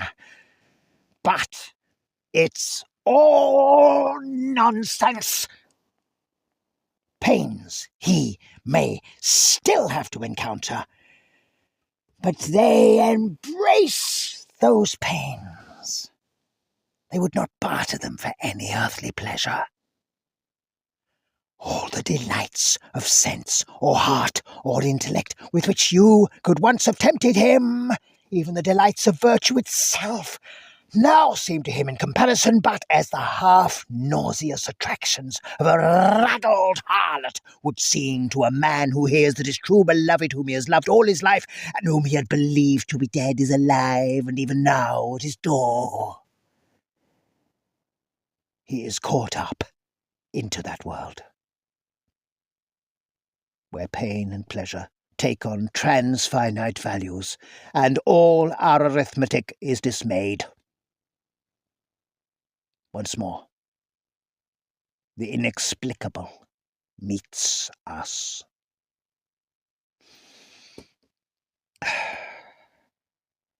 Next to the curse of useless tempters like yourself, the greatest curse upon us is the failure of our intelligence department.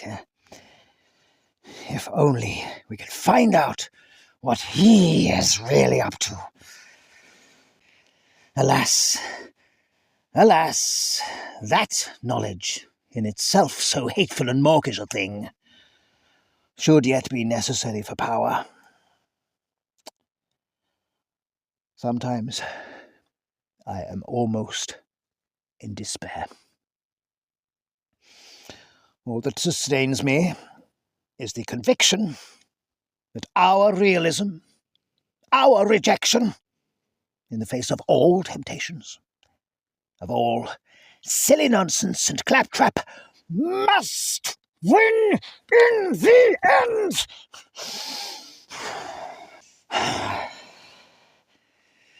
Meanwhile, I have you to settle with.